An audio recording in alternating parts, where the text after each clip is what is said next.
focus belongs on the game, on the strategy, the clutch play, and the final victorious moment. For too long, that focus has been broken by the frustrations of slow top-ups, unreliable websites, and hidden costs. That's why we introduce you Orion Store and Orion Vaultex, Bhutan's definitive digital marketplace. We provide every gamer and creator with instant, secure, and affordable access to the resources they need for all their favorite titles. This is more than a service. It's our mission to equip you for excellence, both in the game and in life. It's time to stop waiting and start winning. Your hunt for glory starts now.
Your focus belongs on the game, on the strategy, the clutch play, and the final victorious moment.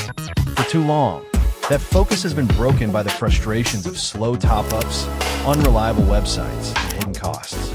That's why we introduce you Orion Store and Orion Vaultex, Bhutan's definitive digital marketplace. We provide every gamer and creator with instant, secure, and affordable access to the resources they need for all their favorite titles. This is more than a service. It's our mission to equip you for excellence, both in the game and in life. It's time to stop waiting and start winning. Your hunt for glory starts now.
focus belongs on the game, on the strategy, the clutch play, and the final victorious moment. For too long, that focus has been broken by the frustrations of slow top-ups, unreliable websites, and hidden costs. That's why we introduce you Orion Store and Orion Vaultex, Bhutan's definitive digital marketplace. We provide every gamer and creator with instant, secure, and affordable access to the resources they need for all their favorite titles. This is more than a service. It's our mission to equip you for excellence, both in the game and in life. It's time to stop waiting and start winning. Your hunt for glory starts now.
Your focus belongs on the game, on the strategy, the clutch play, and the final victorious moment.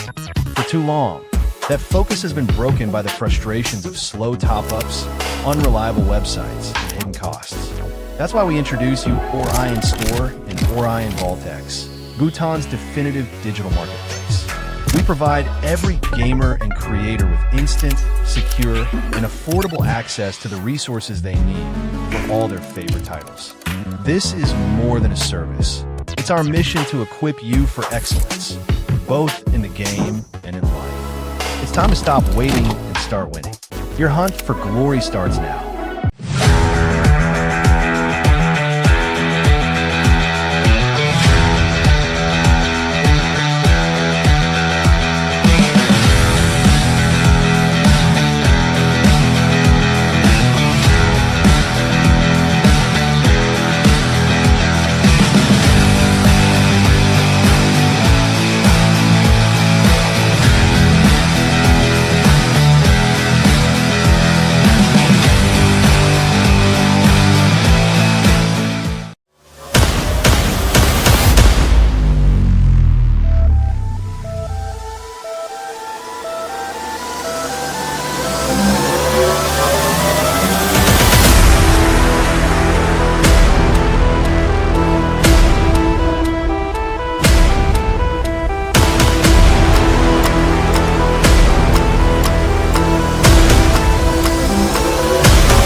Your focus belongs on the game, on the strategy, the clutch play, and the final victorious moment.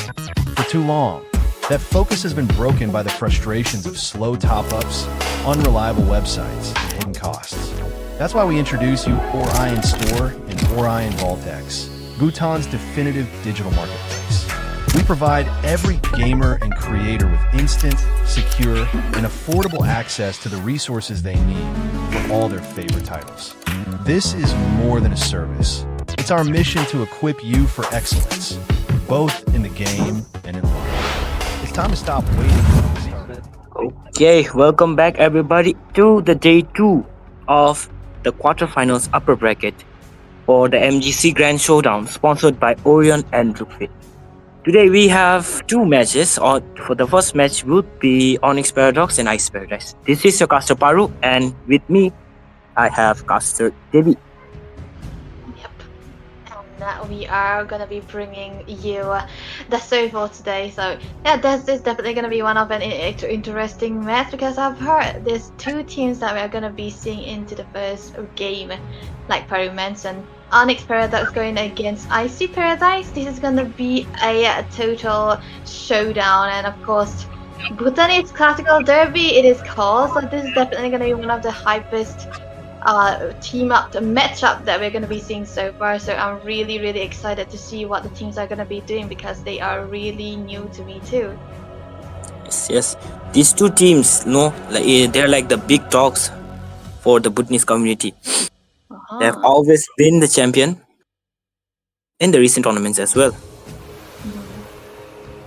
Oh. Have you seen them play? Have you seen them play before? I'm not sure about Onyx Paradox, but I am pretty sure about Icy Paradise because even yesterday I was casting for them, and you know that quarterfinals was such an amazing show, to be honest, because they were able to beat Insomniac Raider, you know, with such a pure dominance. So I think this team also have a lot to show us. So yeah, I'm just hoping that Onyx Paradox will be able to, you know, let us know what they can do too. Yes. Now let's go with the map. Oh. What do you think? Man, I think Dangerous Grass is also an important one. Broken Walls as well. Oh, something of a favorite, but oh, there we go. We have. Yes, the first match would be Broken Walls. Broken Walls works. Maybe some disadvantages for heroes like Ling and all. Oh, I don't know. Ling, it's bad for Ling to go on Broken Walls, so I'm pretty unsure if the Ling is gonna be working out well too. But yeah, it's very situational, right? That it's very dependent on the maps and stuff. But Broken Walls surely is gonna be opening up a lot of rotation wise, so we might see a more, you know, aggression coming in from the XP laner side rather than the roam or even the jungle, because yeah, I think in my opinion Broken Wall is highly favorable for those fast moving XP laners. Yes, you're right. Let's see how the match goes now. Truly, I think it's gonna be exciting because like I said, it's a very epic showdown, and 2 well-known teams from Bhutan is going to be playing, and Broken Walls nonetheless. So yeah, before we get into that, I think we have to introduce some stuff that is very important because this is MGC, which is partnered with Orion Store, and we have our merchandise sponsor Dropfit as well. And yeah, one important information as well. Top 2 teams will be invited to Saga, which is Southeast Asian Grand Arena Online. This is a very great chance for the top teams to come here too as well. So I think they will be excited to grab that chance. So without further ado, let's head into the drafting phase because Icy Paradise and Onyx Paradox, they are ready to rumble here. Yes. We are now into the drafting phase. There have been bunch of heroes banned already. From the side of Team Onyx Paradox, we have 2 hypers, Hayabusa and Lancelot getting banned, and from the side of Icy, we have a Kalia ban. Oh. Yeah. Kalia. Kalia, I think no. yes. Yeah, Dia yeah, is yeah. like one of the most important hero that you have to bend away into the when you are into the red side. Because it's highly likely that when you have the first pick, you'll be able to pick out the Kalea very early on and try to ban out the Gato Gacha most of the time because it can literally counter it too. But then again, this hero is so important just because not just because of the pick of the potential that she have, but also because of the winning lane that she provides. So very very decisive for Icy Paradise, I would say. Yes, you're right. Kalia has fair advantages and disadvantages, and we have a ban from the side of Team IC. It is going to be an Arlot ban. Oh. Yes, Arlot has been picked a lot in this, this series. Yeah, the last match was they utilized Arlot very perfectly. I think this is a combination, right? Like the Arlot, most of the time when there is a landslot being open, the Arlot is being used as a soft counter for the hero. But the thing is, I think IC Paradise are trying to focus more on what Onyx is gonna be bringing onto the table, because looking at the ban so far, this is highly likely to be a targeted ban, or maybe they want the CC for themselves. But if they ban out the Arlot right now, it's highly likely that Onyx will be able to pick out the CC first pick again. But Yi Sun is also still out there, and I think Bhutan team love playing the Yi Sun as well. Yes, I see our one last sec. I'm sorry. YSS is his signature pick. We have seen him utilize that hero very perfectly. So that's a jungle choice that they could go for here, and I'm really liking it if he goes for it again. But yesterday when I was casting for IC Paradise and on Insomniac Raider, his Hayabusa was on point and the Lancelot was also there. But he do have that ways, to try to risk everything for the execution, and I think that's also one of the advantages of having a very aggressive lineup as well, because IC Paradise, I think they are very aggressive, but I'm yet to see what Onyx Paradise are made of. So the bands are in yet again. Arlot and CC band together. I would have thought that with the bands on the Arlot, if IC Paradise were likely to pick up the CC for themselves and left it completely open. But yeah, the thing is, Onyx Paradise is the first pick. Because I saved my nation from And falling yeah, we apart. have a YSS from the side of Team Onyx Paradox, Demigod. Yes, I think YSS was, an obvious pick. They left YSS open, Team Onyx. Truly, and I think very safe as well. Now that the Lancelot is gone, the Hayabusa is also gone, which is like a targeted ban for the side of one last sec again. I think it's safe to say that they can bring out the Gato here, or even a high magic damage dealer very early on, because I think the Jushin is also still out for grabs, not a very bad option. But if they want for a different kind of combination, it can be anything here at this point. So what are your choices? Need no protection from the rain. We have a Baxia and a Harit coming from the side of Team IC Paradise. Baxia to counter YSS, maybe? He is tanky and he is a built-in anti-heal. And we have an immediate response from the side of Team Onyx Paradox. We have a Farsa and a Granger pick. The thing is, Farsa is a very good hero because of the range that she have, and in combination with the Granger as well, this is a very solid choice that they are going for the side of Onyx Paradox. But the thing about IC Paradise pick here, the Barsha, it's highly likely still gonna be a flex, because it can go to the roam. I'm not really a fan of a Bastia roam. It can either be the jungle and try to get a very very high damage dealer into the mid side, which can be a good combination. But still, the Angela is still up for grabs, but they are completely ignoring that. Onyx can ban it out here right now, but if they don't want to do anything nearly similar to that, they can completely go for a different kind of bans too. But Lapu Lapu, very very safe, a good hero to go against the Barca. Yes, we are already into the second banning phase. We have a couple of heroes getting banned already from the side of Team IC Paradise. We have a Terizala ban and a Gimme from the side of Team Onyx Paradox. Maybe a Angela ban, just like you said, from the side of Onyx. Because Angela is still a flex, because now that they have the heavies already, the magic damage is secured, so they can keep a little bit of they can have a little bit of a sustain into the mid lane too, and get a completely different rumor with a little bit of a damage as well. But yeah, I'm just getting ahead of myself at this point. But the thing is, it's still gonna be a solid choice here. The Onyx Paradox, what could they go for then? They can either take away the Jushin. Wait, the Jushin is actually okay. Oh, Selena. Yeah, Selena is much of a better choice. The second drafting phase is already done, and yeah, we have an Angela pick from the side of IC. That was obvious. We have a mid lane Angela maybe. Yep, that's it.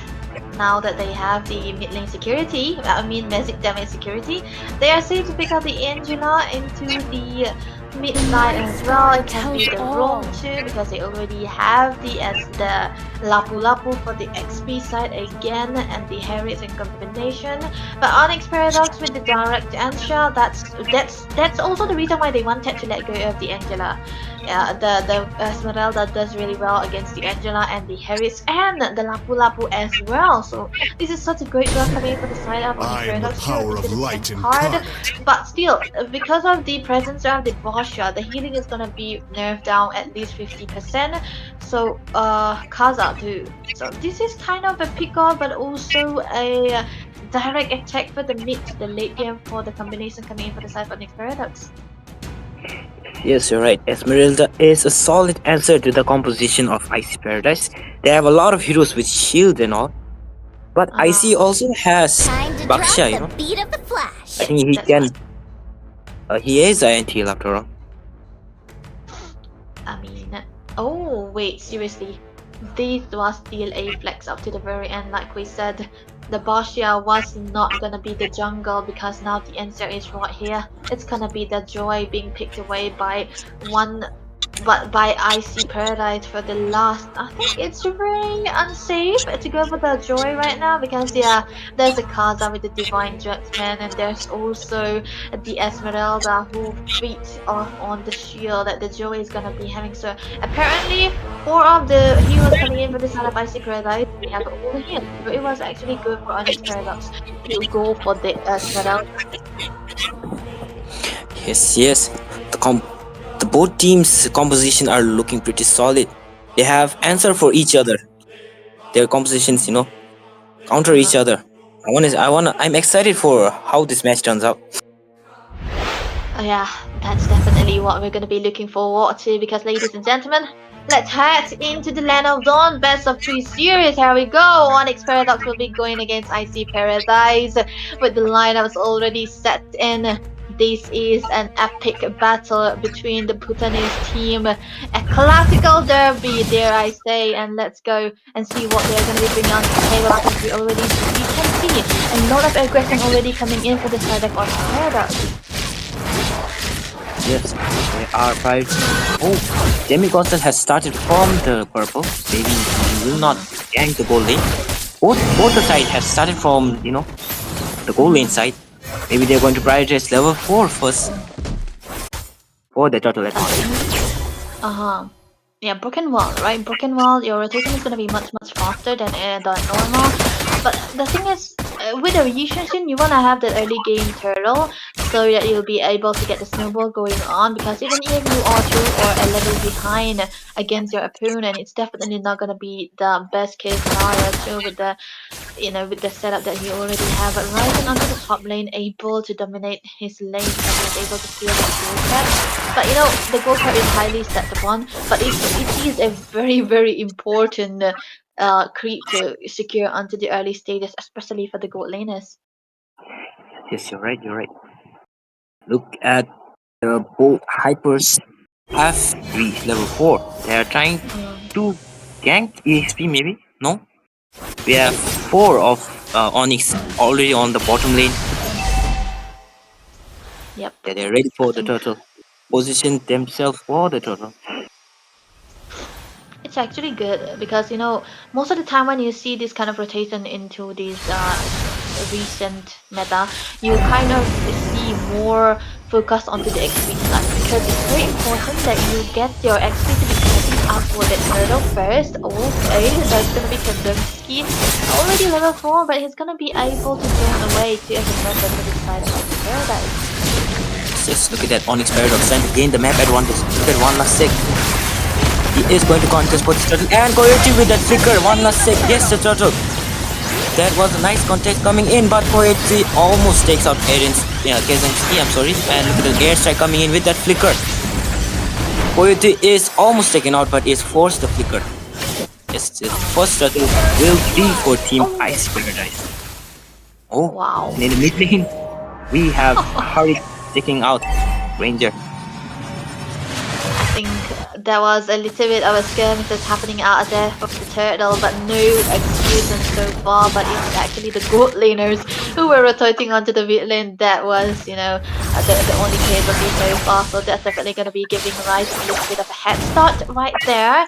But interesting enough, Erensky is actually building out the Sky Pacer as his very first item, not the boots. Nah, he don't want the boots. He want the Sky Pacer as early as possible. So this is definitely gonna be one heck of an aggression that he was trying to go for. But still, again, for the side of Icy Paradise, because they got the turtle, they got a kill onto the gold laner, and especially when there is a Harris against the Granger, you do not want to be behind. You want to be as ahead as possible against the Harris and onto the bottom lane as well.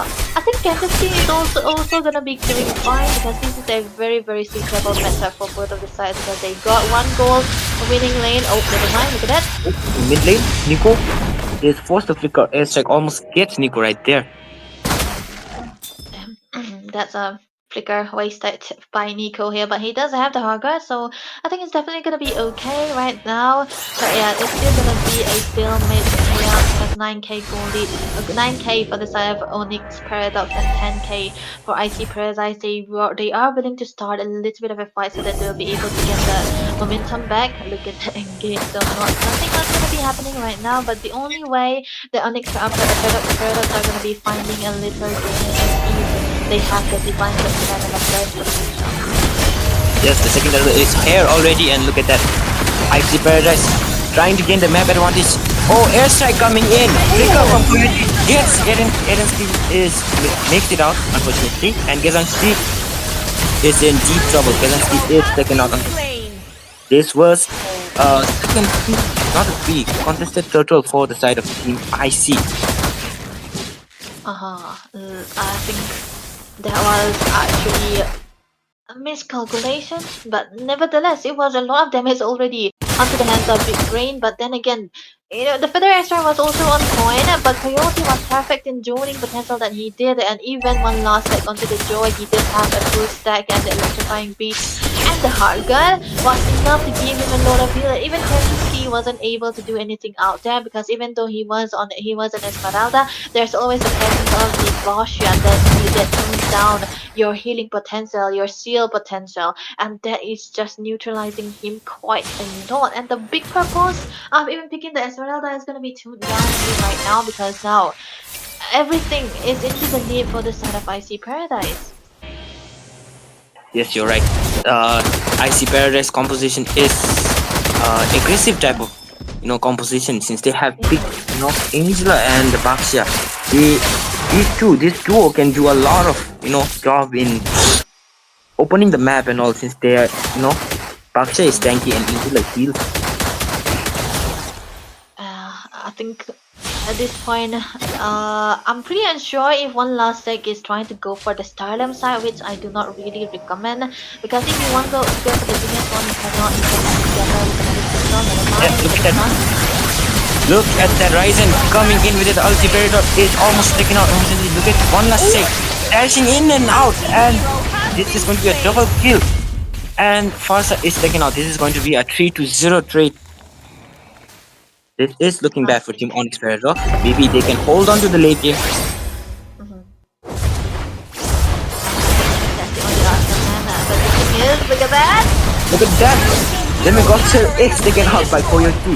That was a little bit, miscalculation, I think. Because That was actually him trying to defend onto the mid lane. I get it. I get the desperation, right? You do not really want to open up your jungle for them even when you are getting the lead on it. So you want to try to have a defense onto the mid lane side, but that's not gonna be used here. It's because it's gonna be taken down again. But Oh, look at the mid lane. what? Yes, Ryzen takes out Erensky. Granger, actually struggles against Harit. I don't know why. Yeah. Maybe Erensky was confident. Maybe he will do God's work in the late game after he's got all of his item. Definitely. The thing I hate about the build set coming from Orensky is that he actually went for the Sky Piercer when he needed a little bit of a damage, because if Hunter Star was a try to find an even root, he could have survived the Pilon and get the damage done as well, because the tank is not gonna be important on there. But wait, what's the name? Yeah. And Peridot is taken out, but one last sec with that beat coming in. This is maybe a gank, maybe they're retreating. Onyx is retreating. Demigorgon is trying to defend the turret, but I don't think they will be able to defend this turret. Yeah. Blue team turret has been destroyed. Yet again, because now it's gonna be a stun and look at that. Blue team turret has been destroyed. 2 flickers burnt. Poetry trying to get Kazanski. Kazanski dodged that, but unfortunately had to flicker since Joy had unlocked his ulti. The thing I hate about Pico on Heroes is this. You don't have a snowball, you cannot really do anything. Look at Kappa right now, he's completely rendered useless, and the build part he's going for, he's not building the dominance, he's building the fleeting time again, and there hasn't been any successful advancement again, and I don't think this fleeting time worth is much more than the dominant side, because I think the heal and the seal coming through from the Angela for the side of IC Paradise is already doing so much, and given the fact that the Basha right now, Merkava is already getting he doesn't need the dominance, he is the Basha after all, and he's directly going for Antiquaras because of the physical amount of damage that Onyx Paradox have. He's not gonna be dying anytime soon, and IC Paradise will be successful in taking his lord. Look at that. Airstrike coming in. Coyote makes it out, almost gets taken out, and this is going to be the first Lord taken by the side of Team IC. Onyx did try to contest. Maybe they were the side of IC was too strong, I guess. It's actually hurtful, right? To see that your jungle is actually 4 levels behind, and it is a hero like the Yi Xunshin who needs to snowball. At least 1 turtle was gonna be needed, and he wasn't able to get any of that. And I think that's gonna be partially unfortunate right now. Look at that. It's gonna be an escape coming in with the tracers, but yeah. I think at this point, one last second can go in anywhere he wants with the Heart God at his back and Cole, and he'll be able to grab a lot of kills too. Oh, look at that! Demigods is getting taken out by Ryzen. Whoa! Didn't even notice that, but yeah, I guess that's only IC had already predicted that YS is picked. Blue team turret has been destroyed. Left it open and yeah, look at it, Peridot. It's forced because almost gets taken out by Ryzen. Look at that damage coming in from Ryzen. Big Brain is also left 1 HP, not 1 HP. Almost 1 HP, I'm sorry. It was so close, it was so close. It would have been so bad for the side of Onyx. Oh my goodness. That's gonna be something of a cheese coming in for the side of one last sec, trying to get the electrifying beat and just getting out of the hound's way again. He's disciplined. I think this is a different kind of discipline that I've seen one last second on, because last time we had seen him under the advantage, he was so aggressive, and even went into the point where there wasn't any kind of objective that he needed to take, and just going for the heck of going in, and I think it's definitely one of his signature moves again. But look at this score, 0-9. Onyx Paradox, they need to find something out of the blue. Get a Divine Dustman, especially on any hero that they can run. Not the Basha or the Lapu Lapu. It can work if it is the Harriet or even the Angela. Yes. Look at Merkava trying to open the map. Peridot has that ulti though. Merkava has to be a little bit careful on that, suppress coming in from Kaja. Nevertheless, he is opening the map. Team IC has a lot of map advantages. They have all the turrets, and Team Onyx is left with their last 3 turrets. Uh-huh. I think at one point, one last sec did stole out onto the magic necklace because yeah, he misfired it at that. But the holy crystal and the divine glyph already secured. This guy is gonna be hunting a lot, and he'll be able to burst out anyone, especially the red climbers, especially the Farsa and the Yushin if he goes in with the electrifying beat, because the follow-up damage coming in with the Harriet as well is definitely gonna be worthwhile for them now. It's gonna be very very important for the setup of the Paradox to try to get the defense items. Just remove the sort of even getting the flicking time, just get the damage defense items so they'll be able to get those sustain and give time for Erensky to have those damage options. You want to hit those rhapsodies without getting hard. But the thing is, one last second, he is so unstoppable now. Even the divine judgment is not gonna be hurting him. He have the hard guard, which is very very sick most of the time, and I don't think eventually the Kanguski will be able to dish out that much of a damage again. Yes, exactly. One last sec has gotten that frozen. Now is he going to do the electrifying beat and frozen? Yeah, this combo is really irritating though. Damage coming in, you can't do anything. It's just And God. and he does have the hard guard too, right? So even if he goes in and dance around with the beats of destroy, I don't think there is anyone from Onyx Paradox to do anything to him. The only advantage that they're gonna be having is the divine judgment, and if he is able to get that perfect divine judgment and get the damages, I think that's the only way for Onyx Paradox to have that comeback. But I see Paradise, they are not giving them anything. This is a deficiency coming in for the side of Onyx Paradox. They don't have the goal, especially the Grandeur. He doesn't have step down since the start, especially in the lane. This Harit is doing a good job in, trying to keep Erensky as down as possible. He cannot farm his Skybase stacks. Yes. There's going to be a 9 kill difference in from IC. 9-0. At least one death is gonna be needed.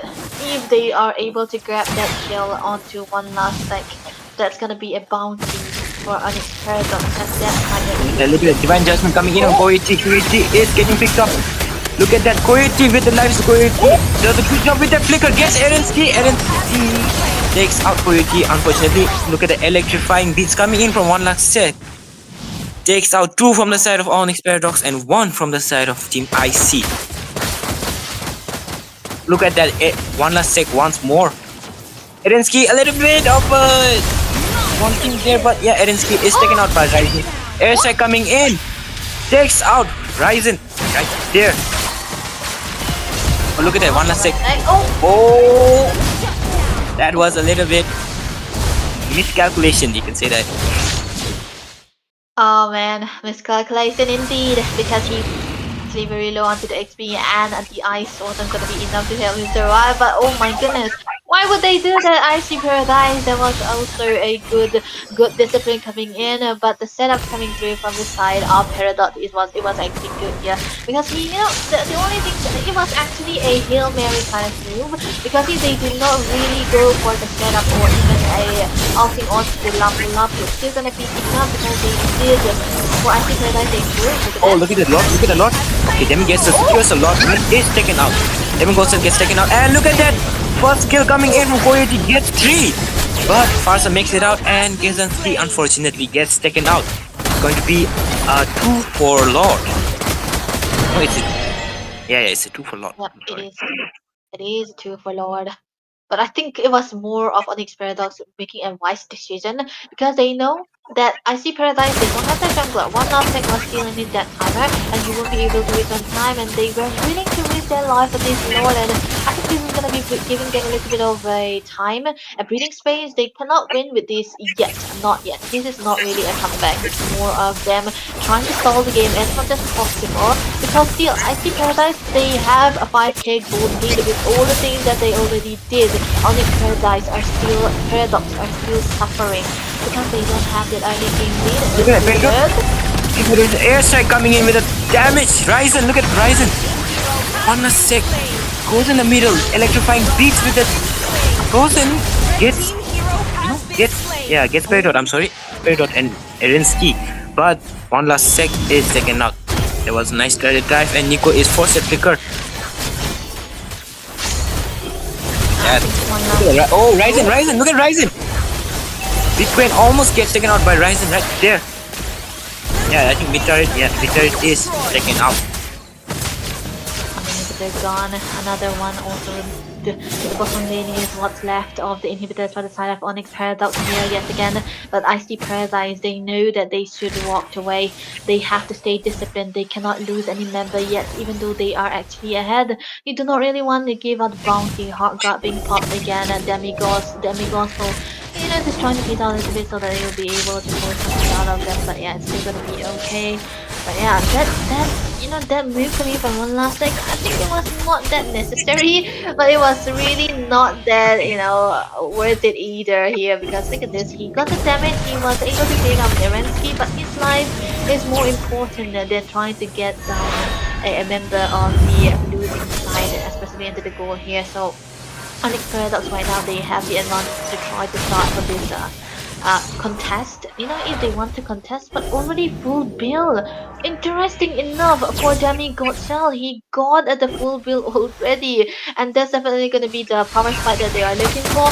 Even though they are actually behind here, even the first side have a full bill, so the main damage dealer for the side of Onyx Paradox are very healthy. So that means that Icy Paradise, they cannot risk anything further. You're right. Look at Big Brain and Peridot trying to get Ryzen. But yeah, I think Ryzen saw that. They are forced to retreat. They wanted to take out Ryzen at least with that defense investment. Yeah, the third lot. Yeah, I guess it's the third lot. Yeah. Third lot is here. With the one last stack already on the lot. Kazansky trying to give vision for the team. Demigod is on the way. Kazansky flickers out. Koichi coming in with that ulti, electrifying beats coming in, almost gets Big Brain. Big Brain makes it out, and Coyote with that first kill almost gets 3 stuns, but no, they are now going to go for the Lord. I think that's gonna be enough to chase away Onyx Paradox from the Lord pit here. But I think this time around, it should be a contest for Onyx Paradox here, because they can actually defend, but they can also try. Look at that. Oh, look at that, airstrike coming in. Big Brain is running away. Big Brain almost gets taken out, but gets that immortality. Look at that. Coyote wants some more beef. Okay, they are now going back again. Lord. The thing about the winning side for the Lord is that you do not really want to go for CCTV, you just want to go ahead and lead and try to chase him away. But I don't think this time around Onyx Paradox are having it. They just want to contest, they don't want them to take it. They want the members healthy as well, and this time around, I think it's a different story for Kandansky too, because he already got the Dominance Eyes as well as the Radiant Armor, which is one of the most important item for him to get in this game, because there's so much damage coming through magic damage in particular from the side of Look at that suppression coming in. One last is in trouble, but one last gets taken out by Erinsky. Koichi coming in with that ulti. Gets Big Brain. Immortality is gone, and look at that. Erinsky is taken out. Look at Big Brain is forced to flicker. Makes it out. This is going to be a 1-for-2. Great. Yeah, I guess Team Onyx is slowly making a comeback right there. Truly, because I think one last sec entered there, and time he must have not been sure that Peridot was there with the Divine Judgment on point 2. Look at that. Heart Guard 3 members, Divine Judgment, and he's gonna be deleted as soon as he enters. I think it's gonna be a good trade for the type on this Peridot still. They are managing to try to take them away from the Lord. And if this purpose is served right for them, they have their jungle healthy, and they will be able to start this lot without doing anything here. But one last sec, going in. Okay. that airstrike coming in. I think, yeah, Eric Kazansky secures. No. Look at that. Demigodsel is taken out, unfortunately. Well, Onyx at least secured the Lord. I think that is good. It's going to be a 1 for Lord. Lord. I think this Lord is very important because, mind you, it is a very, very tanky and healthy Lord. It will not be falling down anytime soon.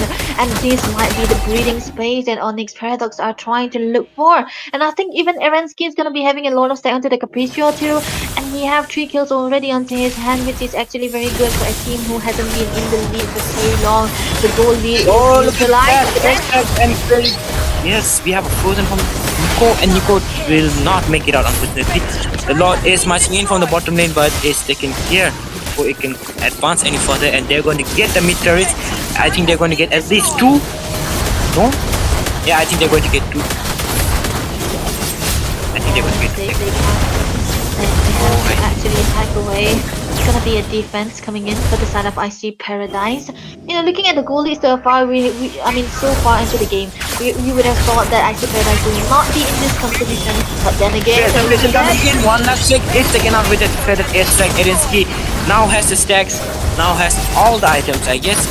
Look at that damage coming in. Coyote is forced that ulti defensively. He uses it to back away. Coyote. He's fighting for his life. The Peridot gets taken out. Look at that damage coming in from Big Brain. Coyote flickers out. It's looking bad for Team IC. Okay, Ryzen is here. I think Ryzen can defend this, but airstrike coming in. Look at that.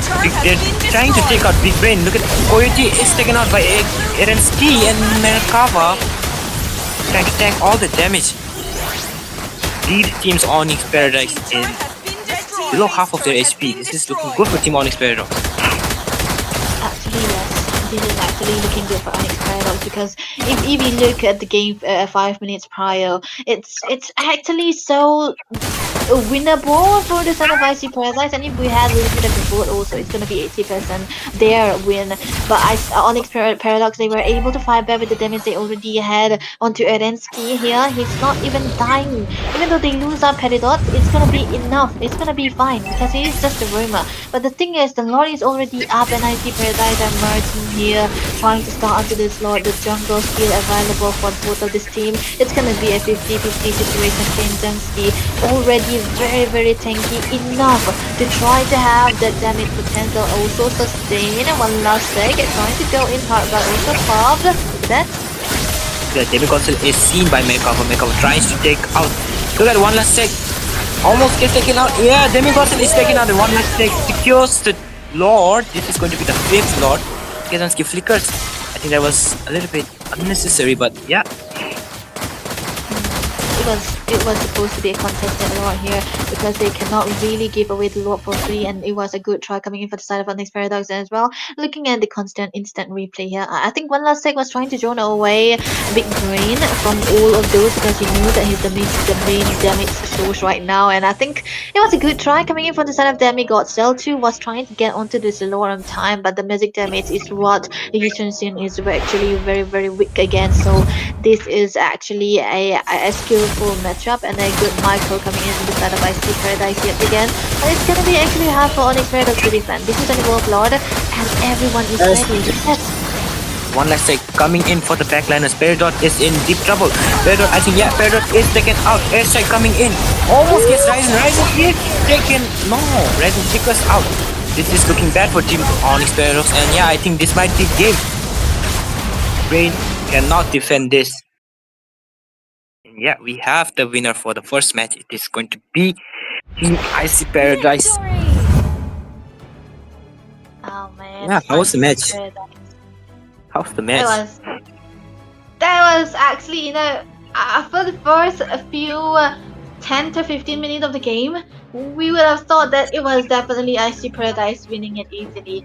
But then Onyx Paradox, they had that comeback. They have those setup. They have the perfect amount of composition for that. They already got the damage Yeah, onto yeah. the hands of their damage dealers as well, and they have the crowd control from the Divine Dutchman too. But then again, they did made a little bit of a mistake with the contest onto this retribution.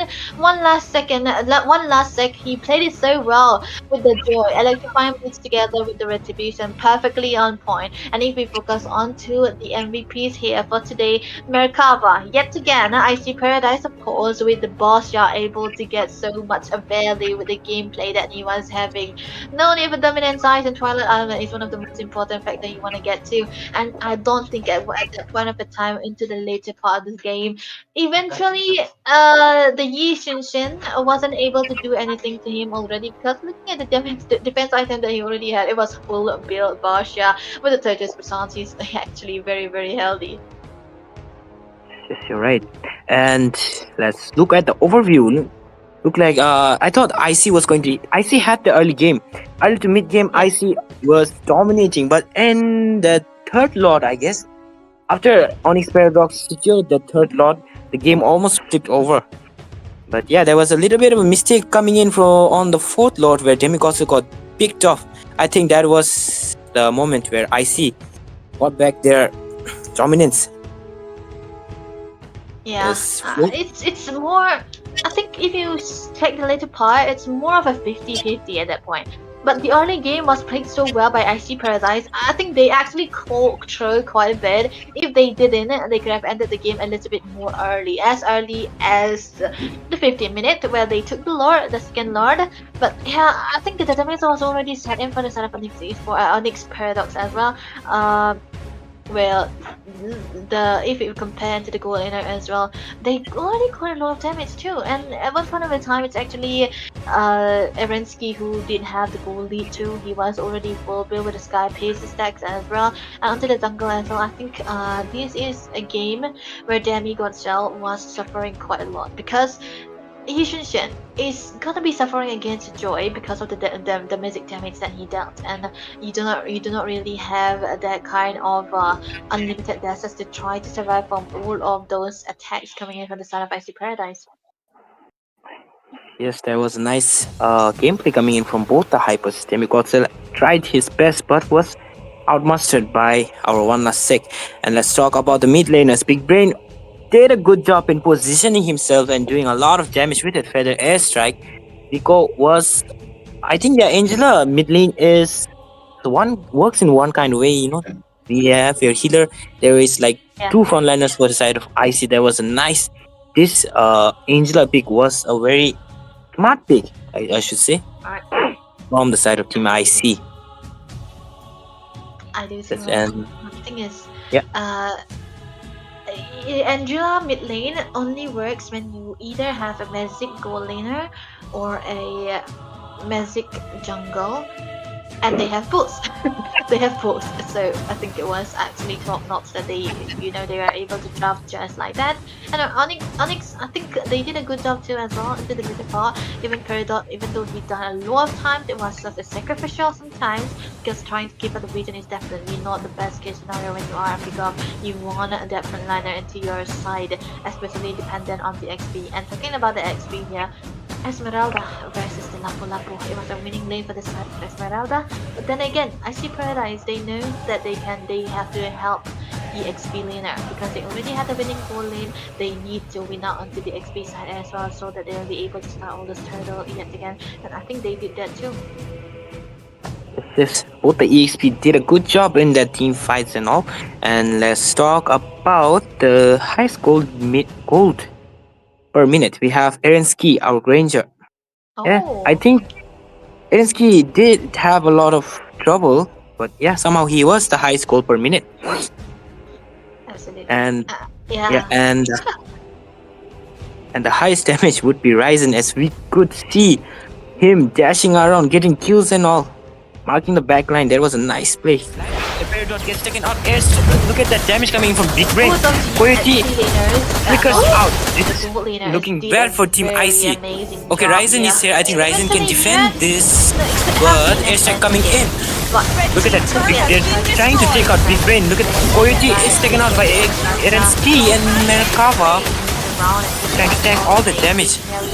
And Paradox These teams Onyx Paradise is below half of their. Very, very tanky enough to try to have the damage potential also sustain. One last leg, trying to go in hard but also popped. That's still The Demi Console is seen by Merkava. Merkava tries to take out. Look at one last sec.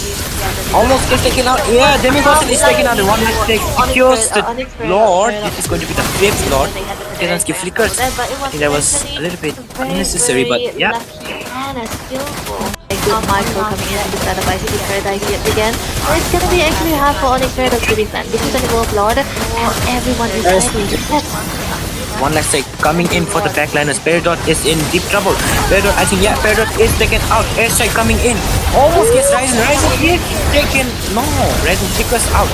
This is looking bad for Team Onyx Paradox. And yeah, I think this might be game. Both the team did a great job. Cannot defend this somehow. I see won the first game. That, you know, if I'm being honest, I thought that two of the good teams, right, in Bhutan they were playing, and I was actually feeling a little bit down because of the performance into the early stages. But then again, Onyx Paradox, they showed me what they can do here, and I'm actually not surprised how they are one of the best team in Bhutan as well. So they are definitely up there. But IC Paradise, they just executed it well. So this time around, we'll see what they're gonna be playing on. Expanding Rivers. When I hear about Expanding Rivers and Broken House, I always thought of Khalid. I don't know why. This Khalid, Khalid is real good in this map. He is already fast, and with that, expanding rivers, he's going to be present in both the lanes, down in the top lane. True. Yeah, it gives heroes like fast rotation such as Khalid, Kimi and all works in this type of map. And I think it might fit IC Paradise too. Expanding Rivers, I think they are more active towards the XP side. That means they wanna play more for the objective than try to babysit for the goal. I'm not saying that they are not looking for the goal. I'm just the goal lane. I'm just saying that they are more objective oriented, especially into the early phases.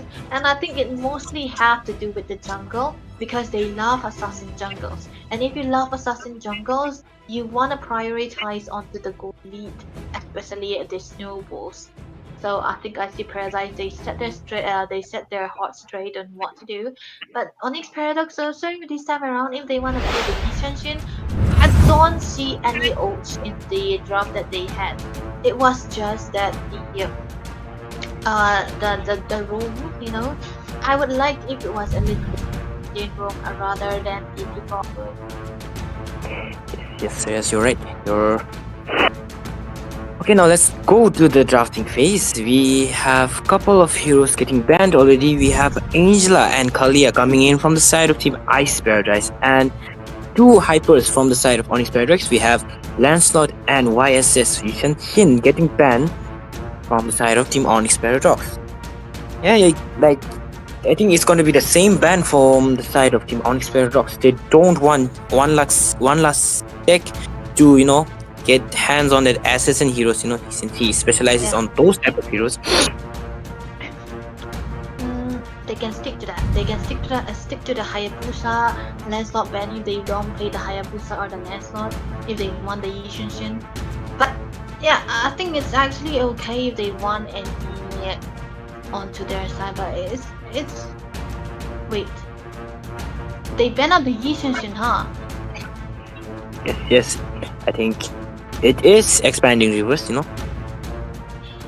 think this isn't going to work on that type of map. It is going to be a fast rotation on both the side of team. Yeah, and we have a TC ban from the side of IC, and the final ban from the side of Team Onyx Paradox, and the final ban for the first banning phase would be Hayabusa. And yeah, we are already into the beginning phase, and we have an immediate answer, and yeah, We have Baxia from the side of Team IC. One last sec with that Baxia. Maybe a Baxia roam again, or maybe a Hyper now. Either way, it's good about your first pick, but Onyx Paradox, I think they know that they should focus on one last side because look at that, 3 jungle bans, but they are also banning themselves off for the jungle potential as well, so that's definitely gonna be hitting them into the back too. But it's still gonna be okay because right now Flex coming in from the side of Icy Paradise yet again. I thought that maybe Onyx could have banned the boss, yeah, but I think the boss was rendered unimportant here in this scenario. But first pick coming through for Icy Paradise is gonna be dead. Now that the Enderline's gone, it's gonna be highly tolerable. But the first pick coming through for the side of Onyx Paradox, they won the Arlot and the Grok all together, no flex whatsoever. Grok is, it is a meta tank for this. Ever since he got revamped, he has been irritating, in the pro scene. Yeah, Arlot can also work. Arlot has a good potential on dishing out the back laners. If prioritized perfectly, yeah, that is. So yeah, how do you think you respond to that? Oh, still okay. I do actually like Falling stars brought us here. the Harris, to be honest. Yeah. But Experience I'm the pretty youth and unsure suffering. if they wanna go Harris against it or not. But it's still gonna be okay now that the CC is banned. Actually, I see Paradise, they removed out the CC, so they have the Novaria altogether. So I think it's definitely it can highly likely be another Bastia room. But they are still sticking to the plan, right? The plan as in flexing the Bastia still, because we know that it's Murakawa was spectacular onto that Bastia too. But if I won't be surprised if it's actually going into the hands of one last set yet again. But I think it's more likely to be using the assassins yet again. So what will Onyx Paradox pick here? Yes, we have the same 2 gold laners, and we are now into the second banning phase. We have a couple of bans here already. From the side of Team Onyx Paradox, we have a Lapu Lapu and a Phobius ban, 2 EXP ban, and from the side of IC, we have a Farsa ban. I like Yeah, the Farsa. plan. Yeah. I think Team Onyx, Team IC does not want Onyx to get Farsa, and we have a Selena ban. It's going to be the final ban for this match. Selena ban, the first ban. So I think Onyx Paradox are gonna be in a very dire position right now because they don't really have the viable wider variety of mazes to go against. If they go for the Khadija, I would like a Khadija, but this definitely means that Harris Ryzen here can bring the Purify too. So Big Brain, I think he has to rack his brain for what to pick here because the mazes are very slim. And the thing is, they can pick out the mazes up the very last value second, in me? and Onyx can pick out the jungle You right should. now, and they want to go for the Bastia. Wait, the Fredrin, the Fredrin against the Bastia. I don't like a Fredrin against the Bastia though. Yeah. Faksha is an anti-heal, built-in anti-heal, like I said before. Veteran also kind of relies on that, life steal coming in from his ulti right there.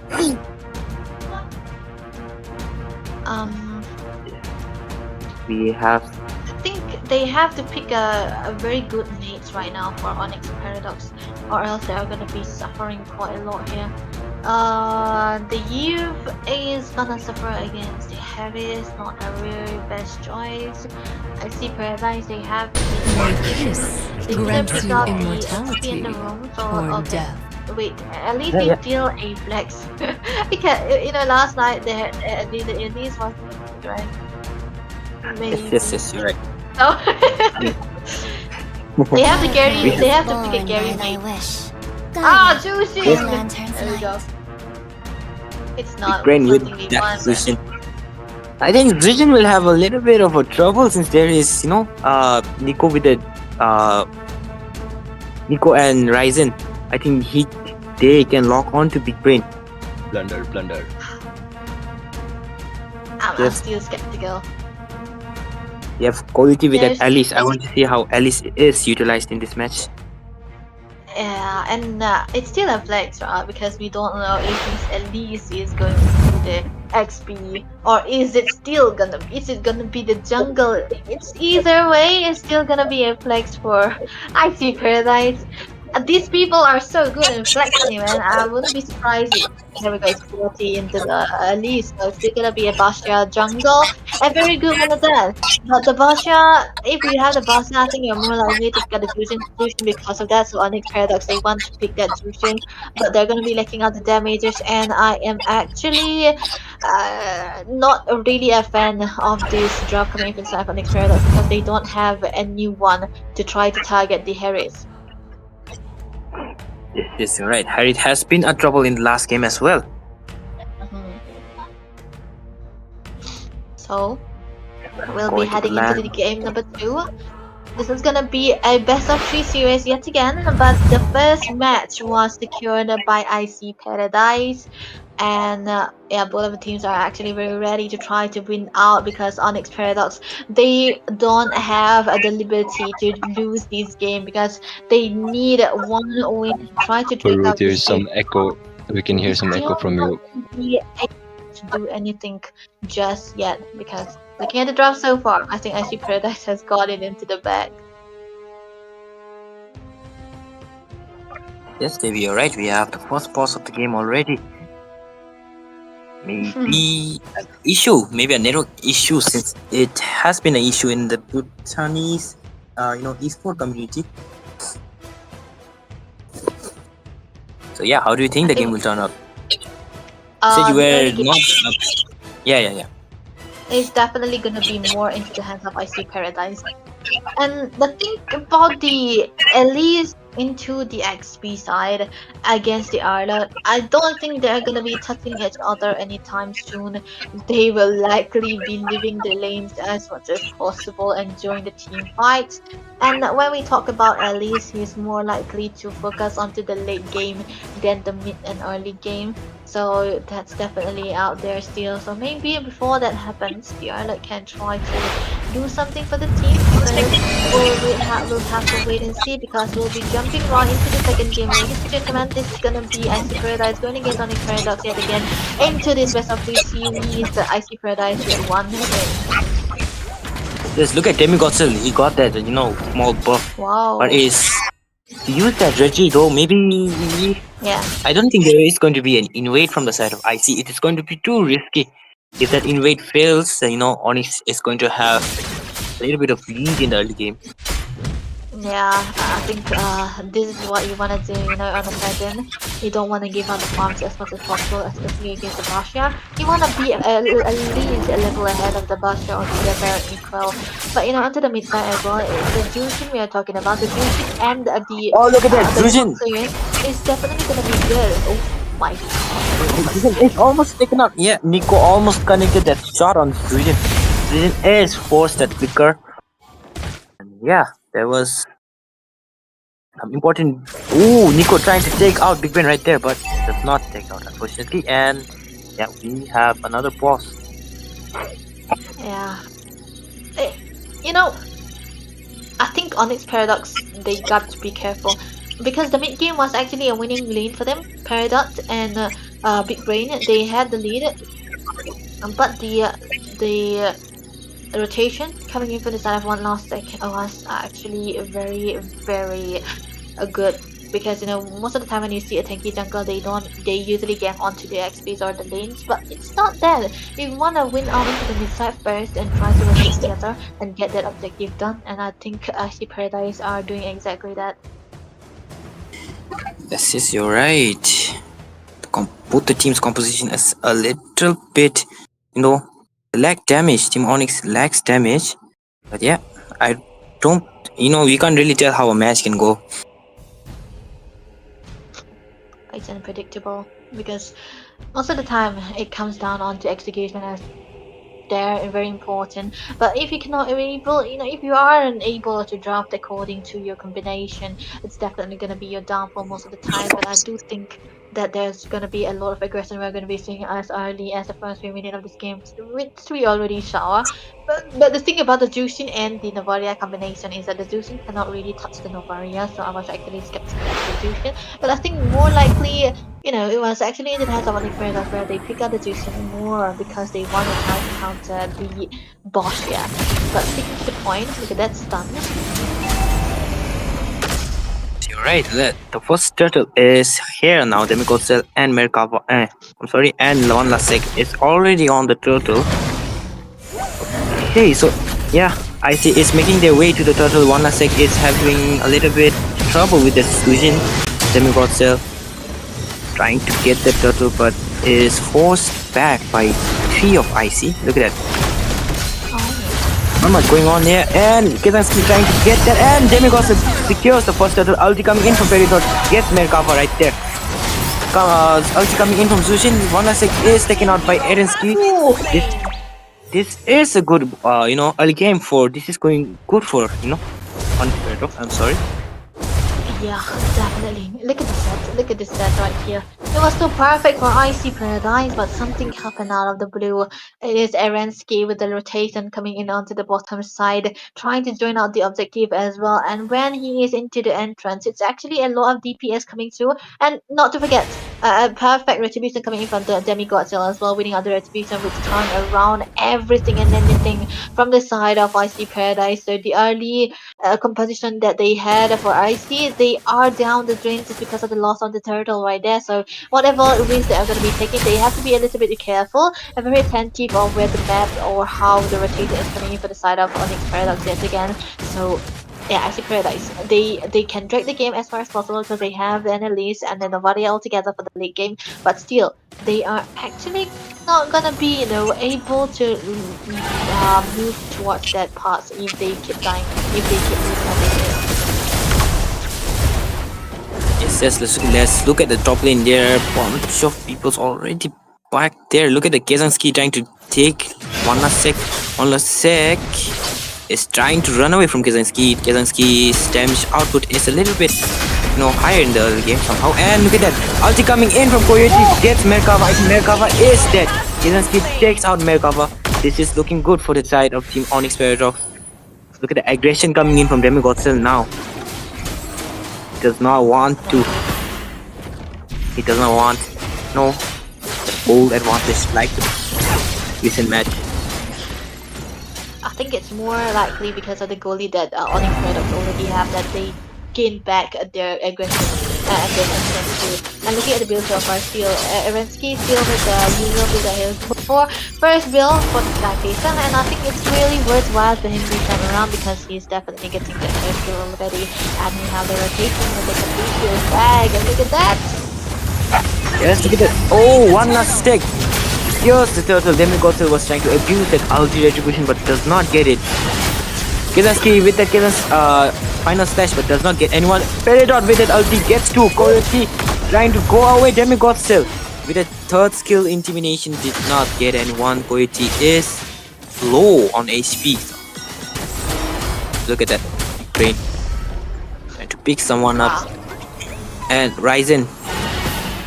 Look at Ryzen being aggressive right there. I think Ryzen has a little bit of advantage against Granger, but yeah, there's the two gold laners. They have been playing the same hero since the last game. Yeah, and they are using the same season too. But yeah, this time around, I think Erensky is able to have that lead because of the early rotation that he did and the turtle that they secured, which I think Paradise were doing constantly into the first game. But this time around, I think it's gonna be equalized because most of the time when you talked about the Harriet and Agron combination, clash, the Harriet usually wins out because of the of course Harriet playing into the early game also. But now they have onto the table, especially with the turtle. I think Onyx Paradox, they are actually equalizing the dual part too. They're more focused with the dual. Look at that Merkava. Look at the ulti coming in from Coyote. Big Ben gets Nico right there. Coyote with that ulti turns 3, but nothing much. Yeah, from the side of Onyx, Team Ice, I'm sorry, Nico is taken out. There's some aggression coming in from the side of Team Onyx. Look at that. Demigod is taken out. I think almost hit that ulti on Ryzen, but it's taken out. Peridot also gets Gezenski with that final slash from behind. Gets two right there. Merkava is taken out unfortunately. Look at that. One last sec trying to make it out.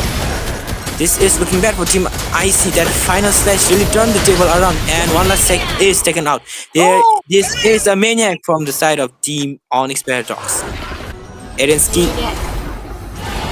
Yes. Man. Let's look at the replay. That was actually a clean, perfect execution. Merkava, I think to get the sets on and taking a kill onto Demigod Cell. But oh my goodness, Erensky with the enter so perfect with the Rhapsodies and the Detonatas. Look at that. And the 8 coming in from the side of Big Brain to the displacement, the last hit. There was a perfect amount of damage that you already accumulated. And that means that he's gonna be getting at least 50 stacks onto this Scar Pizza too. And now he's gonna be having the Hunter Strike as well. So this is a different breed of Granger that we are seeing right now. Look at that engage though. There's Coyote, look at that. Coyote getting poked, and Coyote with that flicker ulti gets two. But that was a little bit of unnecessary flicker coming in. But Coyote is taken out by Erensky. Look at that, Peridot's ulti getting two. Nico is in trouble. Final slash coming in. Nico is taken out. Merkava is low on HP. Merkava also gets taken out with that. Wow, did not escape. Nice try. This is looking bad for Team IC. Look at that. One last sec. I think one last sec. I think one last sec is also cooked. Yes, one last sec is taken out. No, that Sujin pick has a lot of value, I guess. Actually, he did because look at that! Ryzen gets taken out. Yes, Erensky now has the goal lead. Now he understands, the first game he needed, he needed to understand the opponent, I guess. He's now shining in the second game. All he needed was a little bit of a help into the early game, and I think the first hurdle is definitely the calling. Coming in, Merkava is taken out. Look at that! Oh my! Chainlock stun coming in from Gezenski and Peridot. I think Peridot is flickers out of the danger. Anyways, IC has to hold on to the late game now. I think Harit and Nico, they are the only main source of damage for the side of Team IC. I think they need to hold on for the late game. Actually, I think it's actually very important for Nico to stay into the backline most of the time because, of course, there's no way for Onyx Predators to get through him if he stays at the very back. The thing is, there's already a lot of damage into the hands of Erensky, and just one fight and he got the meaning. Just one fight and he got legendary. Just one fight and he's got 80 stacks onto the Sky Fisher already.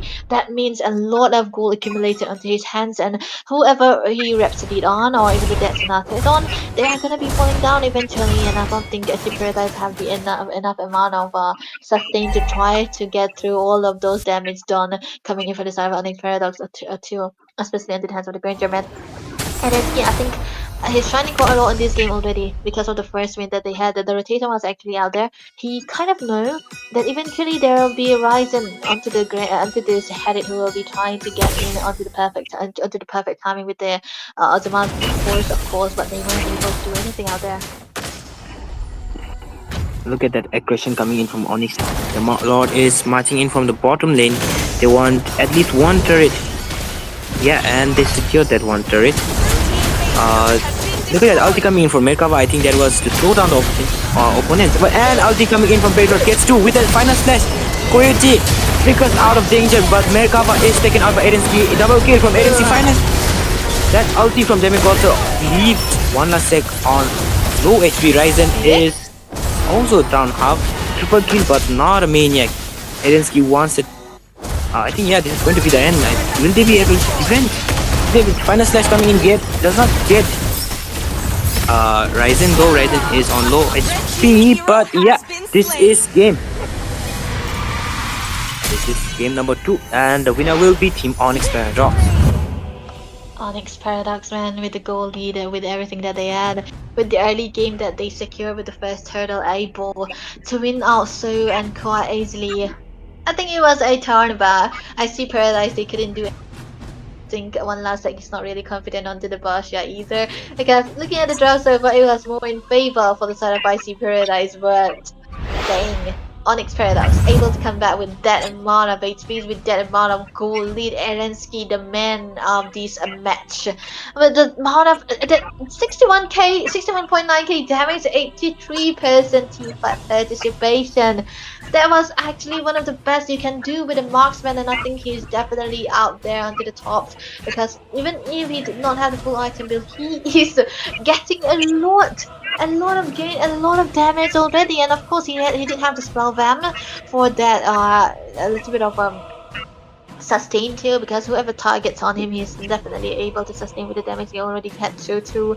Oh, wow, 80 stacks, that's definitely what a grandeur is going to be dreaming of, and I think this time around he completely overturned everything that he did into the first game and doing so good into the second game. Yes, let's now have an overview.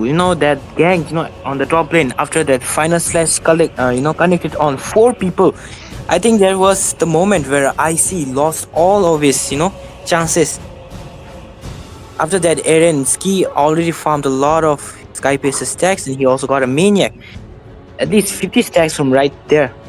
I think that's when, Eren Ski truly dominated the game. Absolutely. Erensky. I think since the start of the game, I think he was able to get all the stacks into the mid lane as well. A Granger is something of a hero. Like you want to stack as much as possible. Like Capriccio stack, the ice, the Sky Piercer stack, and I think he was all over the place this season. Yes, the 2 gold laners did a good job, but this time Erensky has won against Ryzen. Ranger has won against Harit this time. Yeah. Actually, I think it was.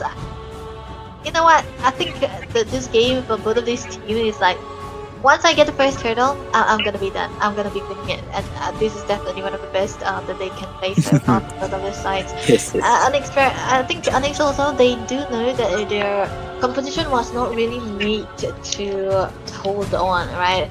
Because they want to start. And I was also saying that Asi Paradise could the early game, but they weren't able to because the rotation coming in for both of 4. I cannot stretch this long enough. The rotation coming in for Erensky from that first turtle was actually on point as well, and they were able to get that kill too, and the turtle as well. So when a Granger is ahead, he's actually dishing out a lot of damage, especially against the Herit too. So I think they have to be very careful into the next game, because that's definitely one of the decider. Best of 3 series final match gonna be very important. Looking at the comparison of the mages so far though, oh my god, a big brain and doing a lot of good job here. Yes, man, let's go with the Roamers. Merkava did a good job in supporting his teammate, but was outshined by Peridot's Grok. That sets coming in from Peridot. It was at least getting 3 or 4 people stunned right there. And yeah, I think Grok also counters, Hylos in some kind of way. After he ultis, he'll just wall, and they are stuck there unless they have a dash skill. And for the EXP laners, Kezanski did a good job in those team fights. Coyote also did a good job. Elise is a newly revamped hero. I guess he did try to do a good job. That ulti and flicker got at least 2 or 3, but there was not enough response coming from the side of team IC after the set of Coyote. I think Coyote here onto the enemies did not, because of course you do have the crowd control, but you did a lot of expensive items to be that hero that doesn't die. And I see Paradise, they weren't able to use it to their potential, the elites. That is because the rotation coming in from the side of Kanzeski was much more faster, and the set on the turtle was much more value onto the hand. Onyx. Look at that. Demigod set is taken out. I think, almost hit that ulti on Ryzen, but it's taken out. Peridot Gets a skill with that final slash from behind. Gets two right there. Merkava is taken out, unfortunately. He's anywhere because he was actually taken down, and it did not really work out. It was also a miserable members of the side of Onyx Paradox, and they know what they are doing here at this point because they know that when they focus onto the volley much more, I think their winning condition changed quite a bit. And onto the bottom lane as well, Demi here actually so good because they were able to grab this turret too, and grab a kill onto Coyote and Nico as well. So the damage wasn't enough for the side of ICP, and they shouldn't have engaged. And even one Rhapsody coming here from the side of Erensky was able to chunk down all the HPs coming through. Yes, that was a nice gameplay coming from both the side of the team. But yeah, this match is going to be taken by Onyx Paradox, and we will soon go to the third deciding match for this match against Onyx and IC. Yeah, good. Who are you rooting for? Let's kind of make a bet right here. I think I know how to bet on these two teams. It's either whoever gets the first hurdle might win. It's their curse or their blessing. So let's see what the map is gonna be like. So wait, what is the map? Yeah, okay, there we go, the spin. Yeah, maybe a flying cloud. Oh. Yeah, we have a dangerous grass. And you know what, dangerous grass. What do you think the composition would be this time? A lot of hide and seek. A lot of hide and maybe seek. assassin heroes. Yes. I love an assassin hero.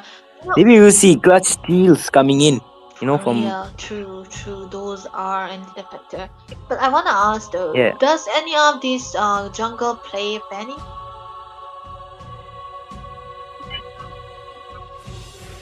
Do they play the Fanny?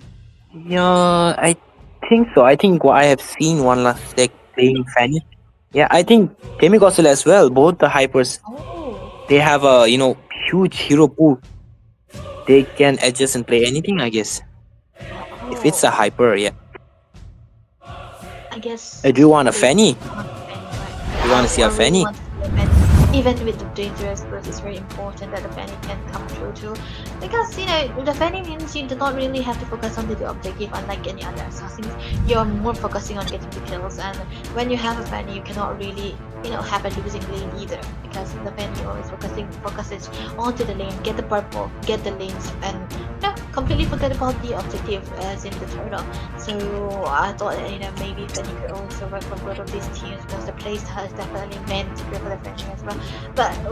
But the thing is, Fanny is not mostly picked hero this time around, because it has much more importance according to Onyx Paradox, because even they were the one are banning out the Lancelot, the Hayabusa, and the Yishin all together.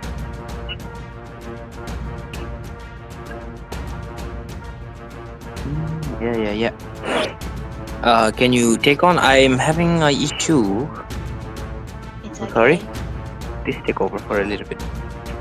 Yeah, the thing is, it's always gonna be the assassins that's gonna be removed, and of course, it's gonna be Onyx Paradox. And this time around, it's not gonna be the Yishin that they are banning.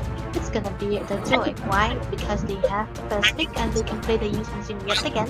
But still, Paradise is still sticking to their usual and into bans. They always ban the player and the Earlet. When they did not ban the Earlet on Onyx Paradox, they abused that hero, and not abuse as in themselves, but they abuse the heroes to the very first minute, because the Earlet rotation was so good, and I think it's a very comfortable hero for Kazanski too, and he's much more active on that in comparison to the SLL that he played. So CC taken away yet again. It's a denied by IC Paradise. Because I Of course, saved you my got to nation use the from CC. falling apart. And as Colt, Yeah. the Yishin Onyx Paradox, they're still gonna be sticking for the Yishin again. Yeah, Demigosel at least he wants to try YSS again for the final match. Maybe since it is dangerous grass, I think he's comfortable with that map playing Oasis. I think Yeah, what do you think? What do you think their response will be? Yeah. The heroes, the assassins are actually, so they can pick the jungle up to the very last, or they can get banned away. I see Paradise. What are the options? First is actually born by thy wish, but okay, they guided still stick by to the lantern's Hermes and light. the Jushin. Okay, this is gonna be stopping a little bit of a. I mean, giving a little bit of a pressure for the side. Experience the euphony of suffering. Frontliners, but they stick to the grot, and oh my goodness, Herrick and Granger steal. All same heroes, same sides, same users. There is a rivalry, I think, now. Yeah. They are tied now since first match was taken by Isis, second match from Onyx, and yeah, I guess they want to, see who wins playing the same hero. Hey, it's a skill matchup at this point, because if we talk about the hero, yeah, the Herrick's gonna be having a greater time comparison to the Granger. But if we talked about these two players, they have one win each on their own particular hero, so the third is gonna be the decider. Whoever This is land is gonna our be the homeland, better and it will soon be marksman. a burial So let's ground. see what they can do here, because the combinations are in the Lapu Lapu band, the Lapu Lapu pick coming through for the side of IC. It's actually good because the dive coming through for Lapu Lapu is out to the very best because of the presence of the Granger. You're gonna be very a very hard target for the Lapu Lapu as well. But Onyx still, they are not flexing anything. They have two Granger and they have two marksmen in one frame. If they go for the Kimi also, I wouldn't be surprised. Yeah. Yes, we are now into the second banning phase. What do you think they'll ban? What do you think is left actually? What do you think IC would try to ban again? Oh, and yes, we have a Phobius and an immediate response to Baxia. We have a Baxia ban. Yeah, maybe. Yes, we have a Baxia ban. Wait, their bans are going back to back. We have a Esmeralda and a Fredrin ban, and this will be the final bans for this match, and this is the deciding match after all. I think this time Yeah, what do you think? around, What do you think? you They're know, going to pick? Demigod Gel is getting the treatment of one last sec. They are just targeting on 5. Wait, never mind. It's not gonna be Demigod Gel. I think one last second is getting the target ban again. He is left with no heroes. It's either the Emon or the Suyo. Because look at that, 5 jungle bans. I mean, you can let go of the Fredrin if you play the Yi, but I think they just want to stop one last sec to go for anything good here. So what is gonna be the last phase? You're gonna be seeing the last phase because the Gato Gata very good hero against the mutants. Big picked again by us the side of IC Paradise. Yes. Okay, Team IC is going to take their jungler for the final. They need some think time. Maybe 1/6 hero has all been banned. Look at that. Haya, Lance, Joy, Baxia, and Fredrin now. These are some new heroes they banned after the performance. 1/6. Oh, yeah, we have a Gimme and Elise again. But this time, Elise will be taken by the side of Team Onyx Paradox. Yes, it. I mean, 3 marksmen. That was what I was talking about. It cannot go wrong because one marksman is a magic damage dealer, and I think Onyx Paradox also know that they need another magic into the XP side because they have enough physical already.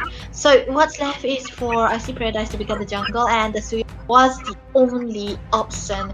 And I don't think Onyx Paradox have a way to try to punish this trio though, because the Kimi is all there as well, burst, not even a burst. It's a magic damage killer they got. But still, a very balanced lineup going for both of these teams here. Yet again, 3 marksmen into the side of Onyx Paradox. This is something we are not really accustomed of, but we know that can happen anytime soon. I see Paradise with a good amount of physical and magic damage all together.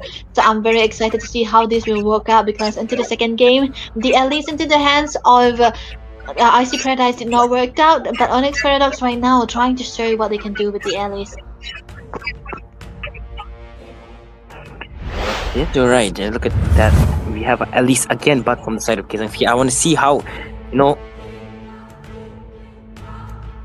Alice is being utilized now. Since it is on the hand of Kazanski, I think he wants to teach how to play Alice to Coyote. Yep. No Let's disrespect go. though. Ladies and gentlemen, let's head into the game number 3. It's gonna be the final, the decider of this best of 3 series between Onyx Paradox and Icy Paradise. Are Onyx going to go down, or will we see the ice melt? This is the Bhutanese classical derby. Let's go into the land of dawn. And it's gonna be important for this match. Both of these teams are one of the most important in this tournament so far. Paru, what do you think? I guess Team Onyx has a advantage. I guess they have Grog, Granger, and Kimi now, and Alice also. I guess I think they have an advantage, and we already have a first blood coming in for Team Icy Paradise. Yeah, first blood already Demigod set Cell in. after that. Yeah. Demigod Cell after that first match has been aggressive. Before that, Lito he retreat on to that. One last sec. Creep. He got that creep. Now he is up a level, I guess. Yep, I think this is definitely gonna be one of the most Playing a important little bit to aggressive. see, but okay. Ryzen, this time around, I think it's actually still a 1v1 situation, right? But looking at the emblem so far, quick checked because Markava is very tanky. This guy going for a full tanky emblem, and vitality too. Oh shit, this is actually important. But hey, onto the mid side, big brain taken down a very. Oh, look at that! 1 last second Markava combo coming in. Oh my god. Yes. Look at that CP coming in from Nico. And that combination from 1 last second Merkava. I think this is going to be a free turtle. No contest for the side of Team Ice Paradise. Maybe. Oh, look at that. Merkava got that purple buff. Why is this did not get that purple buff? Going aggressive. I see them. No, they have an advantage in the early game. And onto the top lane, that's a 1v1 situation. Good thing with the Lance Shaker coming through, Kangsuki able to survive for so long, does have ways to survive. But onto the mid side, that's going to be a little bit of an engaged. Fairy Dots have to walk away with the Grog, but they cannot really do anything about it with the charge coming through. Markava trying to do something, spotted out. Big Brain trying to go in. Markava, look at that, he's coming through with the displacement coming in as well. Nico trying to get a little bit of a sustain, but onto the other side, Ryzen with the Monster is not finding anything about it, but that's an engaged. Gangsuki trying to go into the back line. Oh, look at that! There's a lot of pieces coming through. Gangsuki with the displacement. Coyote trying to get a little bit out of this, but no casualties so far. Just 2 kills from the side of Icy Paradise. Yes, that was a nice play.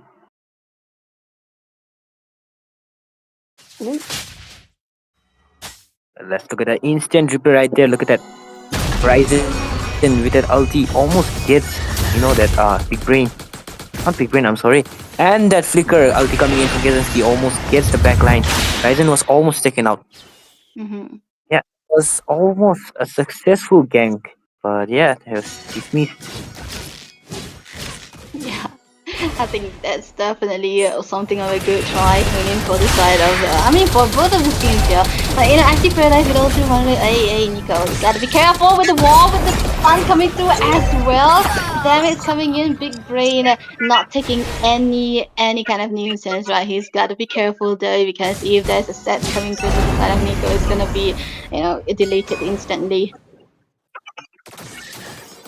Yes, the second turtle is here now. Merkava trying to open the map, but is getting poked again and again by Big Brain. Oh, I Smart think Forest Demigod moving is trying forward to- into the side. Nico taking down Ryzen, able to get that kill. Erensky wasn't able to survive that. That's gonna be the one game that they had. Onyx Paradox will not be able to contest, but look at that Merkava. Coyote goes with the base fighter.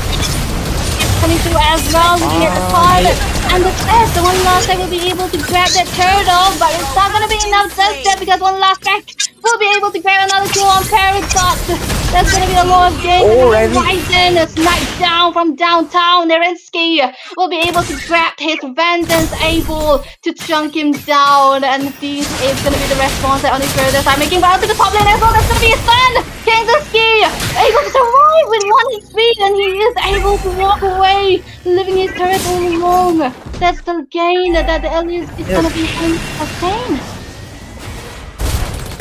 It was a nice play coming from the side of Team IT Paradise.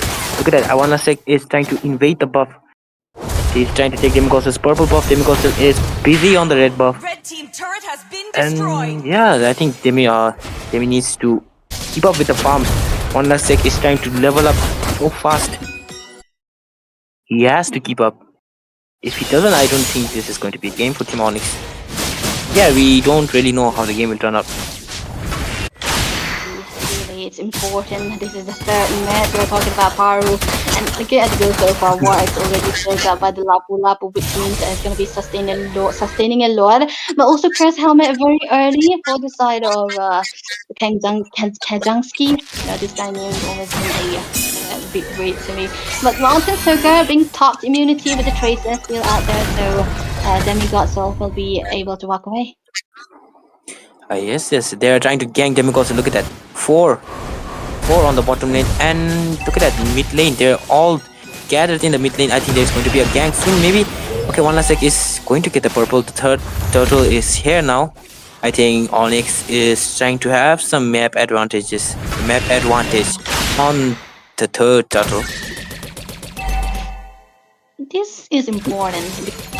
Turtle is gonna be the setup for both of the sides because they are actually very close to the goal. And whoever gets this turtle is gonna be having a little fight right now. And why do it? It's gonna be making them a little bit richer. So they have the set. All the green lights, the resources are still in. But both of these teams, Traxton falls, not connecting with it. One onto the backline. Skizanski going in, but another slide. That's gonna be the very slide. The rescue will be falling down to the hands of Nico. They're going for more. I see Paradise having a lot of games on the set coming through as well. Nico trying to get something out of this. The Paradox will not be able to go in one last set. Will be able to grab that turtle. Another kill to the head of Ryzen, taking down Big Brain. But they are still onto the chase. Kenjaski is still tanky enough to try to sustain a lot, but on the Paradox, they are losing out all of their DPS with just one turtle 5. But that's gonna be the mid lane they are trying to focus on. Yet again onto the back line. So one last set trying to go in, doing something with the studio, but the wall is set in. There's Rail Fighter coming in yet again, but Ryzen will be able to secure the bottom lane turret. But another kill onto the hands of Arensky. One last second down. One turtle was at least will be the most important one, but they will be losing it out with that kill from Arensky.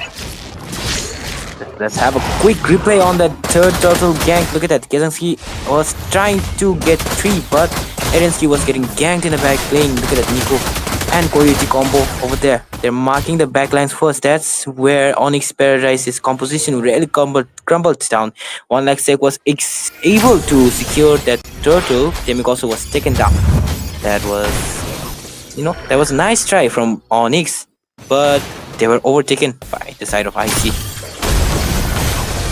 protecting that is definitely the word, and I think I see Paradise, they know exactly that. Onto the mid side, Onyx Paradox, though, they are trying to do something, trying to get a little bit of a compensation with the last fight. But I think they're going to be actually spotted out. Nico, I think he knows that they are into their bush, so they have to be careful. Not going to be trying to instigate any fight just yet, because Paradox, he have that attack track. He will be willing to set if the teams are actually very close. Kenzimski, but you know, he actually altered out there, but it's not going to be connecting with anyone. Yes, maybe. Yeah. Erensky is on top lane. They're trying to go top lane. Look at that. Merkava and Nico trying to take Peridot. They're trying to poke their Peridot. The first slot is almost here. Ryzen is almost taken out. Ryzen is left with on low HP. Demigodson is taken out by Nico with that ulti and his. Okay, the first slot is here and Demi is taken out. This is looking bad for team Onyx Paradox. And look at that, one last take, almost get taken out. Ulti coming in for Merkava and Paradox ulti connects on Merkava. Merkava makes it out. Kazanski, Erensky was forced at flicker and Kazanski is half of his HP and this is looking bad, I guess. Demigosel is down, the first slot is here. I don't think they're going to go for the first slot. Team IC needs... Yeah, since Demigosel is here now, I don't think IC is going to contest for the Lord. Just yet. Looking at the build so far coming through for the side of Eastern Demi, she's got the Hunter Strike as well as the War X, so he's gonna be tanky enough, but he hasn't been able to do that because of the presence of control onto that Jushin. He's able to displace them most of the time, and of course after whatever goal already onto the hands of Ryzen, which is heavy because of the lead that they have. But we cannot forget that this time around Erensky is also equalized because he did die two times, but he is able to get all of those items that he required, and like you said, the Lord is already up and both of the teams are actually ready to try to contest it, but they're not gonna be the ones starting because I see Paradise, they have the better trap, they have the better setup. If they try to go for it, it's gonna be amazing because Coyote onto the backlines with the Bravest Fighter, not gonna be doing anything just they can just keep going in again with the knockup coming through. Nico onto the backline trying to go for the displacement, but that's gonna be enough.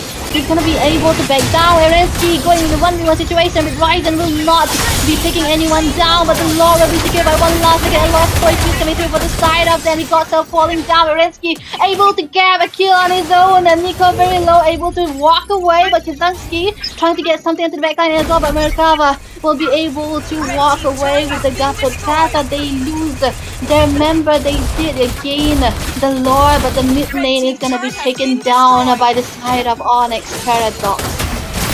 Just let's look at a quick replay over there and turtle fight. Look at that Peridot connects that ulti on 2. Kazanski trying to lock onto one last sec, and with that almost gets one last sec, but one last sec is able to secure the Lord and gets taken out by Erensky. Cutter ulti's out, and there was not much of a casualty after that. But hey, onto the side, there's gonna be Nico trying to go with the damage coming through as well. One hit is gonna be enough for them to take him down, but Big Brain isn't gonna be safe as well. Coyote will be able to grab the kill with the Breast Fighter and the Slash. So that's gonna be a casualty 1 against 1, but also in favor of IC Paradise skill because they had a dead Lord, but they weren't able to find the advantage though. Yes, this is looking bad for Team Onyx. This gank, it was an equal gank, I guess. Both the mages were taken out. It's not much, but I think Onyx is an overall disadvantage right now. IC is doing a good job in keeping the pressure on.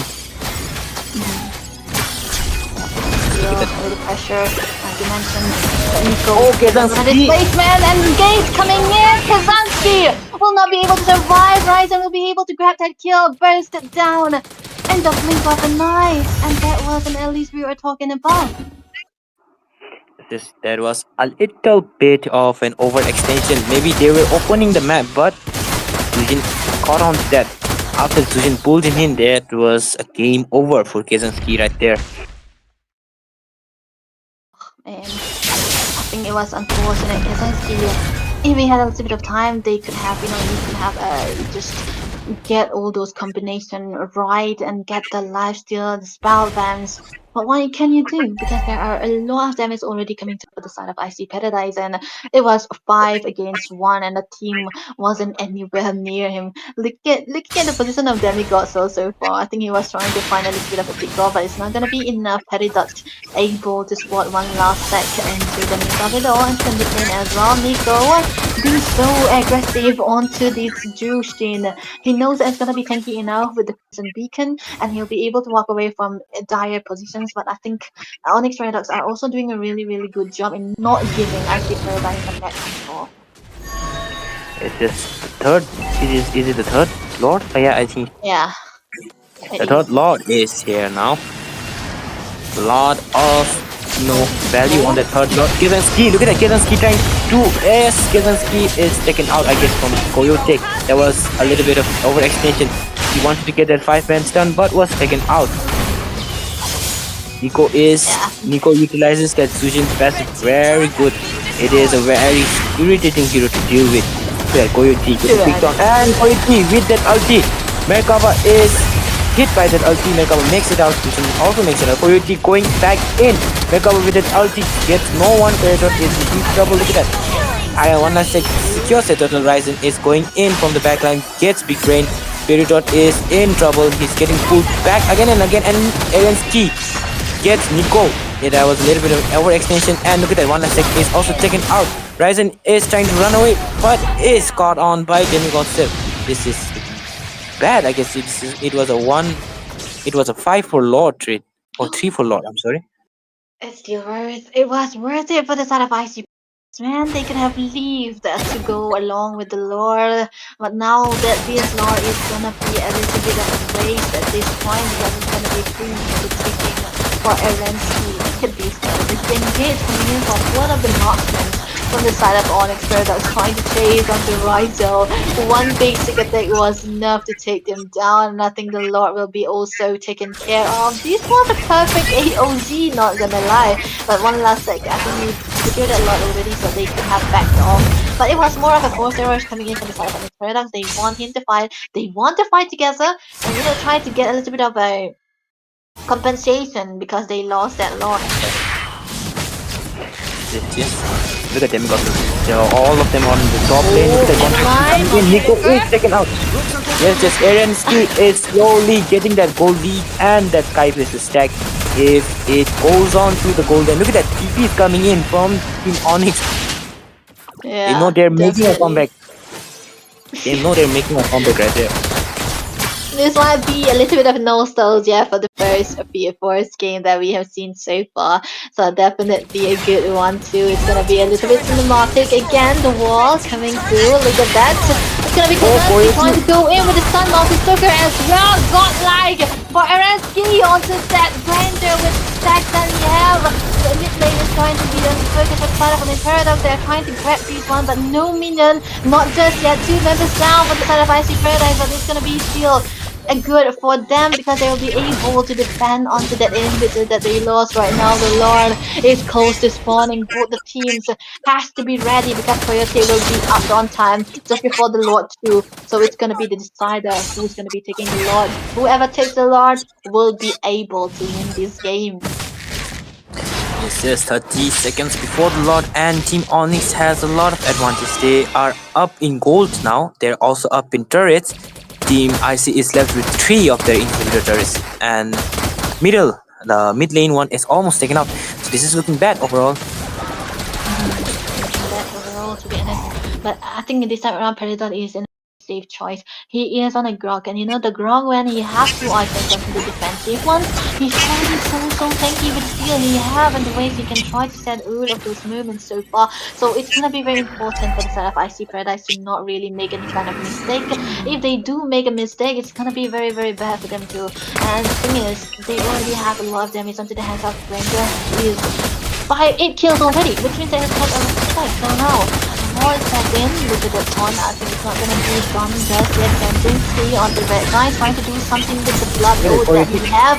The sets coming through as well. Coyote have to flicker away at the start of his turtle. He's got Lord and bricks down to the half HP. Coyote just trying to back in against AOD. One of them will be ending up one last second. Will be able to grab the Lord, but Peridot moves. The sun's coming in, but also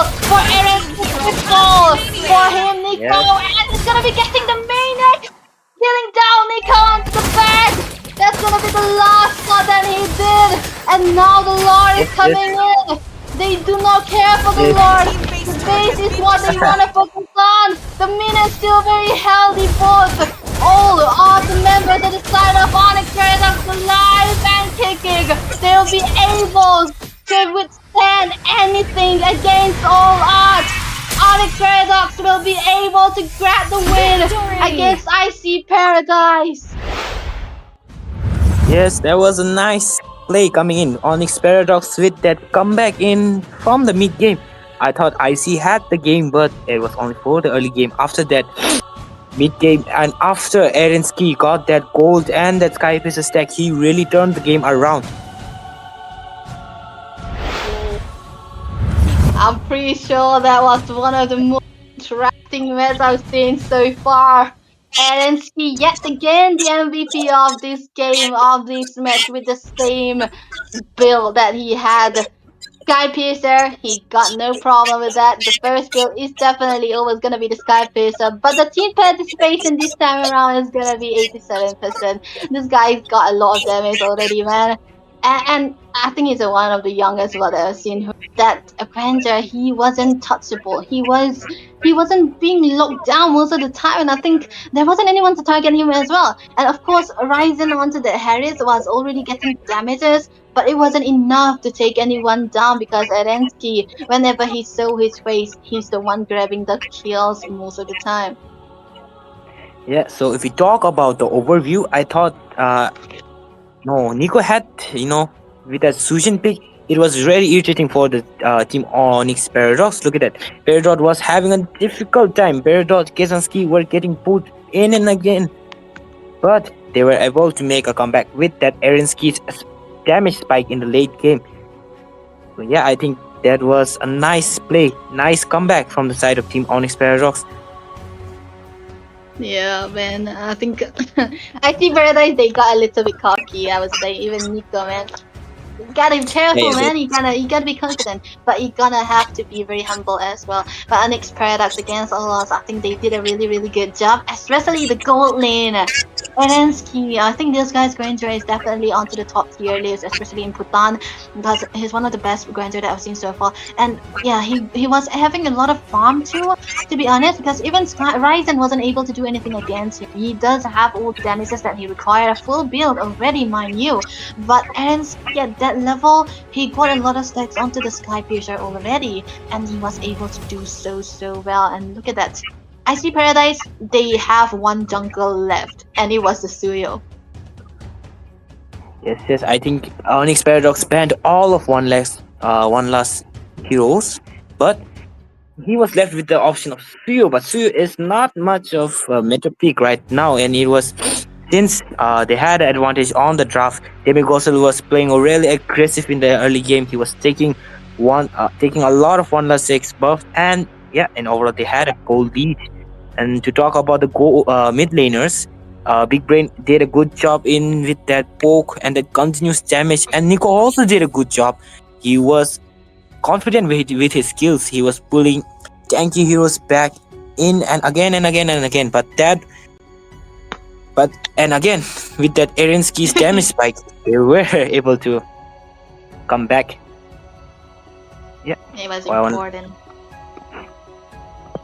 I think even into the room, I don't think it was that much of a difference, because it's actually okay for the setups for the calls, but the tech charge, the tech coming in from the side of Paradox was actually very good, because he was able to find those group up members, and the walls that he set in, I think most of the time it gave a lot of purpose.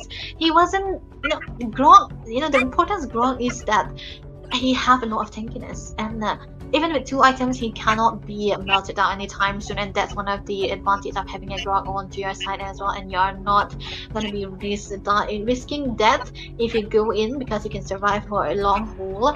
But onto the interesting part, we see the XP lanes, right? I don't think Alias was much of a factor in this game or the previous game so far, but Kansuski, I think he got a lot of sustain. And when IC Paradise were trying to go all in onto an Alice, they were wasting a lot of resources already. Yes, and the highest gold per minute will be Erensky, and the damage will also be Erensky with the damage spike, like I said before. And the highest damage taking the sandbag of this game will be Kazansky with almost 1000, oh not 1000, 150,000, I'm sorry, damage taken. It is, yeah, quite a lot of damage. And Demigosa will be the person with the highest assist. Yeah. Did you like this game? It was very intense game. Definitely. Looking at the highlights, I think it's all Kazansky, trying to sustain a lot of damage. But I think it's also, the connections coming in for IC Paradise as well. They were able to gain that early game lead, and I think at one point of the time, Nico was also very, very confident with the Zusian. Of course, he did a lot. And I think they forgot one thing there. It was Erensky onto the Grandeur. They forgot that he was able to do a lot with this hero. And the particular setup right here, the knockups coming through from the Lord, I think was actually good. Even Nico was able to go in and go out without getting killed or anything. And even one last sec was able to grab this retribution. But one thing for sure was, I think so actually into the hands of the Grandeur that I see Paradise weren't able to answer to. Yes, that was, like I said, this game was so interesting. It was so intense. Just as I was thinking, IC won. Team Onyx did a good job with the comeback. I'm glazing Erensky from now on. So am I, man. So am I. We are gonna be, because I think he's one of the best goal laner I've seen in this tournament so far. But even, of course, I would say even. But yeah, he did lose against Erensky, so I can't really say anything about that anymore.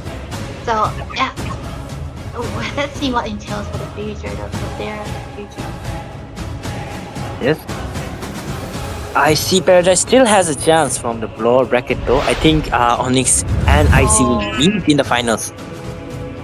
If they win, that is.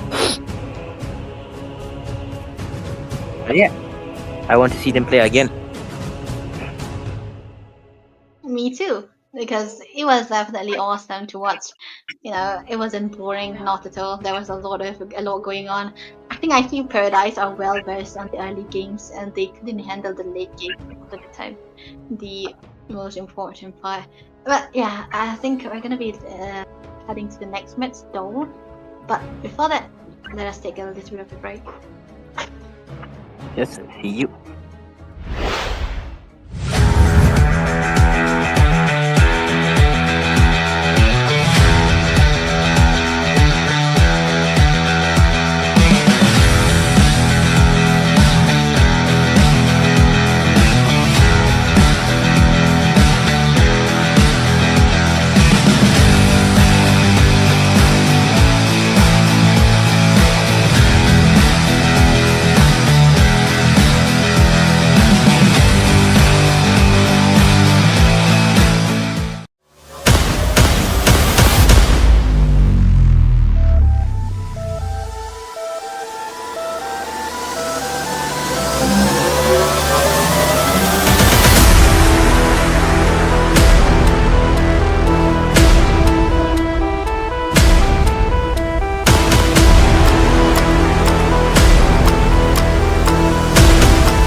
Your focus belongs on the game, on the strategy, the clutch play, and the final victorious moment. For too long, that focus has been broken by the frustrations of slow top-ups, unreliable websites, and hidden costs. That's why we introduce you Orion Store and Orion Vault-X, Bhutan's definitive digital marketplace. We provide every gamer and creator with instant, secure, and affordable access to the resources they need for all their favorite titles. This is more than a service. It's our mission to equip you for excellence, both in the game and in life. It's time to stop waiting and start winning. Your hunt for glory starts now.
Your focus belongs on the game, on the strategy, the clutch play, and the final victorious moment. For too long, that focus has been broken by the frustrations of slow top-ups, unreliable websites, and hidden costs. That's why we introduce you Orion Store and Orion Vault-X, Bhutan's definitive digital marketplace. We provide every gamer and creator with instant, secure, and affordable access to the resources they need for all their favorite titles. This is more than a service. It's our mission to equip you for excellence, both in the game and in life. It's time to stop waiting and start winning. Your hunt for glory starts now.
Your focus belongs on the game, on the strategy, the clutch play, and the final victorious moment. For too long, that focus has been broken by the frustrations of slow top-ups, unreliable websites, and hidden costs. That's why we introduce you Orion Store and Orion Vaultex, Bhutan's definitive digital marketplace. We provide every gamer and creator with instant, secure, and affordable access to the resources they need for all their favorite titles. This is more than a service. It's our mission to equip you for excellence, both in the game and in life. It's time to stop waiting and start winning. Your hunt for glory starts now.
Your focus belongs on the game, on the strategy, the clutch play, and the final victorious moment. For too long, that focus has been broken by the frustrations of slow top-ups, unreliable websites, and hidden costs. That's why we introduce you Orion Store and Orion Vaultex, Bhutan's definitive digital marketplace. We provide every gamer and creator with instant, secure, and affordable access to the resources they need for all their favorite titles. This is more than a service. It's our mission to equip you for excellence, both in the game and in life. It's time to stop waiting and start winning. Your hunt for glory starts now.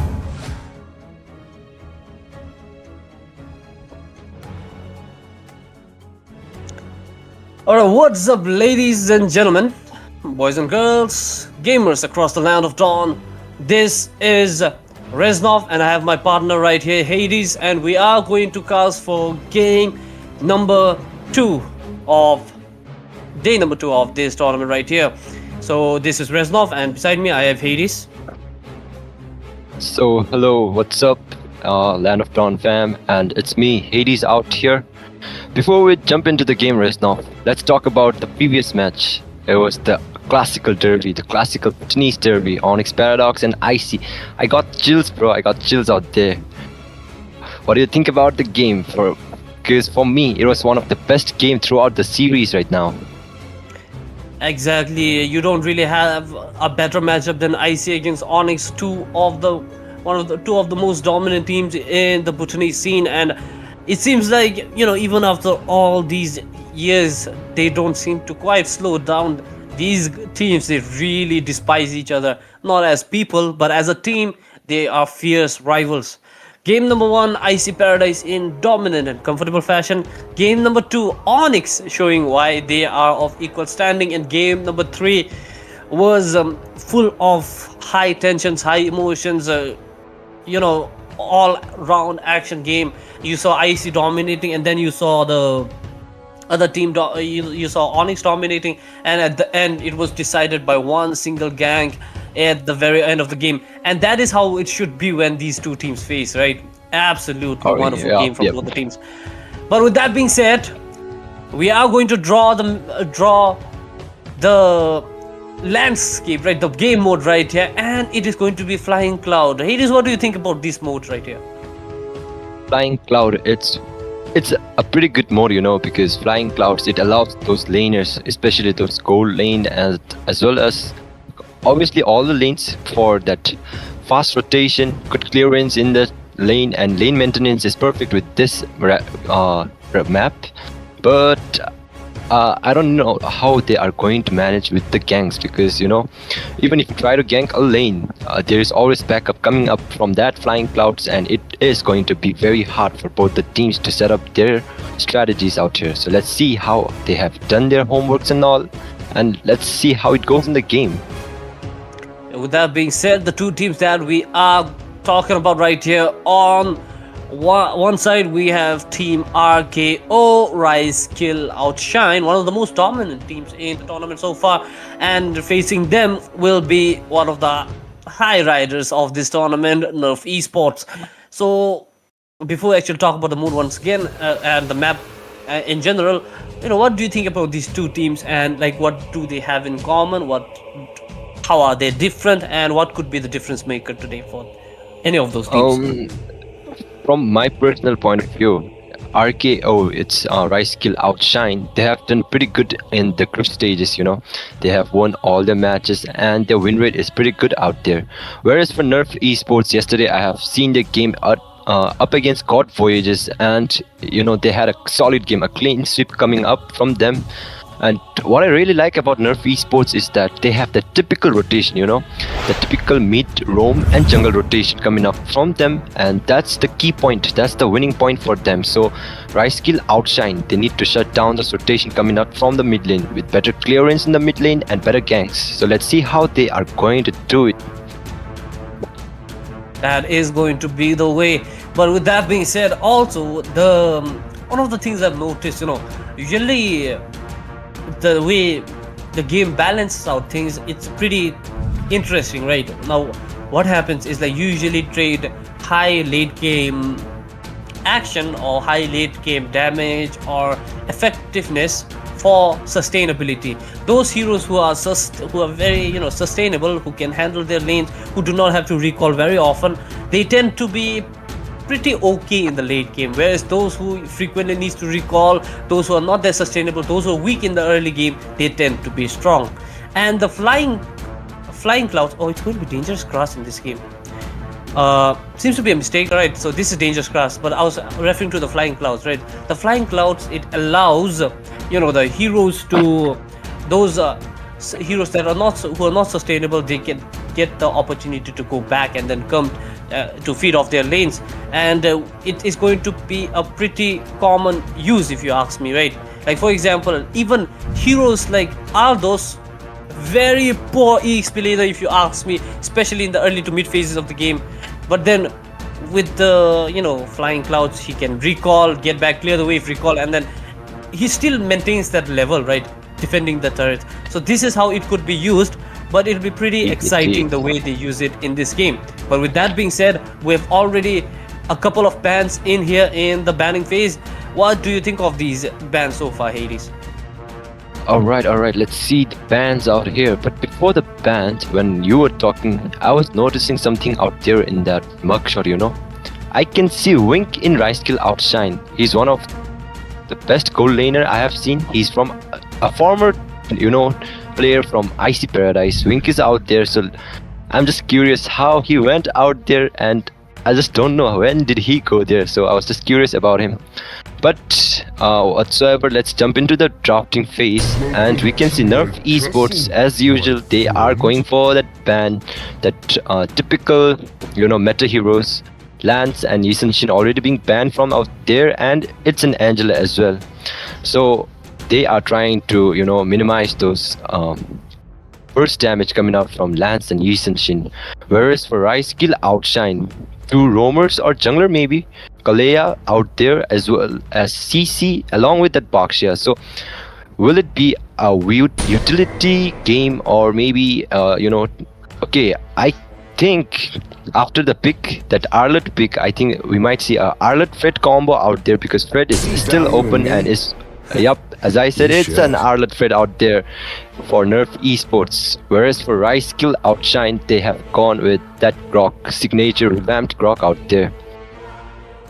So it seems like we already got the first few drafts coming in, and as Hades has just mentioned, Nerf Esports, they really like playing the game the conventional way. They really like rotating the traditional way. They don't like to change it too much, right? They want to keep it simple, effective and strong, and Arnold Fred combo being one of those combinations, they have went for that one. But on the other side, we have a Grok pick, one of the most picked heroes in this tournament so far, and it seems like we're not going to stop anytime soon as he has been locked in once again. Meanwhile, we are also going to see Shushin and Hayabusa getting picked as well. This is a pretty interesting draft if you ask me, but then Shushin is a very good counter against Fredrin as well, and typically any kind of roamers who is a little bit slow and who cannot catch her off guard very easily. And against Fredrin, she's super effective, so you can understand that.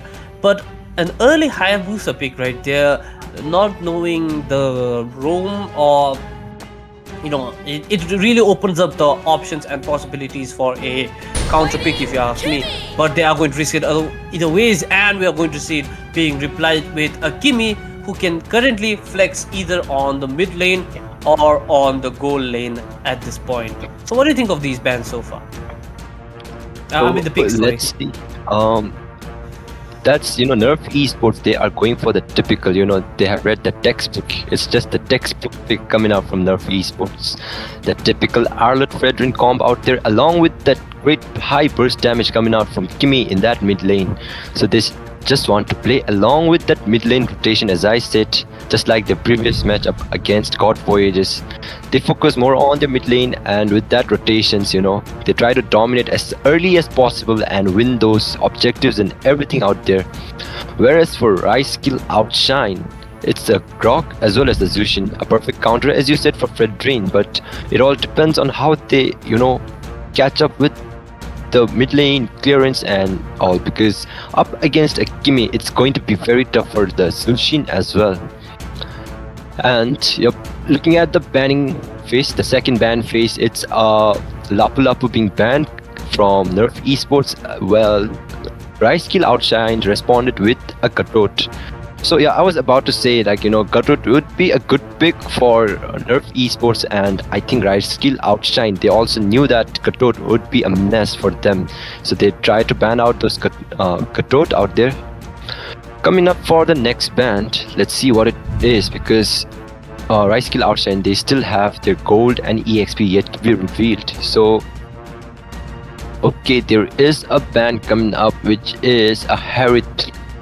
So Harith, it is a good pick out there, or good band coming up from Nerf Esports, because they don't have that burst damage coming up from that magic, mage, because Zunshin, she's just trying to poke out there, a lot of CCs coming up, but the main magic damage dealer is not out there. So they tried to ban this Harith, because Harith gold lane is completely unstoppable, We have seen those late game monster Harith gameplays out there. Whereas Rice Skill Outshine, they're still going for that roam band, Hylos being banned again. So Reznov, what do you think about the upcoming picks now?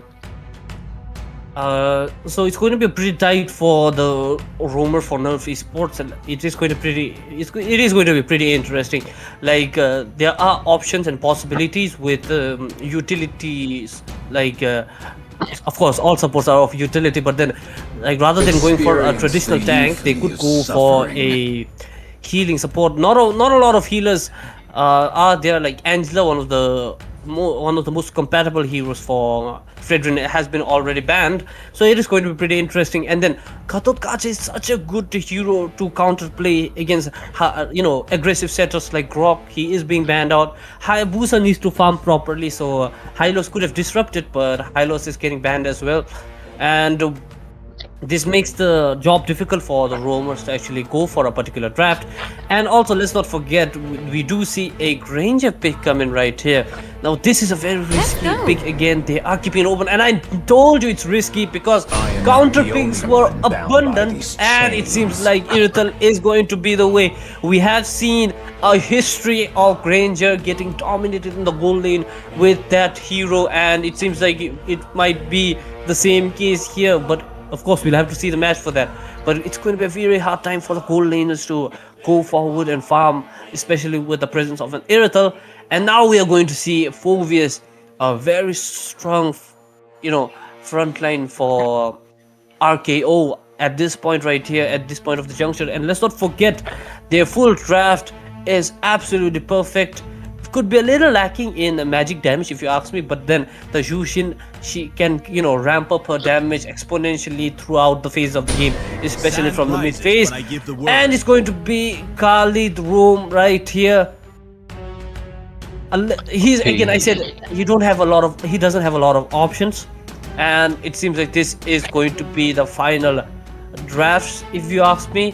Khalid Room, I don't think it's the answer they wanted, but they'll have to settle for it. Yep, indeed. Because Rice Kill Outshine, they're going for so many counterplays in both the lanes. You can see Irithel up against a Granger. It's going to be very hard for Kelzin to lane out there up against the Irithel. It's pretty hard. Like, I know how hard it is because I am more of a gold laner, so Irithel is one of the top-notch, hero out there to counter Granger. But in EXP as well, Arlott with those vengeance, a lot of dashes, Phove, the perfect hero to counter him as well. But for the teamfight composition, I think that Nerf Esports has the upper hand because Khalid, I've seen Titan yesterday with that Khalid on the first game. He was doing a very good job, he was like giving the infos out there, tracking the locations of those enemies out and invading a lot of times, because Khalid in that early with his first skill has a lot of damage, and as well as his quick sand guard heals up, and he does not need to recall out there. So it's going to be a pretty good game because they are going for that mid lane rotation, obviously, because in the first game as well they went with that typical Kimi and Khalid, very good lane clearance out there, and fast rotations along with that Fedrine.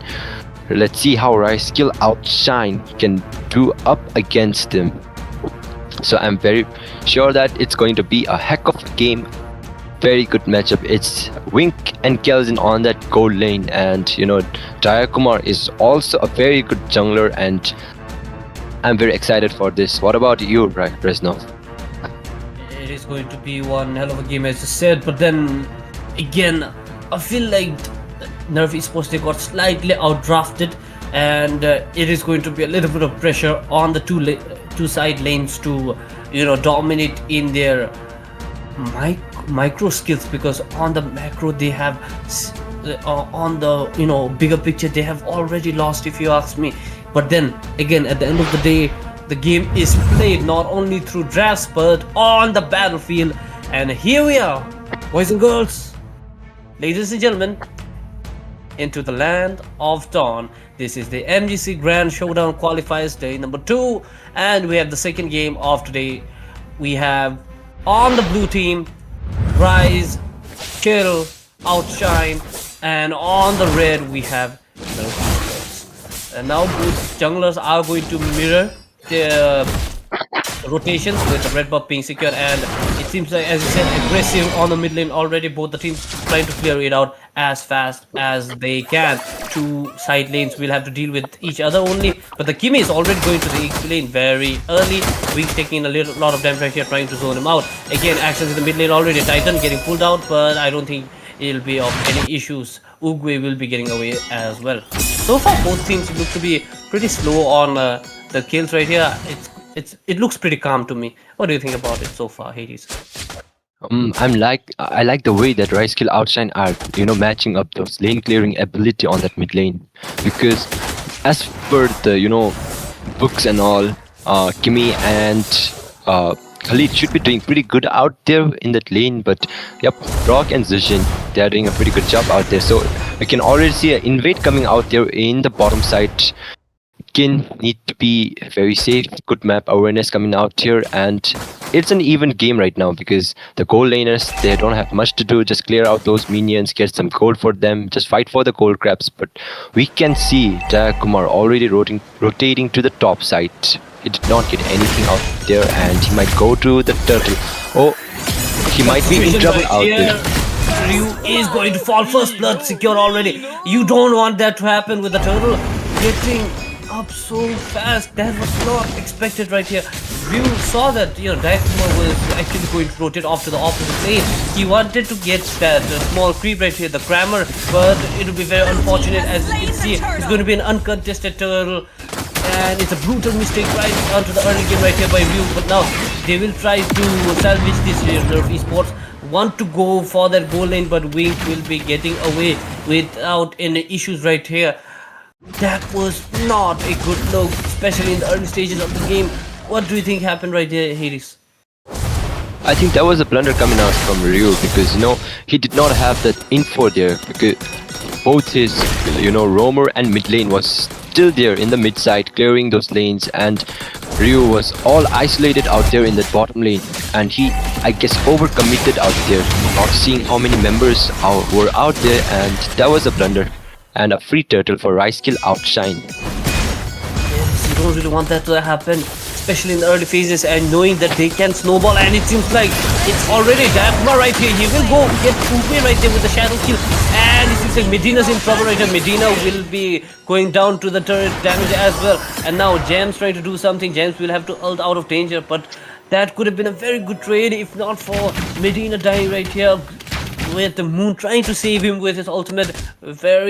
It was too late, too little, and he had to go and settle for a 1-1 trade right here. Wink, by the way, very low, and now Devkumar is going to secure that crab. Wink might have to go back right here. Should not have done that, but now actions might happen in the goal lane with the 4 of the members from RKO already near the top side right here. It is going to be a 3-4-1. Gems trying to poke Titan out, trying to pull him out, but I don't think that will happen. And ultimately, we have actions on EXP lane as well. On the opposite side, right, it's going to be a 2 versus 1 for Medina. Medina's fighting as much as he can, but I don't think he will be surviving.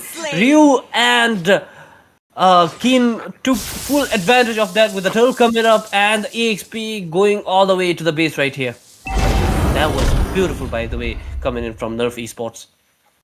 Yep, they are going for that counter rotation out there, because 4 members of RKO were out there on the top lane, and Medina was all isolated, so that was a good counter play coming up from Nerf Esports. Here we are already on the turtle, and we might see a gang coming up here, and Medina gets taken down. Dayakumar with the red tree steal, clutch steal coming up. Moon gets taken down by Kelvin as well, and it's a 2-4 turtle trade out there. So what do you think about the trade, Resnov? Is it worth? That was a bit of a brutal exchange if you ask me. The turtle usually accounts for maybe 1 kill right here, and it could have, if that was going to happen, if you're going to get outnumbered, if you're going to get outganked, you could have trusted your jungler to risk it a bit and then go for the clutch steal. He did get it, but at the end it was a bit of a trade right here. You don't want that to happen, if you ask me, because they knew that they were going to fall behind in terms of the team fight. They engaged anyways. Dayakumar did get a free this one, but I don't think he'll settle any less, because Kelvin has gone down here right here with the shadow kill. Dayakumar very comfortable on this hero, too well versed on this particular jungle right here, and he is feeding off. He'll try to do something to Titan as well, will not be successful, and ultimately this will seem to pay off right here. Titan in a little bit of stretch right here, ultimate being proc. Titan almost down, but this is going to be a brutal one. Moon will have to settle for nothing in this turn of events and will be getting away. That was a heck of a gang out there in the gold lane, but Dayakumar, I think Haya is one of his signature hero. As far as I have seen him play all throughout like many tournaments, Dayakumar is doing really good job on that assassin heroes. And I really like the way Rise Skill Outshine are rotating right now. Because I don't they think need to focus on that, the goal golden is out down there. again. The goal is down again. No, that was not supposed to happen. Kelson, like Dayakumar had a very perfect setup right here. Hiding Red in team that turret has top been lane push right destroyed. here. He was waiting for it. And by the way, Titan was right beside him. But then again, Kelson, there was no map connection between, there's no map awareness between the room and the goal lane. No communication, no opening right here whatsoever. And he took full advantage once again. Dayakumar is losing in this game, and the goal lane is suffering in exchange right here. The third turtle is up for grabs once again. Yep, they are doing a pretty good job out there because you don't want a Granger to lead when you're playing in Irithel, because once a Granger starts leading, it's like an even square match. So they are trying to choke down Granger out there already. Medina very low out there for the turtle fight, whereas Moon trying to. No. What a brilliant gang coming in from the side of Nerf Esports. They have clapped back. Absolutely clapped back right here into this game. 4 down, and the turtle also secured. That was what I was talking about. We knew that, RKO were lacking behind in terms of team fight. They were a little bit weak right here. They even started this one, but they're all over the place right here. Medina was engaging all alone, and then you saw Moon with that set right here, but no one to reply. And if you waste too much, this is what happens. Everything fell apart from that point on. Dayakumar was taken out, so was the other 3 members, with only Wink getting out of danger. That was very poor from RKO right there. Nerf Esports took full advantage. Yep, all credit goes to that final slash coming out from Kin.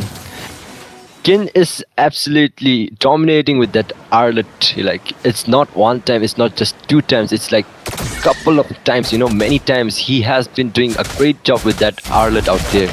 He has done this before, he's doing it right now, and we might see him doing it yet again, because that was a heck of a combo. Final slash from Arlet and a traction pulse coming out from Uguay.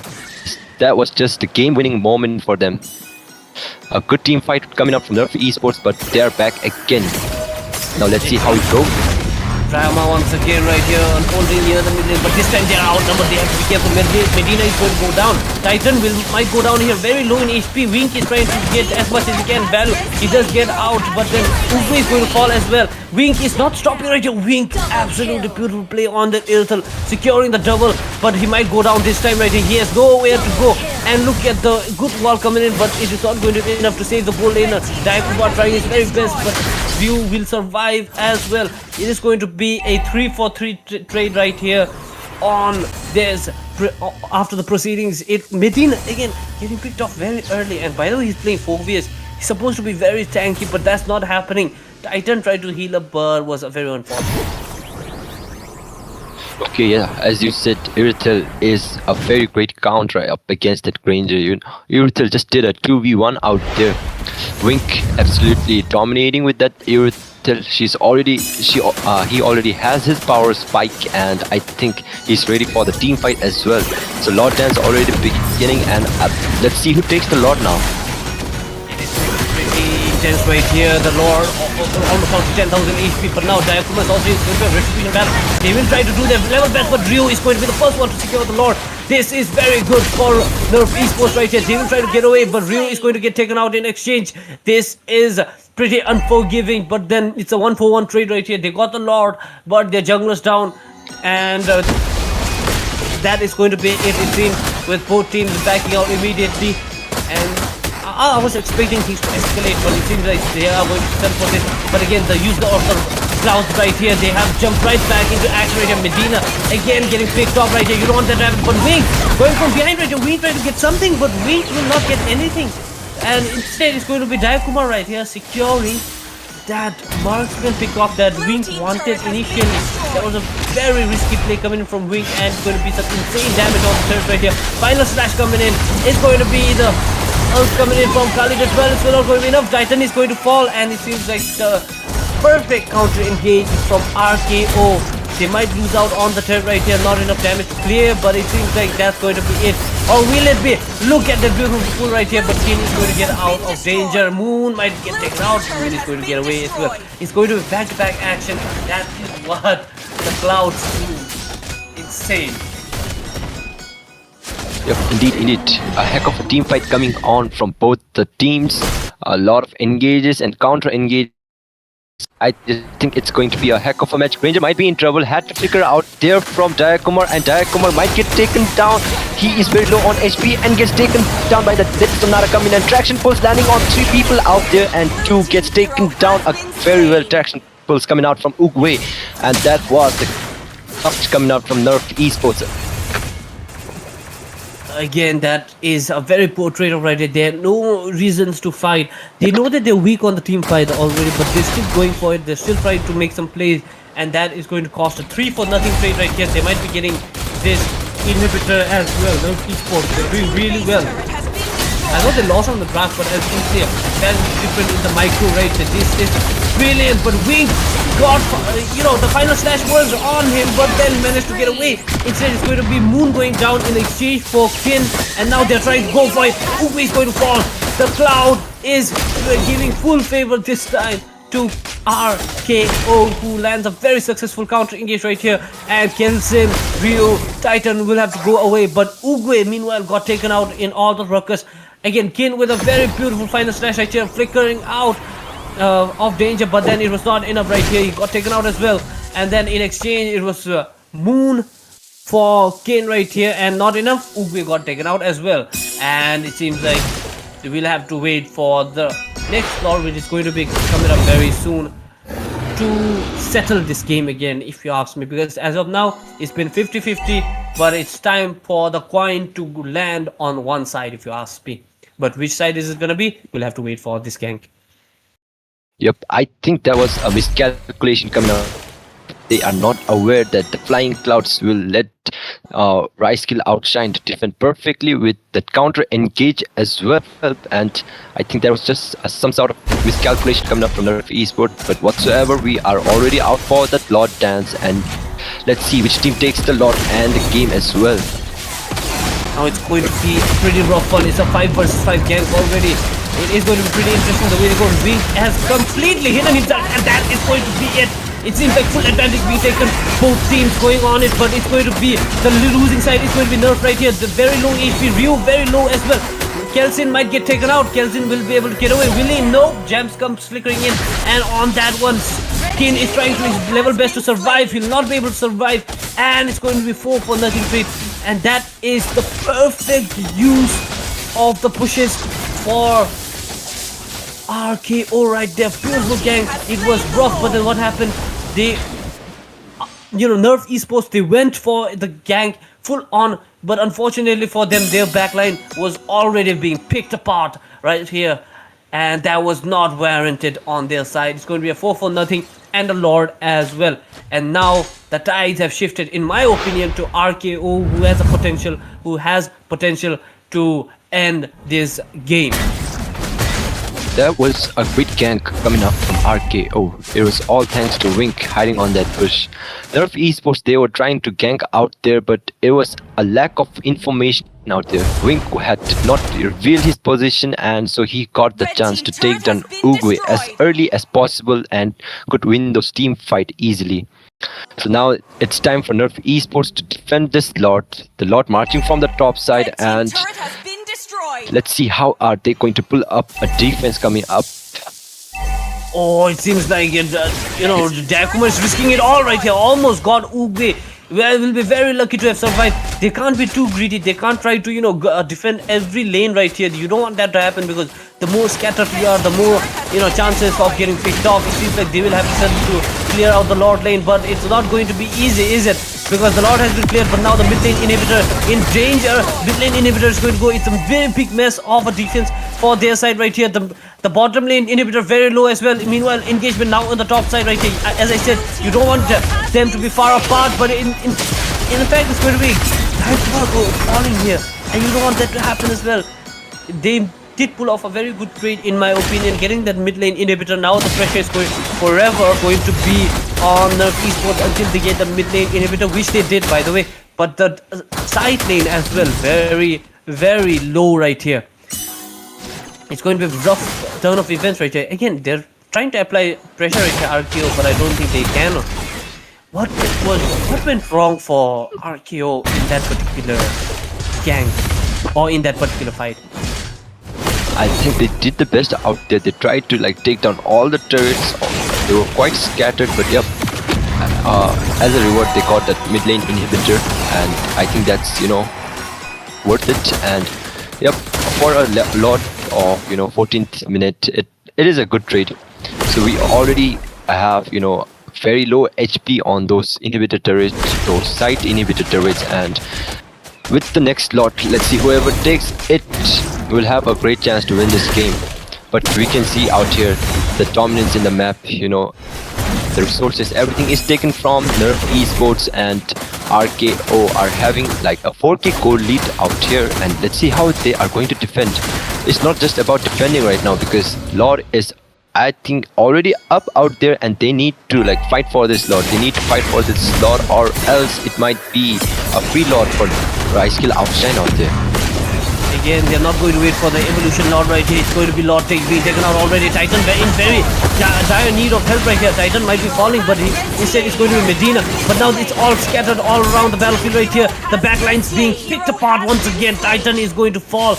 And then it seems like it's going to be very rough, because 3 of them are already down. Rio has been caught out as well. He has nowhere to go. Ryu might fall right here. Wink is coming from the back. Ryu trying his level best to survive, but he will not.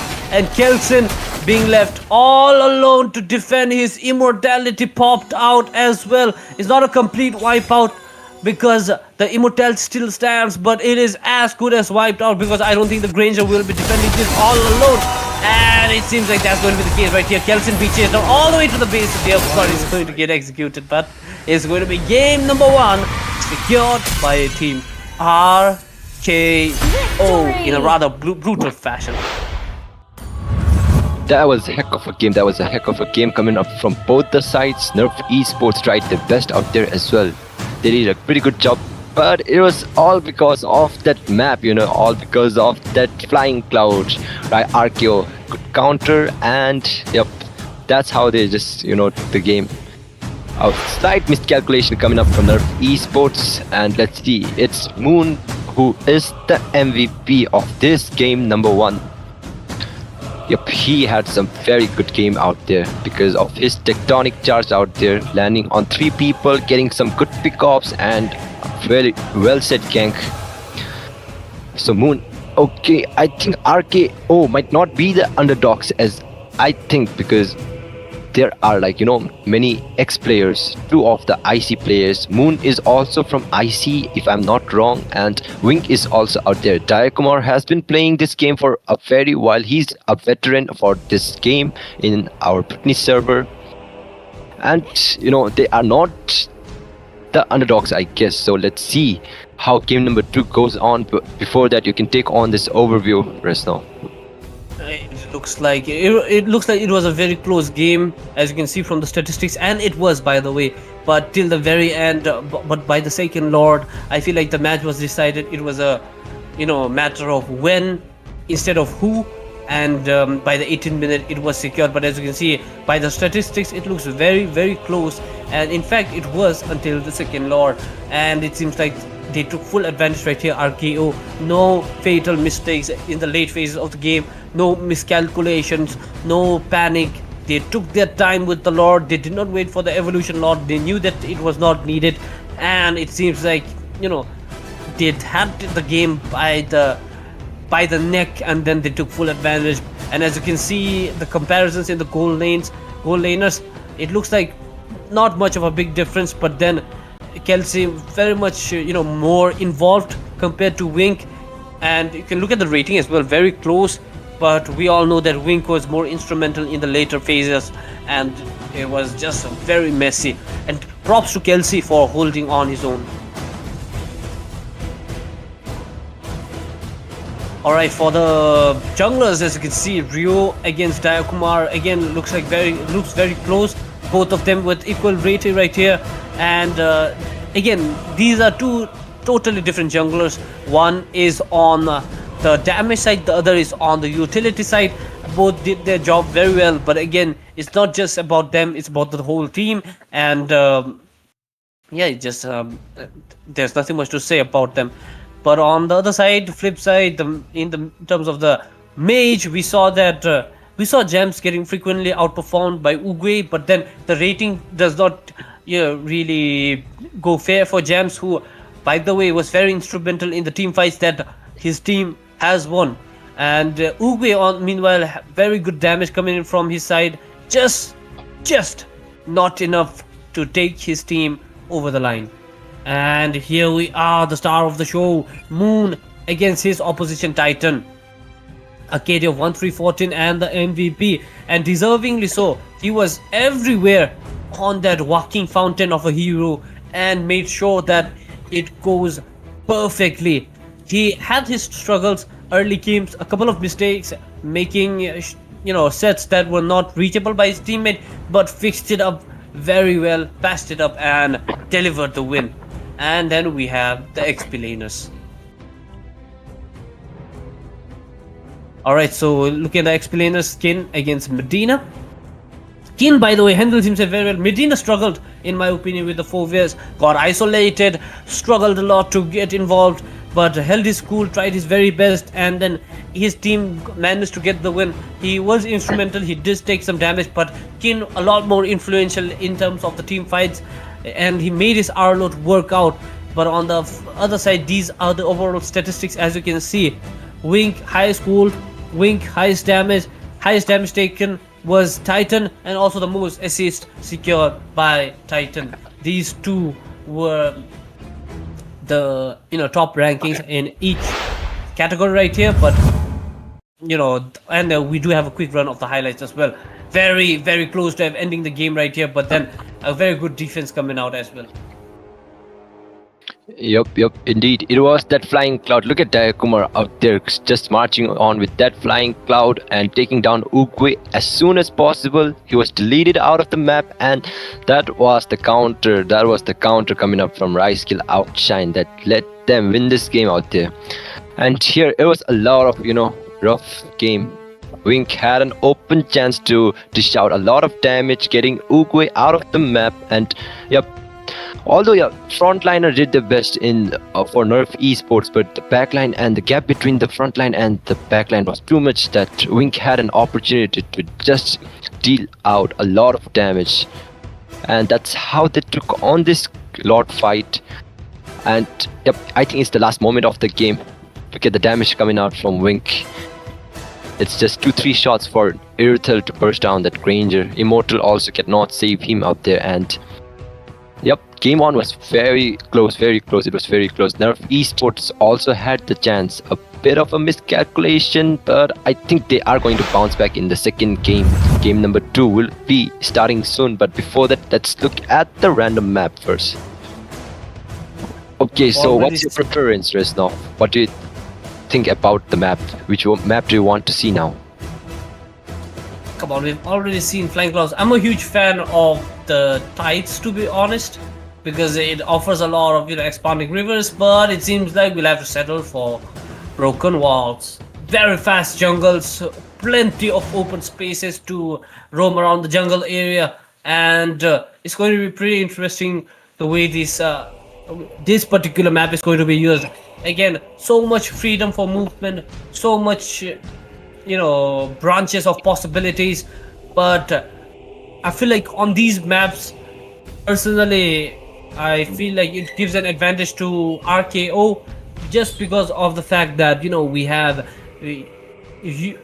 certain hero users. Like you look at Dayakumar, all his jungle pools, most of his preferred ones especially, are benefited by the Broken Walls, allows for fast movements in the jungle area as well.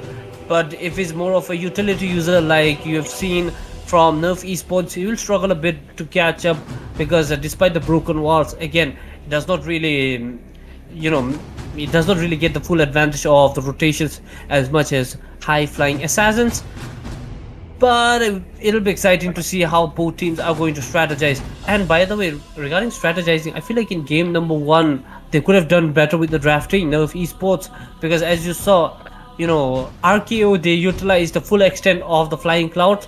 Nerf Esports never really took advantage of it, in my opinion. They had options, they had opportunities, but if they had just drafted more based on the map, I feel like they could have done much better, and it is a change that they might bring into the second game. Yep, their draft was based on, the tides, expanding river as well. Because, yep, expanding river allows you to go for that early rotation, but whereas for flying cloud, it depends on the lanes, The lanes needs to be managed really well, and I think that's a plus point for RKO, because they did a pretty good job. Lane management was absolutely great out there, because their side lanes were totally out there with full HP, and only the mid lane was interrupted.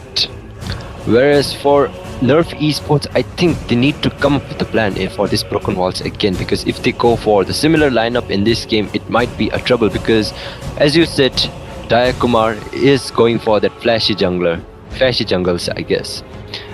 Starting with that Hayabusa, he did a pretty good job out there. He just hits the backline, Uguay and Kaizen, both getting taken down out there. So let's see how it goes now. Now I think we are going for the draft phase soon, and okay, very excited for this match, Riz. Yeah, definitely excited for game number 2. It was a very close game, right? Like both teams, they had the opportunity to just go ahead and grab the game. It just turns out that RKO were the better team into doing that. But is it done? No. We have plenty of opportunities for both the teams. They might take full advantage very soon. But in this game, they'll have to try to be a little bit fast, especially Nerf Esports. They have a huge mountain of a game to climb, considering that RKO being very good into putting them into rough places. You saw in the draft they managed to squeeze out the roam right here, trying to make sure that those heroes that would cause them trouble are banned out and clear out of danger. And it seems like we're waiting for the players to still get ready. And while we're on that, what do you think let's just let's just now, what do you say now? Let's just try to think of what would be different if it was a dangerous, something like, if the map was something like dangerous grass. Who do you think would be benefiting from that map? We do have broken walls, but what if it was dangerous grass? Oh, so you want a hypothesis on that? Yeah, just hypothesize.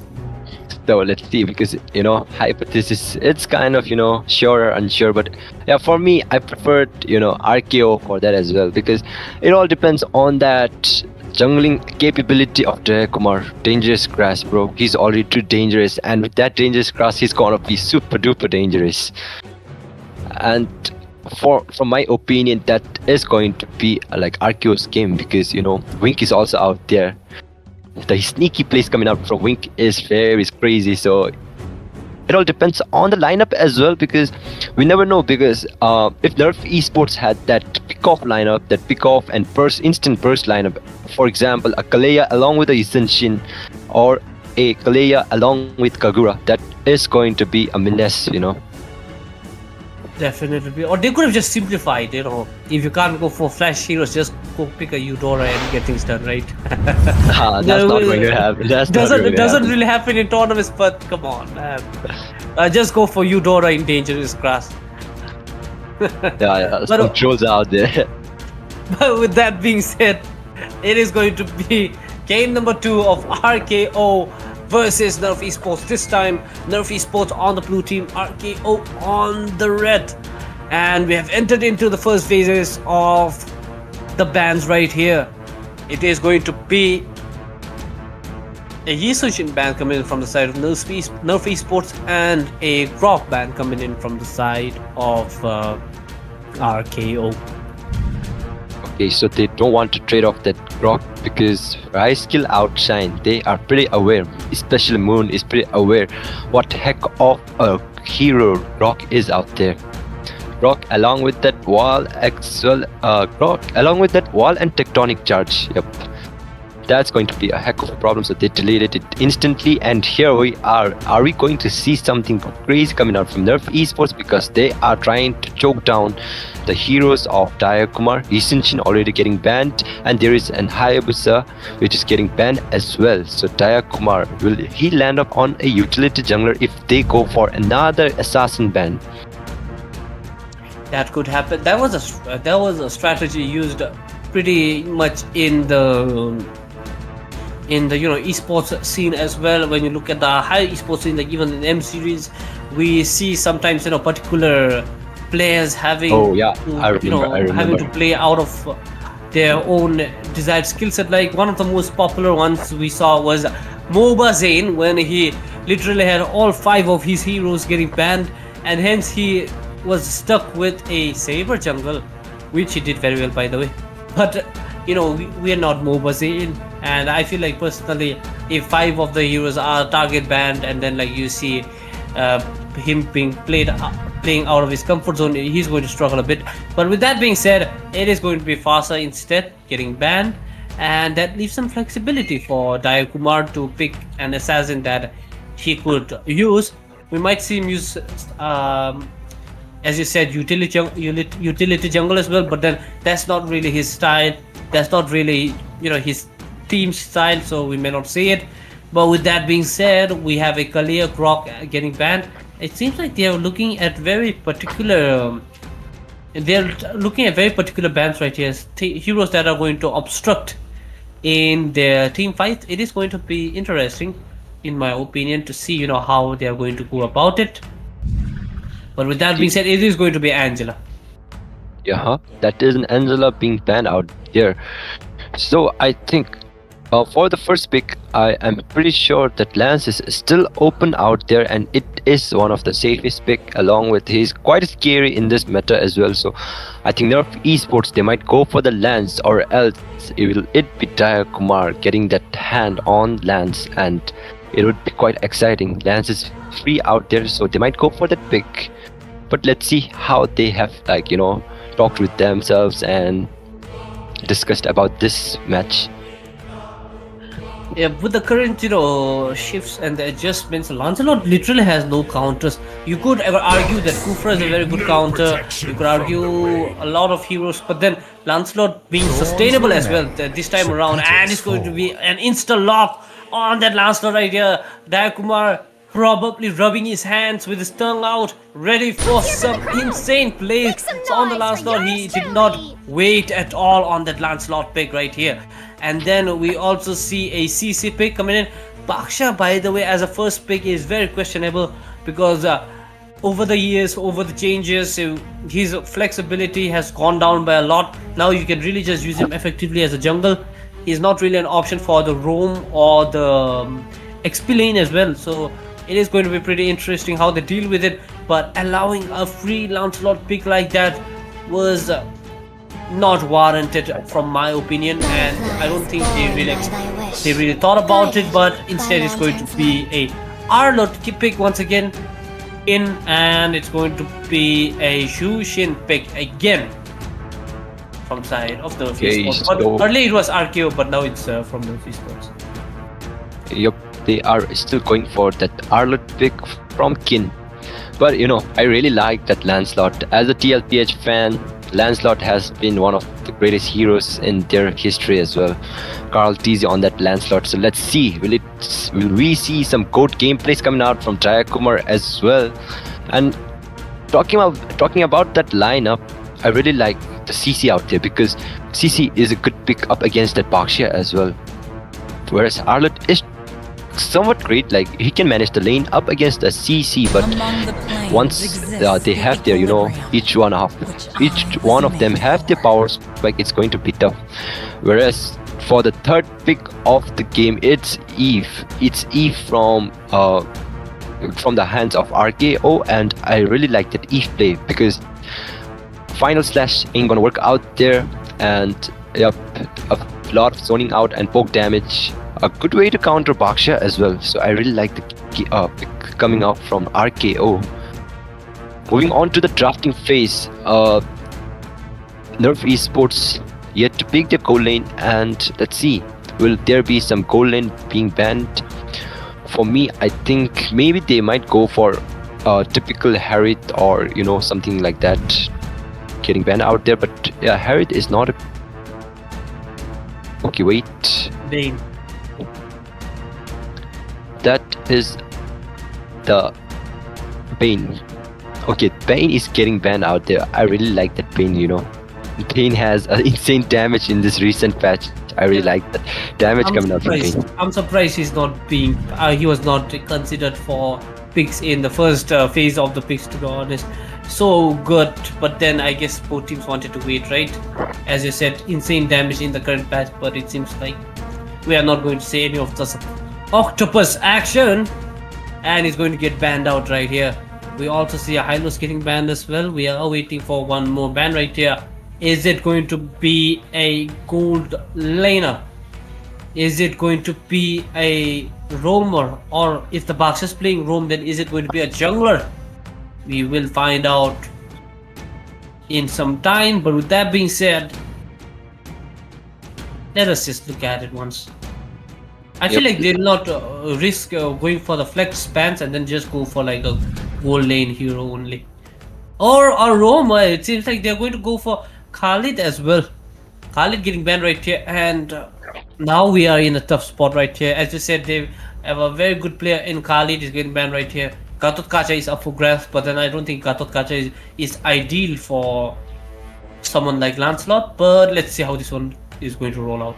One more ban from the side of Nerf Esports, and we are into the scheme. Okay, so Gatot, yep, I don't recommend a Gatot coming up from Nerf Esports out there because there is a CC and a Eve already out there, and it's going to be a heck of a problem. AOG is out there to grab the backlines, but I guess it's RKO who's getting that Gatot, which is pretty good. I guess for them it is a good pick. And yep, Gatot is one of the great tanks out there, great roam with that taunt and AOG landing perfect. A perfect AOG can change the whole tempo of the game. I agree. So for the EXP, what do you think will be the EXP pick? Let's not forget that he has the best counter ganking capabilities as well. He can change the tide of any gank that goes on, right? And it's going to be pretty interesting to see how Gatot is going to be used. But instead, we are going to go a little bit off brand right here, if you ask me, off meta with that Moskov pick, and a pick to complement the Baksha. We have Matilda getting locked in as well. She is not used very much in this tournament right here. She's very rare to see, but it seems like it is going to be Matilda regardless. And I'm also surprised with the Moskov pick coming in from the side of Nerf Esports, but this settles it, the fact that Baksha is going to be stuck in the jungle. And now it is time for some Granger action apparently, and this might be the final drafts for both teams. Yep, looking at the lineup, I really like the team comp coming up from RKO. That's a heck of a damage coming up. A lot of poke from Eve, a lot of damage from that Granger as well as Lancelot. And will it be enough? Will the shields of Matilda and the tankiness of Baksha be enough to sustain the damage in that front line? It will be a question that will be answered after the game only, because now we are into the second game. Okay, so what do you think about the line of Riz? Who do you favor right now? I favor again RKO on the draft right here. They do have Nerf Esports, they do have complementary picks, right? Like the heroes that complement each other. But then that Moskov just went off the radar. I feel like Kelsey just saw the fact that okay, I could go for Moskov, let me just go Moskov. Not much thoughts behind that pick in my opinion. and Granger against Moskov is going to be a very tough battle for him, right from the early phases of the game. Yep, he needs to wait a very long time because Moskov, if he's going for the Trinity build, only after the Trinity build he will be active in this game. Otherwise, he just needs to push the side lanes, you know. That's all a Moskov can do, but we can see Medina already dominating Kin out there, and I don't think Arlott will have a good time up against a CC out there. Definitely not going to be a good time right here. Again, facing a little bit of pressure. Medina making sure to use the best, making sure, you know, he's using his ability very wisely, trying to zone him out, trying to deny as much farm as he can, and they're doing it very brilliant right here. Meanwhile, mid lane are going to clear each other very fast as much as they can. It's going to be even on the goal lane as well, not trying to be overly aggressive, both of them trying to play this one very slowly. Contrasting rotations, as you can see, with Dayakumar trying to see if he can steal any farm from Ryu, but then Ryu too fast right here, already clearing out all his creeps, making sure that Dayakumar gets nothing. Yep, Moksha is a good pick here for like fast clearance though. And Dayakumar is already trying to invade the green side as well. So I don't think they are aware that Dayakumar is already out there. So he might be a little bit ahead on that level before the turtle spawns, which is just 5 seconds ahead. And now we already have the turtle, the first turtle of the game, and let's see who takes it. We already see a pick off coming out there from Zushin to Moon, who escapes with half of his HP. He still has this revitalize spell not being popped yet. Moon trying to go for Ryu out there, and it's a free turtle. I guess there was no contest for them because of the zoning out coming out from Moon. Yep, they should have, Nerf Esports, they really need to gel their picks right here. They've already fallen behind in the draft right here. They need to make sure that they refine the smaller details as much as they can. You know, the micros especially, they need to make sure that it works. And if it doesn't, they're going to, they're going to have a very tough time right here. Kelshin already, having some problems. He will use this ultimate to clear out the goal lane. Not getting zoned out right here. Wink will try to get this gold trap. He will get it very easily right here as well. Okay, as far as I see right now, I think it is going to be an even square match right now. Nothing much of like actions coming up. Every lane, both EXP and Gold trying to play safe out here, and no more ganks. Except for the mid lane, we have already seen RKO trying to like pick off something. Okay, Moon might be in trouble out there, but he escapes. He knows that he has the capability, the tankiness to escape from Zushin out there.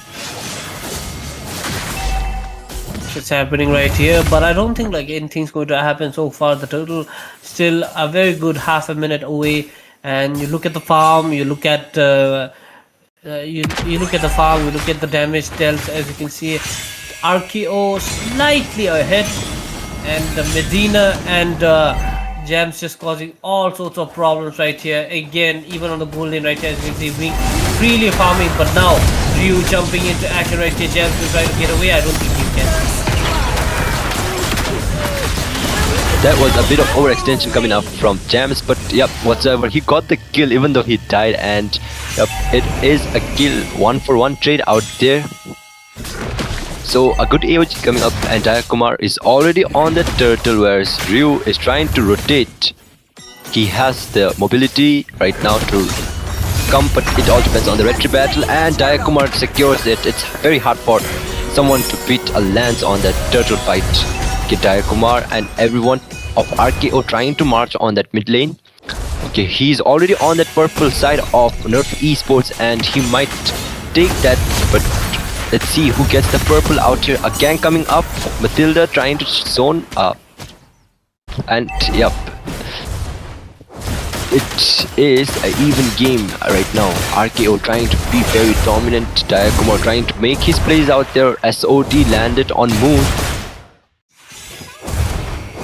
So far, as we said earlier about the broken walls and how they favor Dayakumar, we can clearly see how much it favors him. So much escape route, so many actions right here. But already Kin is going to fall right here. Tries to rotate, trying to help him out on the opposite, help the team on the opposite lane. He is taken out instead, and now Uwe getting damage, getting some damage right here from Medina. But it seems like that is going to be it. It is going to be a slow pick off coming in from side of RKO. They want more right here, but will they get it? It seems like they will get the mid-lane turret as well. They may not, because the retribution is being used. And Kumar is going to get away. Will he get away? He does get away, and now they are trying to react right here. Moon in no man's land with an ultimate, but is going to get Ubi right here. Wink does get it, and now Kin will come in, but Wink will be getting away because of the lack of follow-up right here. And now Kumar trying to make some play, will not be making anything. But then the Moscow is going to come in with an ultimate. Oh no! Brilliant dot coming in from the side of Moon right here, saves the Foxman, and Titan is going to fall. So will Kin, and that is going to be brutal for them right here. Kelvin almost got him, but then the perfect shot coming in from Moon right here saves his marksman. Okay, let's look at the instant replay coming up here. Moon trying to make a play with that AOG. Matilda had that purify and she had to use it, but Uwe did not survive it, and Wink barely survived out there with the final slash coming up from Kin. SOD perfectly landed, but the taunt coming up from Moon, that was insane and saves the day for Medina. Whereas look at the flank coming up from Kumar, just coming up from downtown and straight to the point, hitting on Titan and gets taken down. RKO, they are insane, but they're insane right now. Definitely insane if you ask me, and then you can see the best of RKO into this game right here. Nerf Esports definitely need to step up if you ask me, but then what can they do against an opposition as good as RKO, who now this time around is going to try and snowball the game right here. All the turrets are being chipped out of their hands right here, and now Titan will have to get away, does get away, but there's nothing they can do, to be honest. There's not a lot of front liners for them other than their jungler, and if the jungler is busy with the front line, who is going to farm, right? So there's nothing that they could do right here. They are getting pushed back, the recalls come in, Moon right here enjoying his time as much as he can, and now Kelsian meanwhile is going to get taken out right here by Kumar as well. Kumar is enjoying his time at this point of the proceedings, and it seems like things are going to stay this way for quite some time. Yep, a total domination coming up here. A gank on the bot lane. Real world manipulation used by Eve and gets taken down. Titan gets taken down out there, and Ryu also gets taken down. It's a 3-for-1 trade out there, and SOD landed on Wink. Wink gets taken down by Moscow, and that was a great SOD coming up from Kelvin. Kelvin might be in trouble out there, but Kumar, Kin gets taken down in the other hand, and Kelvin, will he survive? Yep, he survives out there. That was a great counter from both the sides. Beautiful play coming in from Kelsin, trying to make amends right here for the mistakes that he made. You can look at the goal rankings. He's still trying to play catch up, but that was a very good pick off on Wink, who thought that he managed to scrape past perfectly, has failed miserably on that part, considering that he did not really expect Kelsin to come in. But with that being said, the Lord is up for grabs. Both teams might be ready to face off, but I don't think that it'll be wise for Nerve Esports to actually commit to this one. They are way behind in terms of resources, and the jungle gap is very, very high right now. Yep, indeed. Whereas Kumar, who is already level 14, on the other hand, Ryu only level 10 out there, and let's see, will he get it? But I don't think there is a chance. Matilda, Ryu gets taken down before the Lord, and it's a Lord for RKO. AOG coming up there, but did not land anyone. Realm World manipulation used out there, but it did not land. But Kumar, he's insane. He comes from nowhere and gets taken, like Uwe gets taken down out there. That's a heck of damage coming up from Lancelot out there. Kumar showing how it's done on that Lancelot. He got a free pick. He is going to make sure that he uses this one very, very well. He's taking full advantage of it right here. And now esports, they're still waiting for some counterplay. I feel like it was a risk they should not be taking. They took it, and now look at Dayakumar being the showman he is. He is going to do all of the fancy tricks that he knows that he has in his repertoire, and then you can see, the way he is just gliding past every minion, and I don't think he is going to stop anytime soon because of the lead his team possesses. Okay, that's RKO is a total domination out there from RKO, but it's a good defense because the inhibitor is still safe. Dayakumar is trying to escape, and how many dashes can he use? How many puncture can he use out there? It's like non-stop punctures coming out. Okay, a gank on the top side.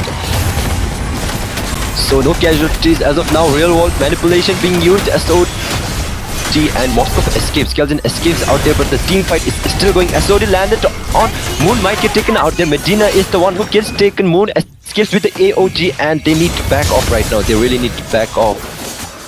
Dayakumar is still out there fighting 1v4, and he decided to retreat for now. So looking at the instant replay, Crimson Beacon popped very early out there, but Wink doing a heck of a damage from that backside. Real world manipulation landing perfectly, but there are enough dashes for Nerf Esports to get out of that. And yep, it was a 1 for nothing, I guess, 1 for no trades out there. Dayakumar tried to make some plays out there, but yep, he did not get anyone, so he had to retreat.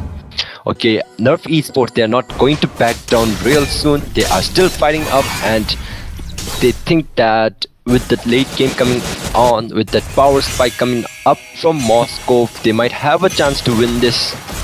So they are still fighting hard. It is going to be difficult for that to happen. And RKO again trying to apply some pressure right here. They do not have any minion. Dayakumar this time trying to mix it up. He will be getting away, but look at the amount of dashes that it goes around doing. And also I feel like they really need to try to end this game as fast as they can because of the lead that they have right here. Almost a 10 keys going with the Avatar of Guardian going in right here. Kato Kacha in full swing. He's going to get picked off. I think Moon will exchange himself, selling his soul to the devil for this mid lane turret right here, inhibitor. Some very good minions are going to come in from that lane, and now the Lord is up. It is a 4 versus 5 situation, but will they still risk it? Will they go for it, or will they wait for their front liner to come right here? RKO have a lot in their hands, but it seems like this is going to be another easy one. But look at that beautiful engage coming in, but it seems like Titan and Ubi will not be able to take full advantage again. And now Skatat Kacha is also up, and the Lord is up right here, and Dayakumar secured it without any complication. Okay, so that's the second Lord of the game, and it's still for RKO side. So let's see how they are going to defend this, because I think it is winnable for RKO right now, but a great defense might work. And Kelzin already with that Win of Nature being purchased, he is aware that there is going to be a heck of a damage coming out from Dayakumar, Wink and Medina as well. So Moon might be in trouble out there, might get taken down. He is very low, gets picked off yet again, and he is taken down. So it will be a 4v5 before the Lord, and that was a good pick off coming out from Nerf Esports. So will it be defendable? Communications and RKO side, they will try to still do something right here, try to wrap this one up. You see, they're not going to focus on fully on the Lord right here. They're trying to go around it. A lot of chaos right here happening, and the Lord is still up right here. Ufi is going to go down, Keen is going to go down. One by one, they are falling right here. Kelsin fall, Ryu falls. There was a wipeout, triple kill, and RKO takes this game down in absolute brilliant fashion and style. Yep, that was a heck of a game. RKO with a clean sweep up against Nerf Esports, who gets landed onto that bottom side along with Icy Paradise, which is going to be our next game. But before that, let's talk about this game. Let's see the MVP out here, and it is none other than Jams on that Eve. And the 94 kill participation with heck of a damage. It's like 79.6k, almost 80k damage coming up from this Mage Maestro out here. So what do you think about the game, Reznov? Like, It was very I think exciting. like I feel like Jams just took out all his frustration from game number 1 to game number 2. He was very ineffective, not much effective in the first game. Took it to heart, delivered in game number 2 right here. Again, it's a Yves, by the way. She's not even necessarily a damage mage if you ask me, but then it's just too much to handle, especially in the later phases. We all know that, and it seems like they took full advantage of it. And this time the game is not that much close right here. Rise Kill outshined. They, from the mid game to the very end, they had the upper hand. They were in the front foot, played like they were in the front foot, did not even worry, did not take any pressure, tried to end this game as fast as they can. Little bit unfortunate that it did not end as early as they wanted it, but then again, a win is a win regardless. Nerf Esports tried their best defending, but then their picks, their draft just not strong enough to handle the onslaught coming in from RKO. Yep, indeed. So let's look at the overview of the game, and not much of a action coming up from Kelzin with that Moskov, because you need to wait for that late power spike. He landed some pretty good SODs which changed the tempo of the game for quite a while, but it was Wink who had the upper hand on that gold lane, and we can see the damage dishing out coming out from Wink, which is quite very high. It's the 66, but the main difference is the jungler. It is the jungler. Dayakumar is very insane on this assassin junglers. He needs to get a bit of a nerf, but I think he nerfed Esports right there.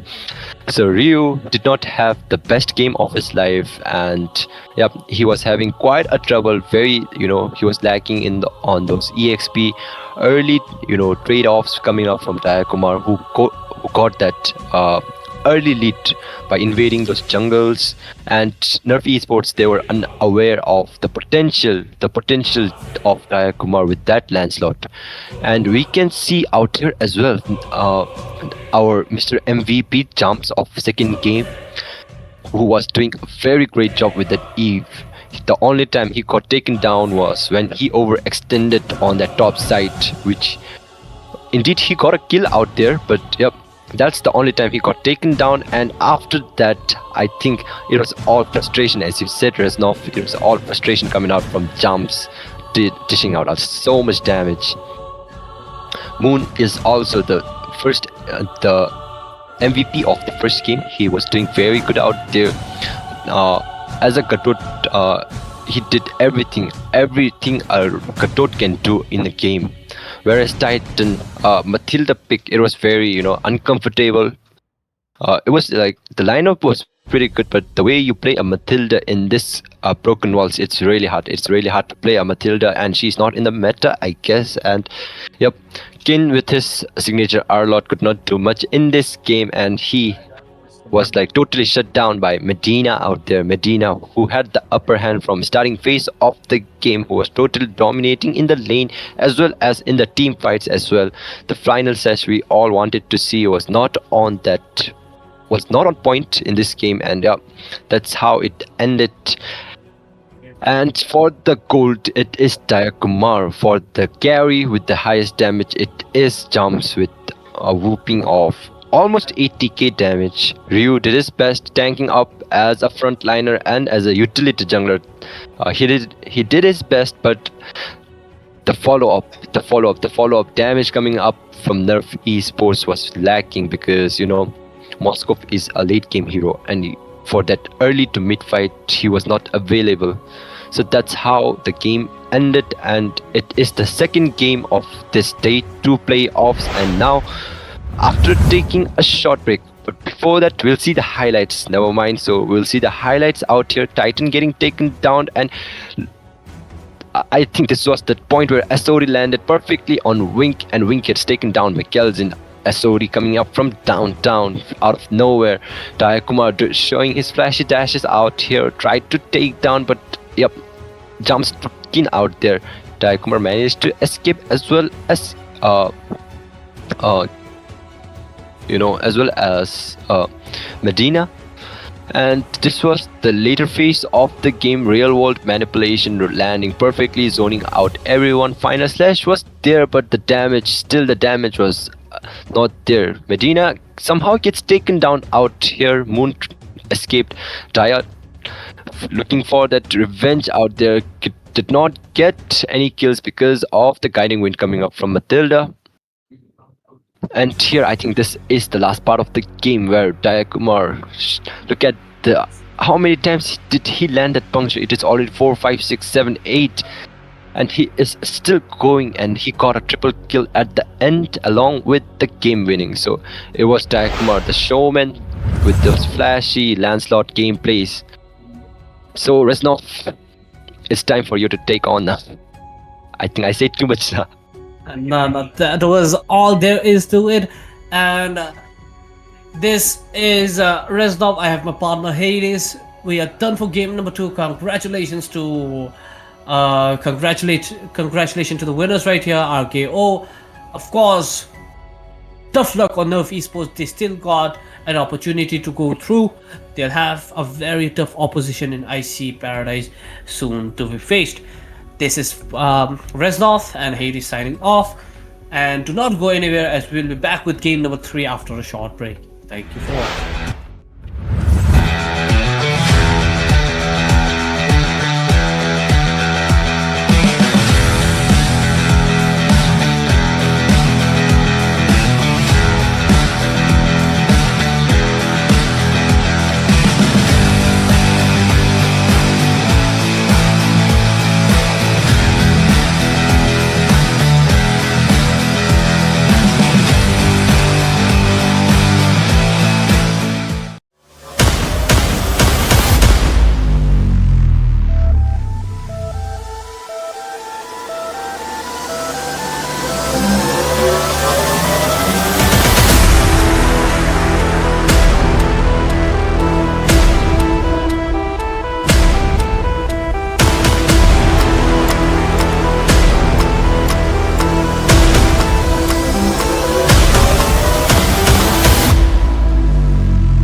Your focus belongs on the game, on the strategy, the clutch play, and the final victorious moment.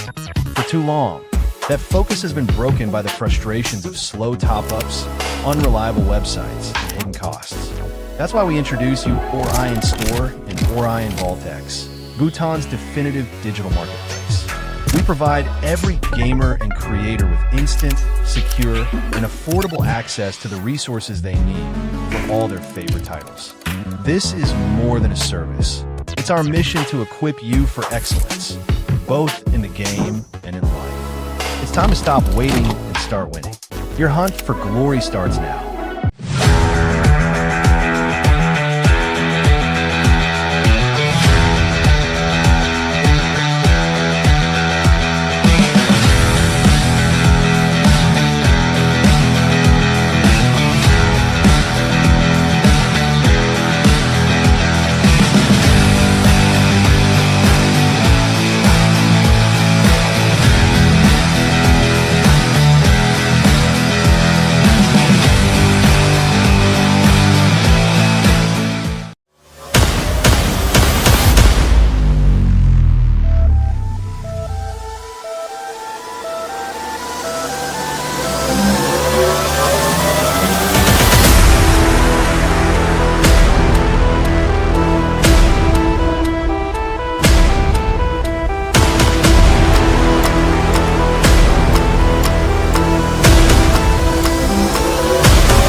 Your focus belongs on the game, on the strategy, the clutch play, and the final victorious moment.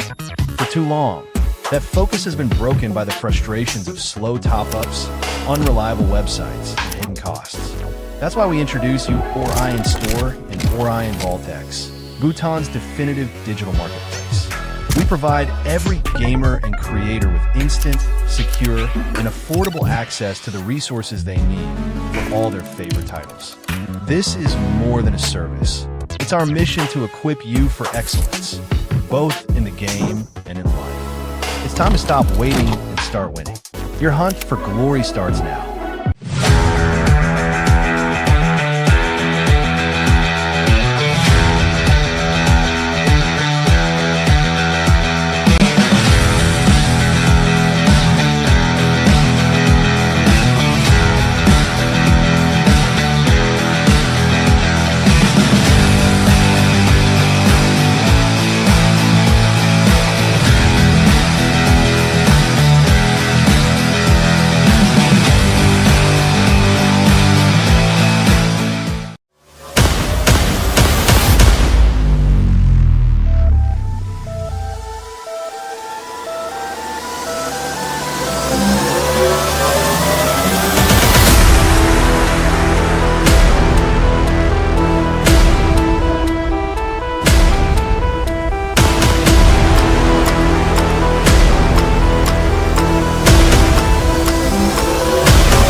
Your focus belongs on the game, on the strategy, the clutch play, and the final victorious moment. For too long, that focus has been broken by the frustrations of slow top-ups, unreliable websites, and hidden costs. That's why we introduce you Orion Store and Orion Vaultex, Bhutan's definitive digital marketplace. We provide every gamer and creator with instant, secure, and affordable access to the resources they need for all their favorite titles. This is more than a service. It's our mission to equip you for excellence, both in the game and in life. It's time to stop waiting and start winning. Your hunt for glory starts now.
Your focus belongs on the game, on the strategy, the clutch play, and the final victorious moment.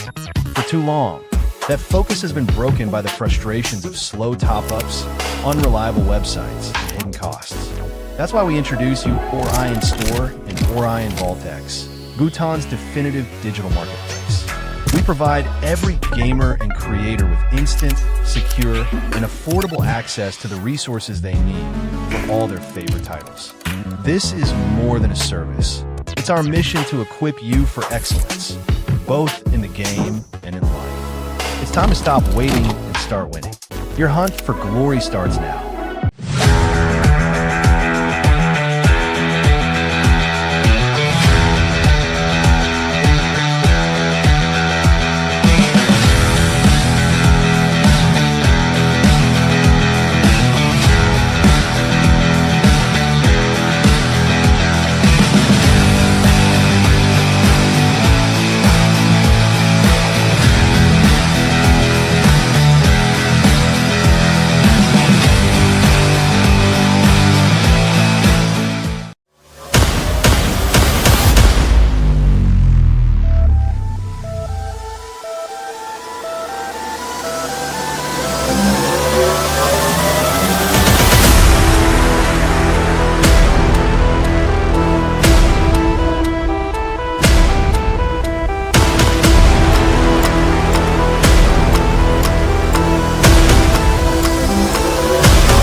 Your focus belongs on the game, on the strategy, the clutch play, and the final victorious moment.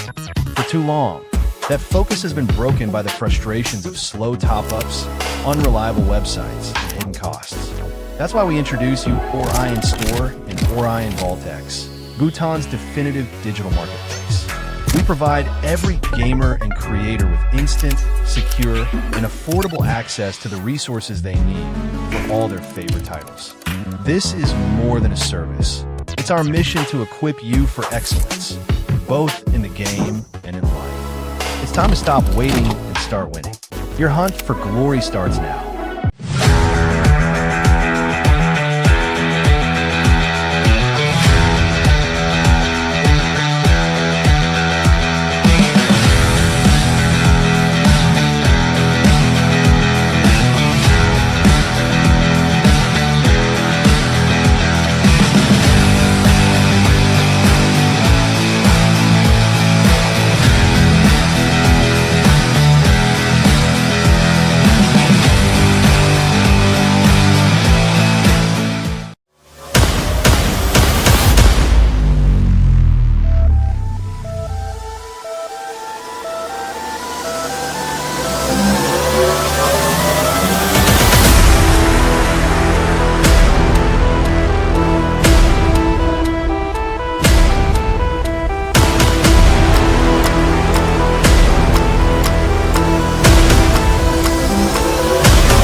Okay, welcome back, guys. It's the third match of day 2, and it will be the lower brackets, which is IC Paradise and Nerf Esports.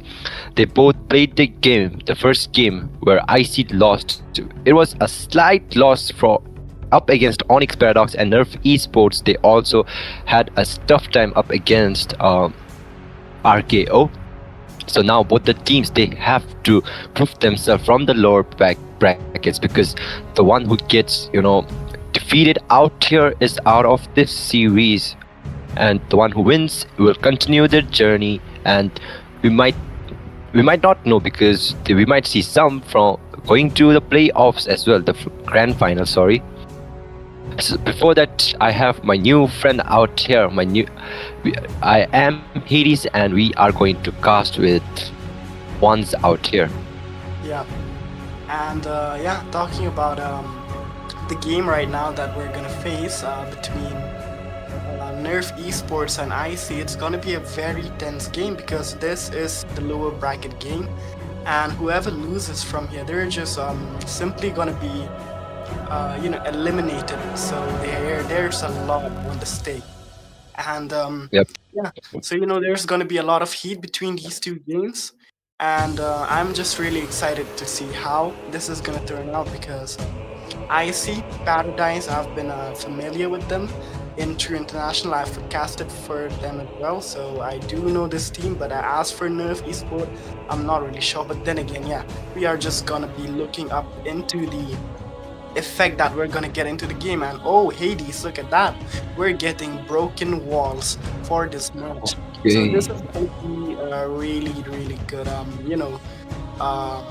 choice for heroes that can, rotate a lot in the early game and invade, because broken walls, you can just basically pass through so many walls now.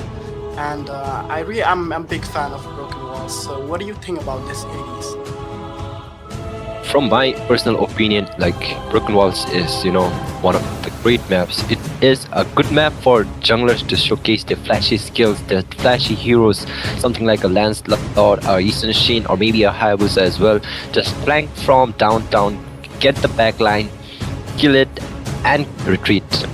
So yeah, we have already seen that in a lot of games, and I wish that both the sides did go for that utility jungler. Not utility, sorry, my bad. It's go for that assassin jungler though. Whereas, it depends on the rotation of the team as well, because whoever has the good clearance and who can rotate fast, they will have a good time out here. Ooh, look at that, Hades. Without any further ado, we are headed straight into the drafting phase. And on the right side, we have Nerf Esport. On the left, we have IC Esport. And just look at IC Esport already coming up with the Arlot and the Irithel ban. A pretty solid ban coming up from their side right off the bat.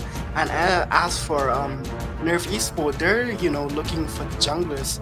So they're gonna be denying IC's jungler off that Hayabusa. They're just taking him right off the bat away. Yep, as we can see, Arlot, it's a comfort pick for Kin, so they are choking his hero as well as the Irithel.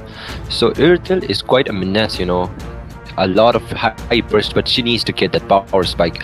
Whereas for Nerf Esports, they are trying to lock down those heroes of one last second. Indeed, that's the game strategy, I guess, because Onyx Paradox did the same as well in that last game, banning out all those 5 junglers. There was YSS, Lance, and Hayabusa, along with Fredrin and Baxia. So are they trying to do the same? Are they going for the same strategy? Because that was the game when Onyx Paradox could win it, and yeah, they took the upper hand and sent IC to the lower brackets. So let's see how it goes now. Yeah.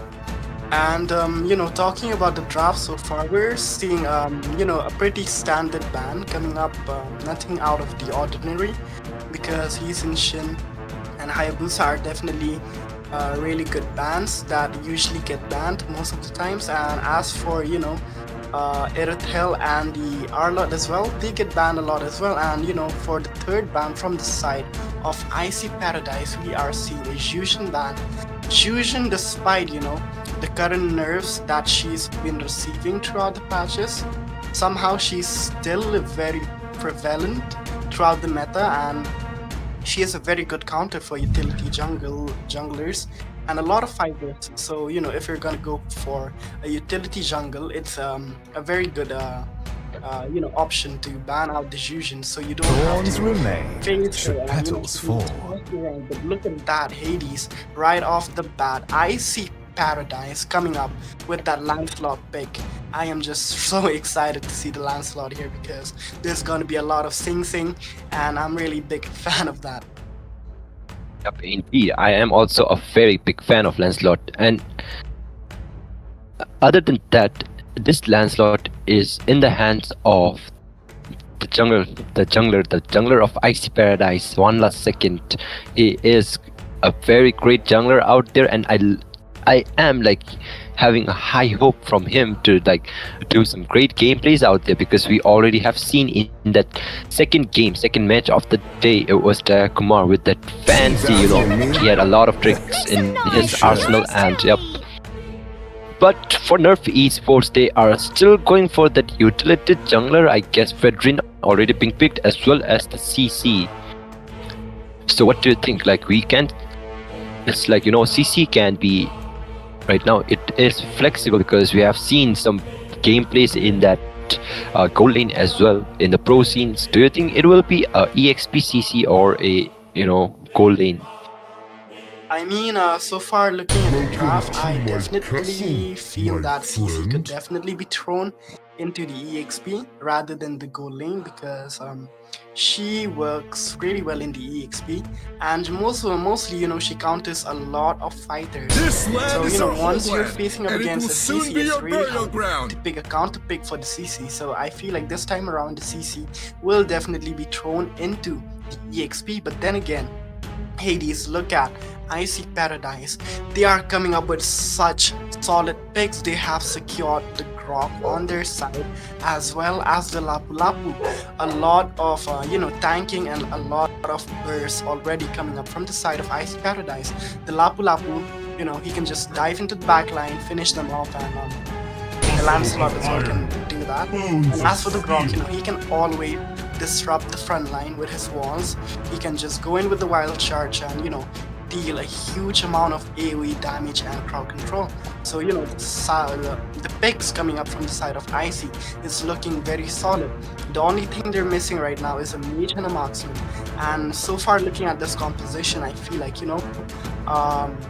they can really go for a mage that has a lot of burst potential, because talking about the crowd control, we already have the Grok and the Lapu Lapu for the crowd control.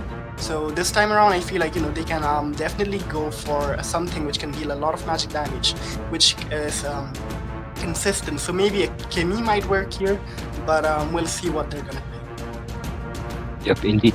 Kimi is a solid choice for Icy Paradise out there, but yep, I was about to say Eve, but Nerf Esports being very vigilant out there. They banned the Eve out there, knowing the potential that Eve can dish out a lot of damage. They are already aware of that Eve, because it was Eve that got some that made so much trouble for them in that recent game. So they are aware they don't want an Eve in the lineup of Icy Paradise, so they are choking down those mid lane burst. Whereas for Icy Paradise, okay, they might go for some gold lane ban out here, or maybe mid lane as well, but I think they are going for some gold lane, because in the lineup of Nerf Esports, they already have so much tankiness, and they just now need some good burst damage dealers. Yeah, I mean, Yep. talking about Icy Paradise, I feel like in this composition this time around, maybe they can throw in a Veller, because if we look at the composition of Nerf Esports, they have literally 3 fighters. They have a Gatot, they have a Fred, and they have a CC. And Valer, with his constant burst, constant burn, and constant crowd control, he can be such a menace on fighters. And yeah, he can just be a very, very hard counter with these 3 heroes. So if they go for a Valor, that would be a really solid pick as well. But yeah, we will see what they're gonna pick. But talking about Nerf Esports, they're coming up with a really solid band as well. They have banned the Baxia, the Ascension, and the Eve now, and their final ban will be none other than the Novaria, because they have observed Icy Paradise and they've seen that there is a Novaria player on the board. so they do not want to give that comfort pick to IC. So they're just gonna ban out that Novaria as well. Indeed, because Novaria in the hands of Nico is kind of scary as well. So Ice Paradise, as I said, they are going to lock down those gold lane heroes, which is Harith and a Moskov. I don't think Moskov is going to be a really, great choice out there, but it is still like that. They might be trying to choke down the heroes from the side of Kelzin out there. Whereas for the pick, so Kimmy is still open, and let's see. I think Nerf Esports. Oh, they went for the Granger, so I think it might be a Kimmy coming out from Icy Paradise because they need a lot of burst damage. They already have those CC, so crowd control, and yep, it might be a Kimmy and a Irithel if I'm not wrong, because Granger up against a Granger, Irithel works the best.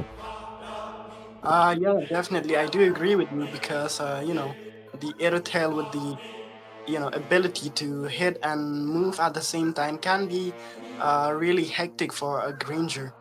But looking at the competition that they have right now, I feel like a carry could be a really solid pick here because she can shred tanks, and there are like 3 front lines on the side of Despair that I see the fondest. Oh my lord. Pick. I feel like the Nathan works way better than the carry because he deals a lot of magic, and that is what Icy Paradise they were lacking. They had 3 heroes that already deal physical. They needed something which can do that magic damage. So they have taken a When you gaze into the abyss, big because he can definitely deal that consistent magic damage that can counter these frontline fighters. Especially the Gatot, because the Gatot, he's weak against magic damage. His passive does not work on magic damage, so that can help him help Icy Paradise kill the Gatot easily. Yep, I really like the picks from both the sides, but yep, Natan is a solid choice because when you are laning up against the Granger, he is pretty solid as well. You have the damage to play along with the Granger, counter him as well. Whereas there is a Selena coming up from Uguay, which is a good pick, I guess, because you can go for that pick off play with some long duration stuns as well. But yeah, Icy Paradise, they have their typical lineup, a lot of burst damage coming out from the cold and mid side, EXP and tank being very solid. And here we are for the 3rd match of the day, and it's game number 1 up in the lower bracket playoffs. It's Icy Paradise up against Nerf Esports. Very high stake game out here, as the team who wins will advance, whereas the team who loses out here has to say goodbye to this tournament. Wow, I just have to take a moment and appreciate the specs that our streamer here he has put up, because that is some high level API that is going on here in the battlefield. And man, the way he displayed that turtle, that lord, it is just so cool. So let's just take a moment and appreciate our streamer Falls JL for bringing up such high quality API for us here to look at. And yeah. Yep, False JL, he is the goat for this stream. Yep. No more arguments out there. But yeah, Hades, talking about the draft from the side of Nerf Esport, what do you think about this Selena? Because the Selena pick was really kinda out of the pocket, because she is a bit complex to play, because if you do not hit the Abyssal Arrow, you cannot get value for the team. And the fact that they have heroes like Croc that has CC immune, Lancelot such high mobility, and the Lapu Lapu as well, with the immunity to crowd control. I feel like this Selena, she might underperform in this game because that was just so out of the pocket, and they might lack a bit of magic damage on their side as well. Yep, indeed, because they all have a lot of immunity out there, because Selena gameplay depends on the number of times she hits that Abyssal Arrow. But for team in Icy Paradise, the composition, Lance, as you said, has very high mobility. Lapu can instantly get out of the stun with that, what do you say that now, the ultimate. He has the immunity from that ultimate, and there is Grok as well. When he's near the wall, he has that immunity as well. So yeah, it might be a very hard choice to play a Selena out there with that lineup. So let's see how things work out with the Selena, because yep, as you said, it was out of nowhere. I did not expect a Selena out there. I was hoping for something like, you know, great burst damage coming up from there. Something like a Louis who can give the global vision as well, has a very high burst damage with that Yin Yang, and maybe a Kagura as well if I talk about that Yin Yang, because Yin Yang overturn from Kagura can deal out a lot of damage, and it's a great pick as well. We have seen it a lot of times in the pro scenes as well, but let's see how it goes with that Selena being picked by the side of Nerf Esports. Uguay is on that Selena. Yeah. And yeah, talking about the lineup so far, you know, who do you think has the better draft? Because if you ask for my opinion, I would say that IC, they might have a really solid lineup, because they do have a lot of good early game heroes as well as late game that can scale, especially the Nathan. And as for, you know, Nerf Esports, I feel like the utility jungle, you know, it's gonna be a little bit underwhelming, because he's a fighter and, you know, there's not much that you can do to instantly kill the mage or the enemy. Indeed, because I see the scale with time. You know, there is Nathan, as you said, he's very good with that scaling. As he approaches that mid to late game, he has, you know, a great potential to turn over the fights, turn over the tempo and momentum, even if they are lacking behind.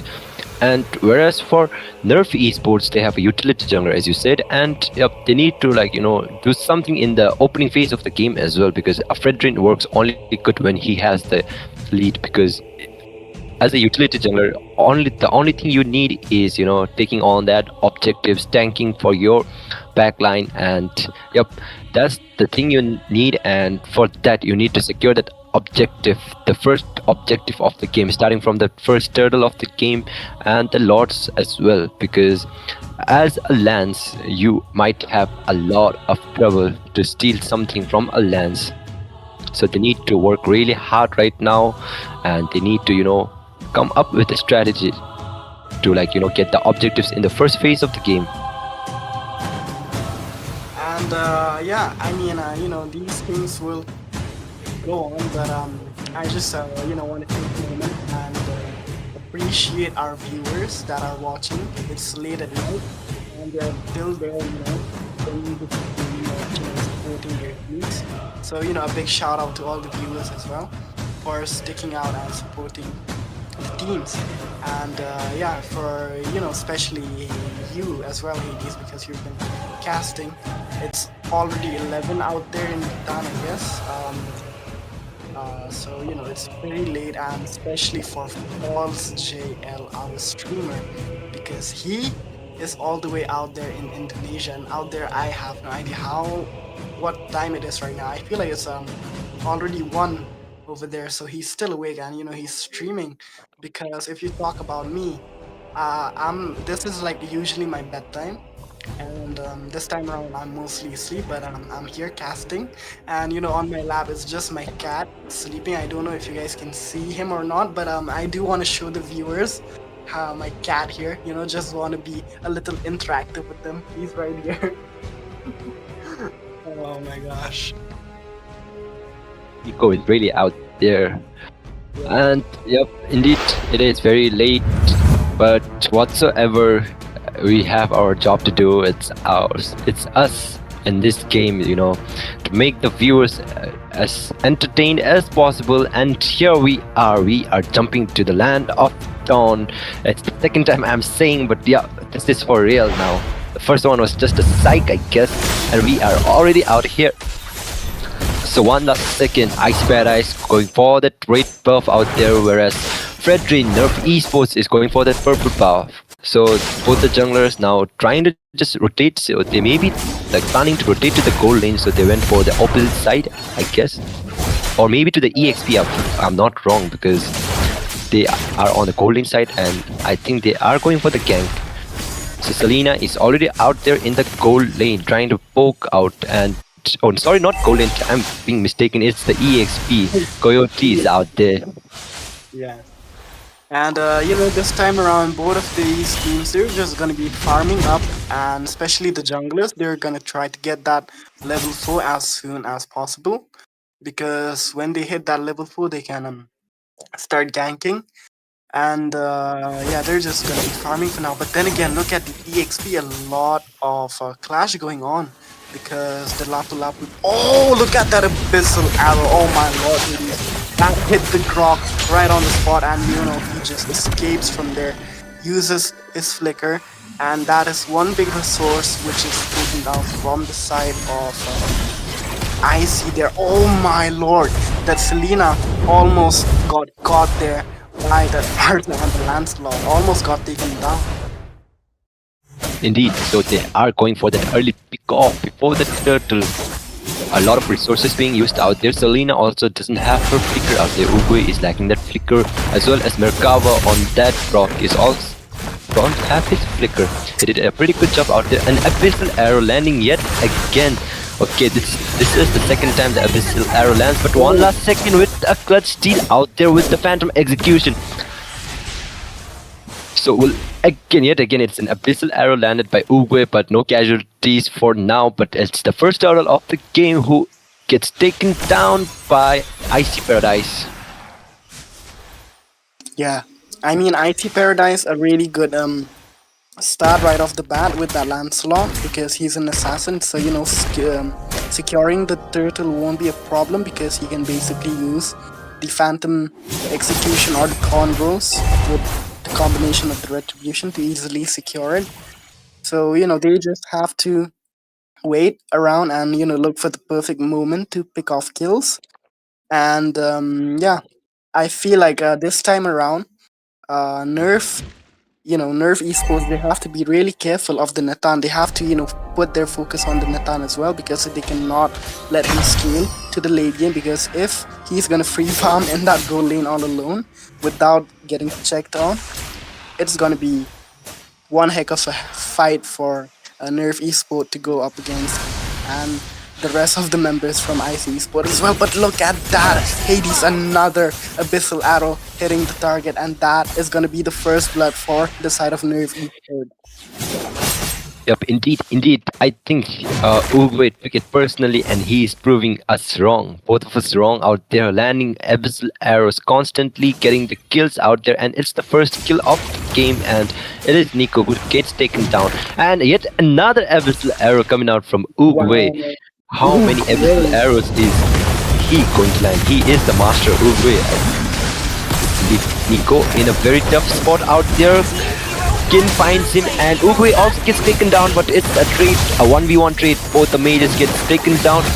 It might be a trouble for Coyote out there who gets taken down. Phantom execution used by one last second, but the taunt from Fedrin and one last second barely manages to escape with 1 HP out there. And Nerf Esports, they are already on the turtle side, and it might be a turtle for Nerf Esports, whereas one last second is waiting for his moment. Who did not manage to get the kill, but Ryu gets taken down by Ryzen, and Ryzen is already out on that bad vengeance being powered by Kin, and flicker used by Uguay to manage to escape that feather airstrike coming out from Nico. Okay, that was a heck of a trade. Yeah, that was one heck of a trade, because looking at the pace of the game, I thought that Nerf Esport, they were catching up, but Ryzen, with his entropy, he totally took down the Fredwin, which is I can't even see his name. NY. Oh, okay, what's wrong with me? Never mind. So yeah, I was just talking about how the tide of the game shifted when Ryzen with his Nathan, he just went in to kill the Fredrin. Despite them getting the turtle, losing a jungler in the early game, it's a bit of a loss because the farming of the jungle in the early game. It's very crucial. But then again, Hades, look at the top lane. It seems like they're trying to put some pressure onto Kin, but they're just not gonna be able to do that for now because she's just started hugging. And are we gonna see an invasion coming up from the side of IC Esport here? I don't really think that there is going to be any invasion because Uguay is constantly landing that abyssal arrow. He also took down Nico yet again. Nico is not having the best time of his life right now. He is already a 0-3 on the board, and Merkawa might get troubled. Another abyssal arrow lands from Uguay, but Merkawa manages to escape with that. Okay, that's a constant abyssal arrow coming out from Uguay, and he's landing it so perfectly right now. I'm really loving. He is giving me the vibe of Super Friends out there. Yeah, definitely. I mean, talking about Uguay, I really love the fact that he's utilizing Selena to her potential. He's not being the assassin. Instead, he's just being the mage, being a menace, and throwing around those abyssal trap and arrows for vision. But yeah, look at this, another turtle fight stirring up right there onto the river, and it seems like, they're just gonna Okay, that is one last second getting the turtle. Coyote gets taken down in that event, but Ryu might get isolated. AOG coming up, and that's a crazy threat coming out from Ryu who takes down Ryzen as well as Merkawa. It's a double for Kelvin out there. Will there be more? Titan very low. Nico had to use that wings by wings. One last second trying to do something, but the taunt from Titan, and he gets taken down, but it's a double for one last second. That one was a clutch out. An outplay coming out from one last second who gets 2 kills on that score sheet. Look at out here. Ryu with a very dangerous Appraiser's Wrath, taking down Ryzen. Kelvin with the double kill on Merkawa and Ryzen. Here it was the counterplay coming out here. Nico had to use that wings by wings, but one last second. Look at that double kill coming out from him. Puncture, Pound Rose, and a Phantom Execution taking out Kelvin, but he gets taken down in the end by Kin. Yeah, I mean, despite the fact that he was low on HP, he managed to take down 2 members on his own. That itself, is a really big thing for our guy here. One last second. So I feel like, if they maintain this pace of the game that they have right now, they might win the late game because I still have a lot of hope on Ryzen because he is the Nathan, he has the carrying potential. Once he has that Holy Crystal, he is going to dish out a lot of damage. But yeah, talking about that, let's leave that aside because just look at Merkawa here. He has to force out that wild charge to get into safety because he was being caught up by so many members from the side of Nervy's. Yep, indeed. One last second trying to clear out the top side. Kin is also there to guard him, but yeah, there's not much to do. The first lot of the game is coming up in 5 seconds, and yeah, both the junglers might have the advantage, I guess, but it seems that Nerf Esports, they have a good potential to take down this lot because yeah, the Granger is already active out there. Titan is very low, had to use the Revitalize, did not manage to escape. He could have used that AOG, but he thought that he might escape from that. Nico with the Feather Airstrike landing perfectly and getting a kill. It's a 4v5 situation right now in this lot dance. Ryu is trying his best. He's trying his best to get down to the Lord. One last second is already out there. Use the ult, and one last second got the Lord with that Phantom Execution and Red Tree.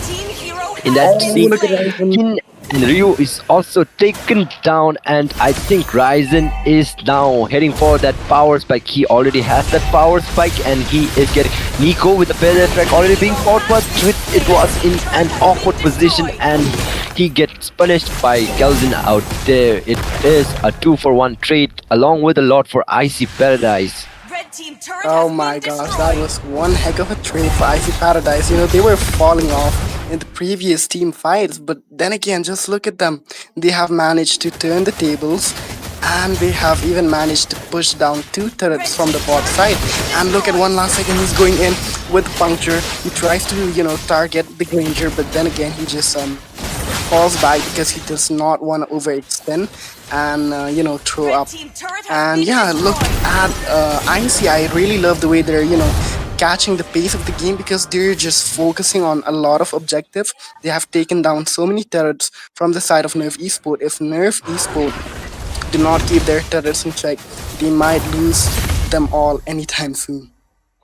Indeed, because Icy Paradise, they are looking for that economy right now. They are getting a lot of gold from that turret. The farm resources are like choked down from the side of Nerf Esports, and they are not getting anything right now. Even the purple buff, they need to really be careful when they are trying to get it. Retreat used for that purple buff securation out there, and yep, they are having a tough time. But okay, Abyssal Arrow landed yet again, but the immunity from Grog when he is near the wall, it is giving him the chance to escape from that. Okay, another Abyssal Arrow lands to Ryzen, and Uguay is trying his best to do something. He's trying to cook something out there with that Abyssal Arrow, but yeah, the damage from Nerf Esports, the burst is not enough to take down Icy. Nico trying to do the fence strike, but he is also in an awkward position. Ryu was trying to get him. Tectonic charge wasted out there, but one last second got the kill with puncture and phantom execution, and there is yet again another Abyssal Arrow landed. Titan barely manages to escape out there. Curtain call being used. There is the Abyssal Arrow yet again, but there is no casualty as of now, as it is a 1-for-1 trade. A jungler for an EXP Coyote gets taken down in the fight as well. Ooh, that is one heck of a trade, and I feel like this time around that doesn't really matter much because if you talk about Nerf Esport, I feel like this time around there is not much that they can do. The only thing they can do here is they have to rely on the Granger, because the Granger, he has been stacking throughout the game, and the Capriccio, once it reaches around 1k stacks, that is when the problem will start rising for IC Esport, because if they just let the Granger tag that Capriccio, it's going to be a big problem for them, because he's just going to be spamming that Rhapsody and the Dead Sonata without pause. Yep, indeed, that will be a spam of Rhapsody and Dead Sonata coming up from Granger with that stacks, and I'm quite curious about, but here Merkawa gets taken down. That's an Abyssal Arrow landed yet again from Uguay. Uguay is cooking something yet again, another Abyssal Arrow to Coyote. Previous fighter used by Coyote out there, Landshaker. Coyote very low. Nico trying to take down Kelvin, but Coyote gets taken down. Kelvin is very low. Nico is trying to chase, but yeah, did not try to. Nico landed on an awkward position. He is punished out there. That was a thunder coming out from Nico. But one last second, and Ryzen is doing a good job out there. But another Abyssal Arrow landed from Uguay. Come on, this is Master Uguay. Master Uguay indeed, because this guy has mastered the art of Abyssal Arrow. And yeah, just take a look at this replay. Oh my god, one last second. He is an absolute beast when it comes to the retribution fight, because this guy, he rarely misses that retribution. But then again, look at Nico being caught up in such a tight spot, where he gets taken down. But then again, Ryzen avenges him and takes down the thought. But then again, that CC just too tanky, and too much spell van just goes out around and survives from the hands of one last second. Okay, so as of now, it's the bot lane inhibitor getting taken down out there, and I think that's all for now, because there is another wave of minion rushing down to the mid lane as well. They might try to secure this. Nico already using that feather airstrike, getting a lot of damage, kills in half a health already, and the mid lane inhibitor is also taken down. Ryu might be in trouble out there, but he barely manages to escape with the dash coming up, and I think IC are trying to reach it, but that's out. Another Abyssal Arrow, but one last second try, barely managed to escape out there with Thornrose, but Titan gets taken down, and it is Nico yet again using the airstrike yet again, and Nico gets punished heavily out there, but Ryu gets taken out by one last second yet again. One last second doing his job out there with the Lancelot. Will this be defendable? I think it is defendable, and Icy Paradise are trying to retreat for now. They need to wait for the Lord yet again, I guess. Yeah, they definitely have to wait for the Lord. But yeah, talking about Nico, I feel like Nico, as a mage, he is way too aggressive, and he just goes in and disregards the Selena, because the Selena, it's a counter for the Farsa, because she's standing still. Selena can throw an arrow and you're dead. So Nico has to really give respect to that Selena, and not underestimate her, because if you give her the chance, this Selena is definitely going to target you. But yeah, talking Indeed. about Nico there, he is with a KDA of 167. Not that great, but then again, he's still playing as a damage dealer, and I really love the fact that whenever he opens, look at Ryzen, he catches the Selena, but then again pays with his own life. Yup, indeed, there was like he tried to overcommit. I think he had some grudge on Selena. Nico gets AOG yet again, has to use out the trigger, and Titan already out there. Bravest Fighter being used by Coyote. Ryu very low out there, taken down by one last second, and it is a lot for one last second. Yet again, Ice Paradise with another lot. It is a 2 for 2 trade yet again, and oh, look at the minions! oh, look at the Minions base. are gonna push the base if Nerf Esport they don't make it in time, but it seems like the Granger makes it in time to defend for that. And yeah, just look at the replay here, Hades. Yup, indeed, indeed. I think there was heck of a mistake. Like Nico was very confident that he could get away from that Titan, very low bravest fighter, and tectonic charge used perfectly, landing the stun on Fred as well as that on Kin, but they managed to survive somehow. But in the end, it was one last second who took that Lord, and yep, that is a plus point for Icy Paradise. Lord is already marching on that mid lane. All of the inhibitors are taken down, and they need to really defend this Lord. Yeah, I feel like the only way they can end this if Ryzen focuses on the crystal and he's protected. But look at Nico, he gets caught up again in that abyssal trap, abyssal arrow combo, and he is just down. But Hades, look at this.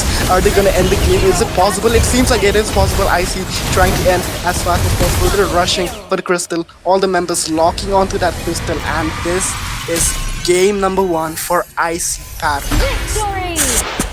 Yes, it was a really close game out there. It was really close. Nerf Esports, they tried their best, they had their chance as well, but Icy Paradise, they are just as cold as ever. The ice on them. So let's look at his Ryzen on that Nathan, is dealing a heck of a damage. That is 1.103k damage. What's that damage out there? Yeah, I mean, talking about the damage that is being dealt by Ryzen, this is what I was talking about. He is a Nathan. He is gonna scale in the late game, and his core item have already been made, and the Holy Crystal, one of his core item, it just boosts his magic damage to such an extent, that it becomes so overwhelming for the enemies to deal with him, because even the Radiant Armor at this point cannot save you when you combine it with the Divine Glaive that can penetrate the armor of the Radiant Armor. So this is what I was talking about. If they want to win the game, they have to keep the Nathan in check, which they did not do, and it just gave Ryzen the open window to just farm up and carry the team. Yup, indeed. So once I think you should take on this overview as an analyst and let everyone know what happened wrong in this game and what went well for Icy Paradise to win this one. I mean, talking about the overview, I definitely would say that the thing which Nerf Esport lacked in this game, it was definitely early game carry hero, because they had the Fredrin, of course, which is a utility jungle. On the contrary, we had the Lancelot, which is a assassin. So the assassin is gonna perform better when it comes to execution of contesting the turtle, the Lord, and just picking off their marksmen or mages. That is something which the jungler from the side of Nerf Esport, they lag. And also the fact that they had a hero like a Granger. Granger basically he scales mostly from mid to late game. Early game, he's pretty weak, and he has to just farm and farm and farm until he scales in the late game where he has a lot of stack on his Capriccio. But then again, his counter pick is none other than the Nathan, and the Nathan did outperform him in a lot of ways. And I really love the fact that Ryzen was always there to rotate to his team. Even if there was a turtle fight, as a marksman, he was still there. He was there to provide the aid that his team needed. And that actually closed, a lot of gaps in the early and mid game for the side of IC Esport. Indeed, yep. Icy Paradise coming up with another win out here, and let's see, it is a best of 3 game, so whoever takes this game will have a very great chance. If Icy takes on this one, they are heading to the semifinals of this lower bracket, I guess, and for Nerf Esports, they need to come back. Will it be a reverse sweep or a clean sweep, or will we see a game 3? I'm very excited for this match because this one was very close. It was very close. As you can see, the goal difference as well. One is just 58k and another one, Nerf Esports, is 54k. Not much of a difference in the gold, as well as the kill score sheet out there, 16 and 18. All the Nerf Esports had an advantage on the kill, but it was the execution coming out from Icy Paradise on that Lord fight, the team fights and everything that made them to win this game. And after this, we will have and game number 2 right after this one, and I'm very excited. Before that, we need to choose our map as well, and yet to let everyone know, this tournament, MGC Grand Showdown, is official sponsor is Orion Store. If you want to purchase diamonds and all for all the fellow Bhutanese out there with some cheaper prices and all, you can visit Orion Store. It is available in the Facebook as well, and you can visit there to purchase diamond on cheaper prices. And for another merchandise sponsor, it is Fit. They have like the top-notch dress out there in Bhutan. Like, it is famous all over the country, and you can get them with the best quality out there. But before that, let's look into the highlights of the game. So this is the team fight, I guess, where IC had taken down that lot. Ryu was very much isolated out there. King gets taken down as well, and it was Ryzen who got that kill out there. But the fact that Uguay did his level best out there, landing so many abyssal arrows, forcing out that purifies from Nathan, as well as a lot of damage. But Nico out here, he was very aggressive. I think he need to be calm. He need to be calm. I know that it is very frustrating to lose the first game against Onyx and to fight for that lower bracket, but at least you need to stay calm out there, Nico. So yeah, Uguay had a good time out there, landing so many abyssal arrows on Nico. You can see here, yet again landing the abyssal arrows. Oh, 1 second, just dived into the base and killed Kelson out there. He gets taken down by the base as well, but yep, it was the end of the game. They did not have the resources to defend up against this lineup of Icy Paradise in the last phase, and yep, they took on game number 1 out there. Yeah, so guys, this is just gonna be game number 1 to the side of Icy Paradise, and this is the lower bracket, so the stakes are really high, and whoever wins from here, it's gonna pass through this, and we'll head forward into the latter stages. But if you lose from here, you're just gonna be eliminated. So yeah, we are here, we're choosing our map, and just look at this. Wow, it seems like we are getting the expanding rivers. This personally is my favorite map because the jungle, it's boosted all over the map. You can provide rotation so easily, and as someone who plays roam, I really love this because you can easily rotate throughout the lanes quite easily with the help of the flow of the river. So this is a very solid map, I'd say. What do you think about this map, ladies? Yep, indeed, I really love this map as well, Expanding River. It is a good map. I think it favors Nerf esports as well because, from my point of view, they are, a type of like their team comp and their strategy is like dominate the mid lane, try to rotate as much as you can, and get that, kills and some pokes on either side of the lane, either gold lane or the EXP. But let's see because Icy Paradise also have some, power spikes as well as some strategies on their arsenal. So it depends on how this team, like how both of this team try to like find out some execution and strategies out here to like really win this game, because it is, as you said, it is the lower bracket and it has very high stake. Icy Paradise, if they win this, they are advancing, and if Nerf Esports win this, we are going for a game 3. So the first game of today, it was a best of 3 and we went to a game 3. But whereas for the second game, it was a clean sweep coming out from RKO, and now we are to the third game. Very excited, and let's see who takes on this game. Yeah, I mean, talking about this game here, it is already a 1 for the side of LC and 0 for the side of Nerf Esports. So Nerf Esports, they are gonna try their level best to make a comeback and redeem themselves.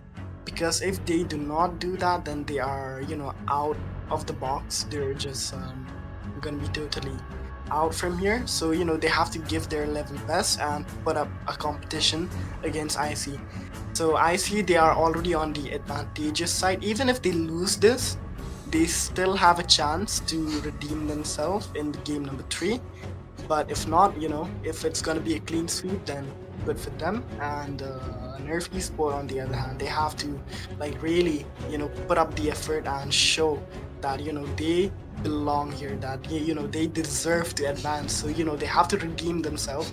They have to come up with something that can really surprise IT Esport there. So I feel like they should definitely cook up some kind of a draft that will totally flabbergast IC Esport here. So yeah. Yep, indeed. So we already have our map, that is Expanding River, and we will soon be heading to the drafting phase of this second game of the third match. So I'm really excited. So what do you think about the composition? Like, which heroes and which scene, like what kind of comp suits like really well in this Expanding River ones?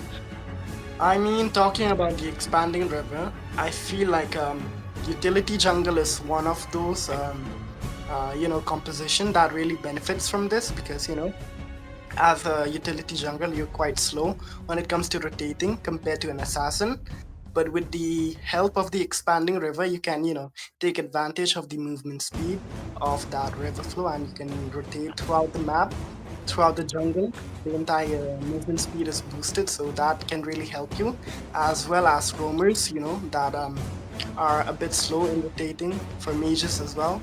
It's really good. It's overall a very, very good map for the mages, for the roamer, and especially for the junglers. So yeah, it's going to benefit these 3 specific roles. And as for the goal and the EXP, they mostly stick to their own lane. So they are always busy with that 1v1. Sometimes being ganked up upon by the other roles, by the other lanes, so they have to watch out for that. So. Yes, indeed, because EXP and gold lane, they need to be very aware. The reflexes need to be very fast. But without further ado, let's directly jump into the drafting phase. And for the band, I think we already have an Arlet band, yet another Arlet band, because they don't want Kin to go on that Arlet. And for Nerf Esports, they are aware that one last sec is ahead of headache for them with that Lancelot, so they don't want the Lancelot as well as the Hayabusa out there, so they are trying to choke down the heroes of one last sec. It seems like this time around we are targeting one last second, because we are already coming up with 2 assassin bans.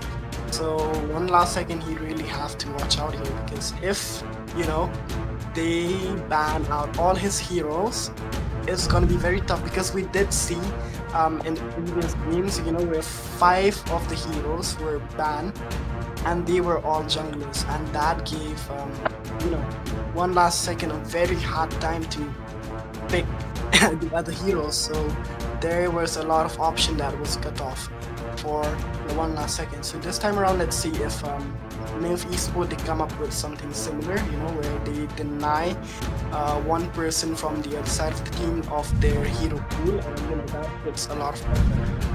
But on the other hand, if you take a look at IC Esport, they're coming up with bans such as the Irithel and the Arlot, which is pretty solid. The Irithel can be very hectic because she can just hit and run at the same time, and she also has that extra dash that provides her with great mobility and burst. So picking away the Irithel is pretty good, and the fact that they have taken out the Fusion once again just goes to show that how much respect they have for this hero, because this hero Call me a is hero such a hindrance because I saved my if you're gonna nation play from a falling fighter apart. or a utility jungle. So getting rid of her is really good, but I feel like they should also watch out for the Grok, because the Grok can be very troublesome. He is a big menace, and we did witness that in the previous game as well. Indeed, yep. So we already have our first pick from Nerf Esports, and it is a YSS. So for Icy Paradise, I think it might be better if they went for the safe pick, But yeah, they are going for the safe pick, and it is a CC coming up from Icy Paradise. For the next pick. I feel Yep. like CC is still a pretty solid pick.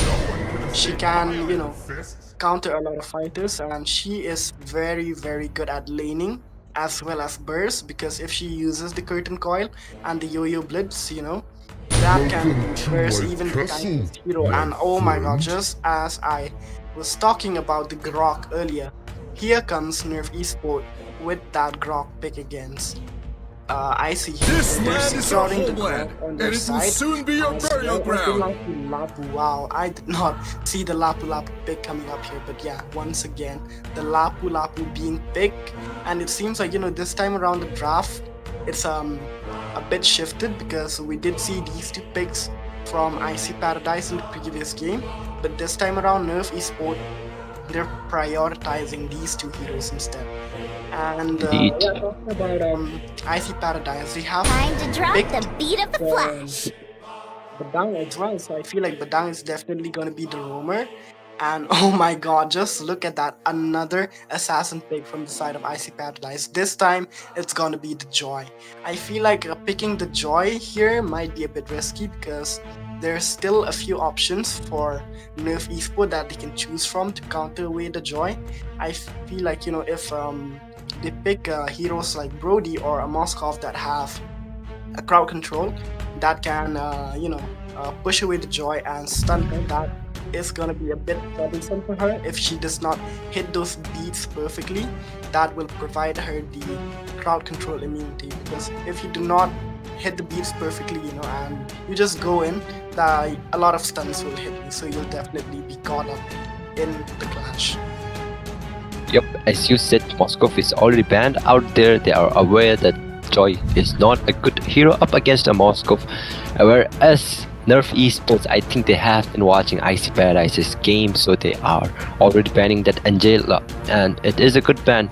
But at this point, I feel like Nerf Esports has an upper hand on this draft, because as you can already see that Grok along with a Lapu, a lot of CC coming up there, along with the Tectonic Charge, as well with that previous fighter coming out from Lapu, and as well as the Global Vision coming out from Yisenstein. So that Mountain Shocker is going to be really helpful. But for Icy Paradise, I think that Padang pick was really early though. That was a really early pick coming up from Icy Paradise, which was very questionable. Waited out for Yeah.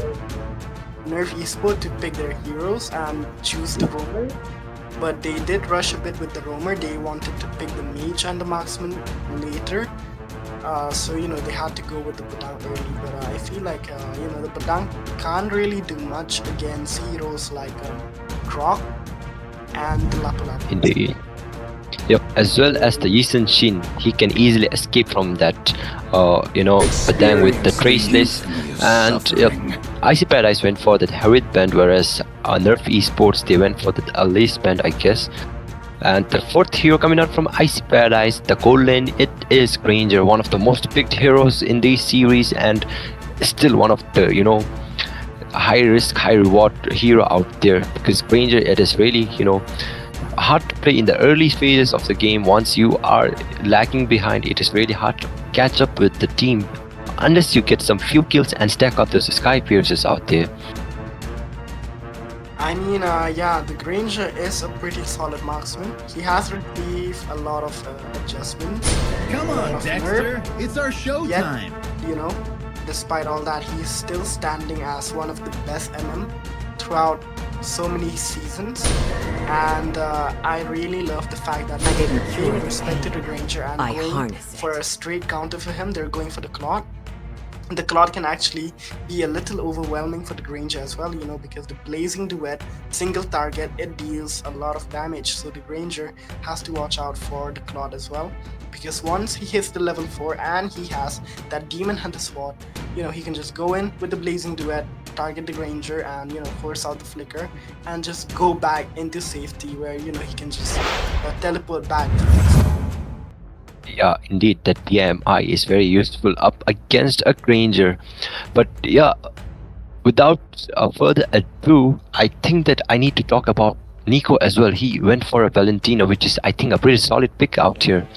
She can dish out a lot of damage, as well as the IMU ultimate coming up from Valentina is really scary, because right now you have a lot of choice in your hands. You can get the Blazing Duet if you want to dish out even more damage, but there is the Bravest Fighter as well for that, initiation, and as well as that Mountain Shocker for that global vision, and there is Farsa's ultimate as well for the airstrike. So you have a lot of, options, as well as the Tectonic Charge works with that wall coming out from Padang. So it's like, IMU is very useful, and I think it is a solid choice coming out from Nico from Icy Paradise. So without further ado, we are here for game number 2, and this is a best of 3 series where Icy is leading by 1, winning that game number 1, and here we are. So Nerf Esports, Ryu already going for that purple buff, whereas Icy Paradise is one last second is going for that red.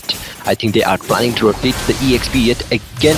Oh my god, why see that is the burst coming up from Farsa. Uguay Coyote managed to survive but gets taken down, and it is a first blood for Kin out there. That is a really well rotation coming out from Uguay. Instant burst to Coyote though. Yeah, I mean the passive of the Farsa, where she puts a mark and that mark deals 10% of the target's HP. That is just crazy. So they have to really watch out for the Farsa, and I really love the fact that Kin actually on that Lapu Lapu, he was just baiting that CC so well, pull her all the way back to the bush, and then Uguay just bursts it down beautifully. And that is already a good advantage onto the side of Nerf Esport. But yeah, another rotation coming in the bot lane, unable to kill Coyote there. So that is an ultimate spend by the Yi Sin Shin there. Okay, so Coyote might be like in trouble out here because she is not level 4 yet, and the turtle has already spawned. So will it be a free turtle, or will one last second trying to contest for it, and he is already trying to contest, but he gets taken down by that Bravest Fighter and the Landshaker combo coming out from Kin and Nico. IMU used on Kin, and she has the Bravest Fighter out there. Uguay, in the other hand, gets taken down, Blazing Duet used by Kelzin, but escapes with a PMI, and it is a 1-for-1 trade whatsoever right now. The turtle is spawned yet again. Mountain Shocker already being used by Ryu out there, getting that info, and Nico takes down Kin, but Ryu with a clutch still out there. He gets the turtle, and it is okay. Ryu gets taken down as well, and Nico with a double kill. It is a turtle for 2 trade coming up for Icy Paradise, and I think it is a good trade for IC out there. Yeah, that was definitely a better trade for IC. Despite them losing the turtle, they got to take 3 kills from that turtle itself. So that is a very good trade, I'd say. And yeah, that was just overall a good advantage for the side of IC. And the fact that they have high mobility heroes such as Joy, it makes it a little troublesome for for Uguay there, because if Uguay gets caught up by the Joy one last second, he can be bursted down quite easily, because the rhythm of joy, it can be casted multiple times, and that can close gaps between mages and marksmen easily. But yeah, at the same time, I feel like if the joy does not hit the beats perfectly, it is quite risky to go in, because you do not have that crowd control immunity, and you really need that when it comes to the joy, because you'll just easily get caught up in the clash, and you'll easily be stunned in the process of trying to get the kill there. Indeed, because a Joy, it needs very high skill to make a play out there. Okay, Ryu is already low and it gets taken down instantly by Merkawa, and Uguay also gets taken down. IMU used by Nico out there, Feather Strike landing out there, few shots. Titan very low on HP, and that was a 2 for none trade, and that was a great setup coming out from Icy Paradise. They were trying to invade Ryu and they were successful. So 4 men out there trying to gank the mid lane, get some gold from that holy shield, and yep, they are already on that turtle. It might not be a contest for them, and yep, Nerf Esports tried to just retreat, knowing that Icy Paradise has the snowballing effect already. Yeah, they are definitely snowballing, because they have already secured 2 kills, and they've secured even the second turtle there. So that is a good thing for Icy. But look at Nico. He is being such a menace on the Lapu Lapu. Just uses all the skill and the bravest fighter as well, but overextends and pays the price for that. Oh my. Look at the jungle area. Even our guy, Uguay and Titan there, he just get caught up in that fist break of that Badang. Yup, indeed, that fist break is really annoying with so much CC on that Badang. And the fact that even Titan cannot sustain the damage coming out from Merkawa, and one last second, it is going to be a heck of a problem out there. Are having a tough time to even clear out their own jungle lanes. Even those junglers are very risky to be cleared. Okay, that is a 2-man fist break out there, but Ryu is escaped with that trace lace. Titan very low, gets taken down by Ryzen, and it is a kill for Ryzen as well, so he might get some stacks on that Sky Piercer. Granger is already very heck of a problem for both. Yeah, Ryzen, he's just doing absolutely great on that Granger. He has been, farming so peacefully without any hindrance from the side of Nerf Esport that, at this point around, he has enough stacks to be a big hindrance for Nerf Esport. And just look at one last second. He just takes a kill right inside the turret. And as I was talking about that, even our guy, Gelshin there, he gets taken down for overextending with that blazing duet.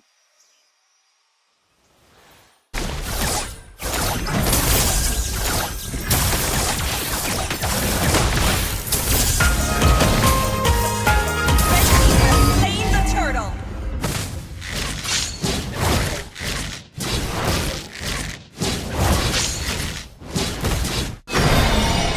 Gold.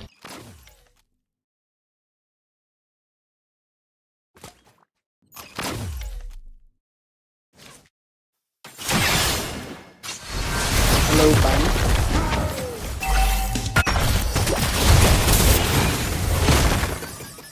Killing spree.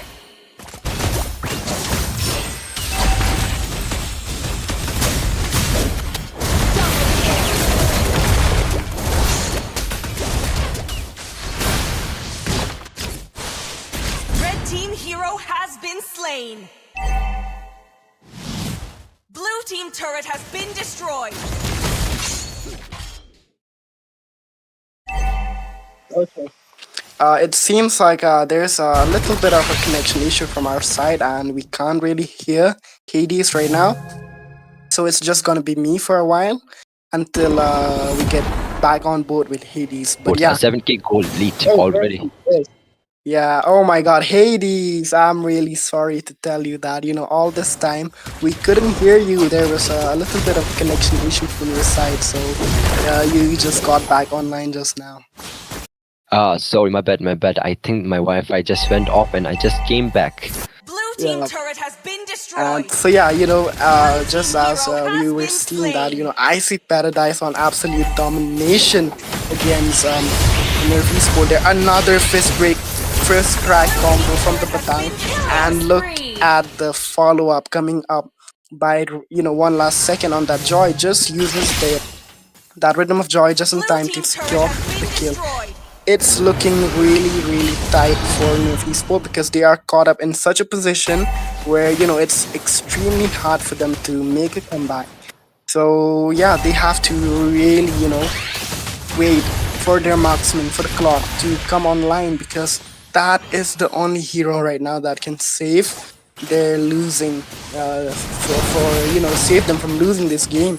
And I really love the fact that, the Valentina is being such a hindrance right off the early game till the late game. She has been a menace. She's just using the I am you and, giving the biggest Uno card to Nerf Esport there. Yup, indeed. It is like if if Uruguay uses the ultimate feather airstrike, I am still here. Nicole will be like, I'm still here. I can use the same as well and I can dish out more damage because I'm already 3 levels ahead of you with a lot of items out there. Yet again, another IMU being stolen. It is Farsa and they need to be careful because the damage is going to be crazy. PMI already being used by Claude out there. So Lord is marching from the bot side of the map and let's see how are they going to defend as there is no holy crystal to dish out damage, like massive damage to the Lord. So it might be a problem for Nerf Esports right now. I mean, talking about, Nerf Esport. Oh, look at the Grok. He goes in with the dodge, but still. This break already being used. Titan gets taken down, and that is very serious damage to Nerf Esports. Okay, curtain call already being used, and I don't think it is defendable as Jin gets taken down. Blazing to it, used by Kelvin, trying to clear out those lanes. Lord is half health. Uguay gets taken down by Nico with that IMU feather strike, and it is 2 men on the side of Nerf Esports who are left to defend this base, and minions are already marching from all of the lanes. Titan is back, and let's see how are they going to pull off this defense because it is 5 men of Icy Paradise still trying to do something out there, and Titan is very low. Base is already on attack. Ryu gets taken down out there. Bravest fighter used by King to tectonic charge, and that is okay. But Nico gets taken down. It is Nico getting taken down, but it is a wiped out or not a wiped out. Cloud is all out there, but he gets taken down, and it is game for Ryzen is just unstoppable out there. That was one heck of an absolute banger. Oh my god. Of a final game number 3. Oh my gosh, Ryzen coming up with maniacs after maniacs, and this time around for the cherry on top of the game, he ends the game with another maniac on the Ranger. That guy, he is just unstoppable. Yes, it is. Ryzen is doing a heck of a job out there, and it is him again, Mr. MVP of both the games. First with Natan, now with Granger, a maniac in this fight, and he was snowballing. Yet from the beginning itself, I think he had a pretty good stack. I think it was full stacked on that Granger at the end of the game, and he was just deleting enemies. One Rhapsody, and you're gone out of the map. Shut down. Yeah, I mean, talking about Ryzen, it's just the fact that Nerf Esport, they couldn't keep up with the pace of the game because they were losing in a lot of aspects. They were losing the objectives. They were losing team fights, and that ultimately, caused them the game because they couldn't scale up much on the items, and they couldn't rotate much to the other lanes and provide that assistance that their side lane is needed. And if you take a look at the overview, we see that Nerf Esport, they're coming up with only 5 kills in around 11 minutes and 47 seconds, whereas the snowballing from the side of IC Esport is just crazy. Right off the bat, they managed to secure so many kills right off the bat, and that just created the ultimate snowball for the Joy to just deal out that damage that she needed to do. And the fact that they were coordinating with one another so beautifully and they executed the game, I feel like overall the macro that came from the side of IC Esport, it is highly commendable on how well they executed their macro, especially the team fights. And I do have to say that Ryzen in this game, he had the best micro of him, out of all the players, because his micro was really good. His objective was to just farm the stacks, get the items, and scale in the late game, and that is what he exactly did. He did not, bring much attention to himself in the early and mid phases of the game. He was just free farming, like a snake, just raising those eggs and then building up an army to just come at you. But yeah, Ryzen, I do have to say that this guy, if you leave him unchecked, he is just gonna obliterate you, and that is what he exactly did. And yeah, just look at the comparison between each and every role. They are just getting gapped, I'd say, because if you take a look at the mage, the marksman, the roamer, in every aspect in the third game, Nerf Esport, they were underperforming, and their counterpart, they were doing really well. Indeed, yes, because first game was really close out there, but in the second game it was a total domination. From the starting phase of the game, Icy Paradise were well composed, and they were snowballing, getting those kills, pickoffs everywhere around the map, and that was the key to victory for them. And it was Ryzen's Granger yet again, another maniac of I think he got 2 maniacs today itself. So yeah, we definitely got 2 maniacs today, and that is just crazy, because we don't really see much maniacs, especially in tournaments. But then again, this guy manages to show the audience, like why is he one of the fan favorites, and why IC, they have a lot of fans. And I feel like this time around, IC fans, they might be really happy because they did cheer for IC right off the first game, I'd say, against Onyx, and they lost. So this is gonna bring back their spirit, because this time around IC will still be in the tournament. They will be advancing to the next stage. So this is just the beginning, I'd say, for IC. Yep, it is, because they are not letting down. They are not going to go down off their throne, the ice throne, and they might bounce back from the lower brackets, and we might see them in the grand finals as well. We never know. But before that, let's look into the highlights, where Ryu got a clutch steal out there, and it was going great for Nerf Esports in the first phase, but after some time it was Nico and the team of Icy Paradise. Everyone was just on point. Look at the damage coming up from Nico out there. He did a really good job. I think here it might it would have been winnable if Uguay and Kelzin were back on time, but it was very late for them. They did not have their items, and it was a clear wiped out and a maniac for Ryzen. So I think that's all for today, and it is a 3 match, and it is very late. It is already 12 in Bhutan, and whereas us in India it is 11:30, and it is very late. So we will be seeing you guys tomorrow yet again with some exciting matches. And for now it's me, Hades, and Juan signing off. Sayonara.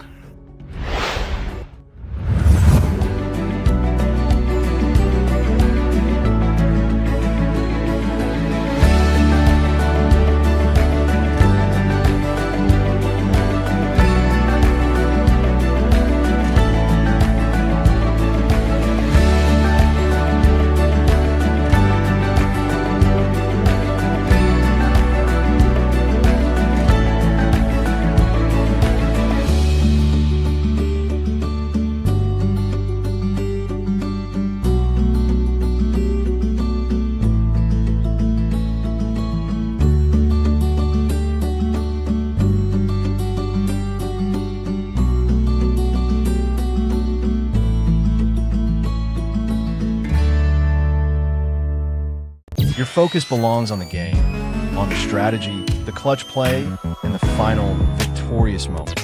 For too long, that focus has been broken by the frustrations of slow top-ups, unreliable websites, and hidden costs. That's why we introduce you Orion Store and Orion Vaultex, Bhutan's definitive digital marketplace. We provide every gamer and creator with instant, secure, and affordable access to the resources they need for all their favorite titles. This is more than a service. It's our mission to equip you for excellence, both in the game and in life. It's time to stop waiting and start winning.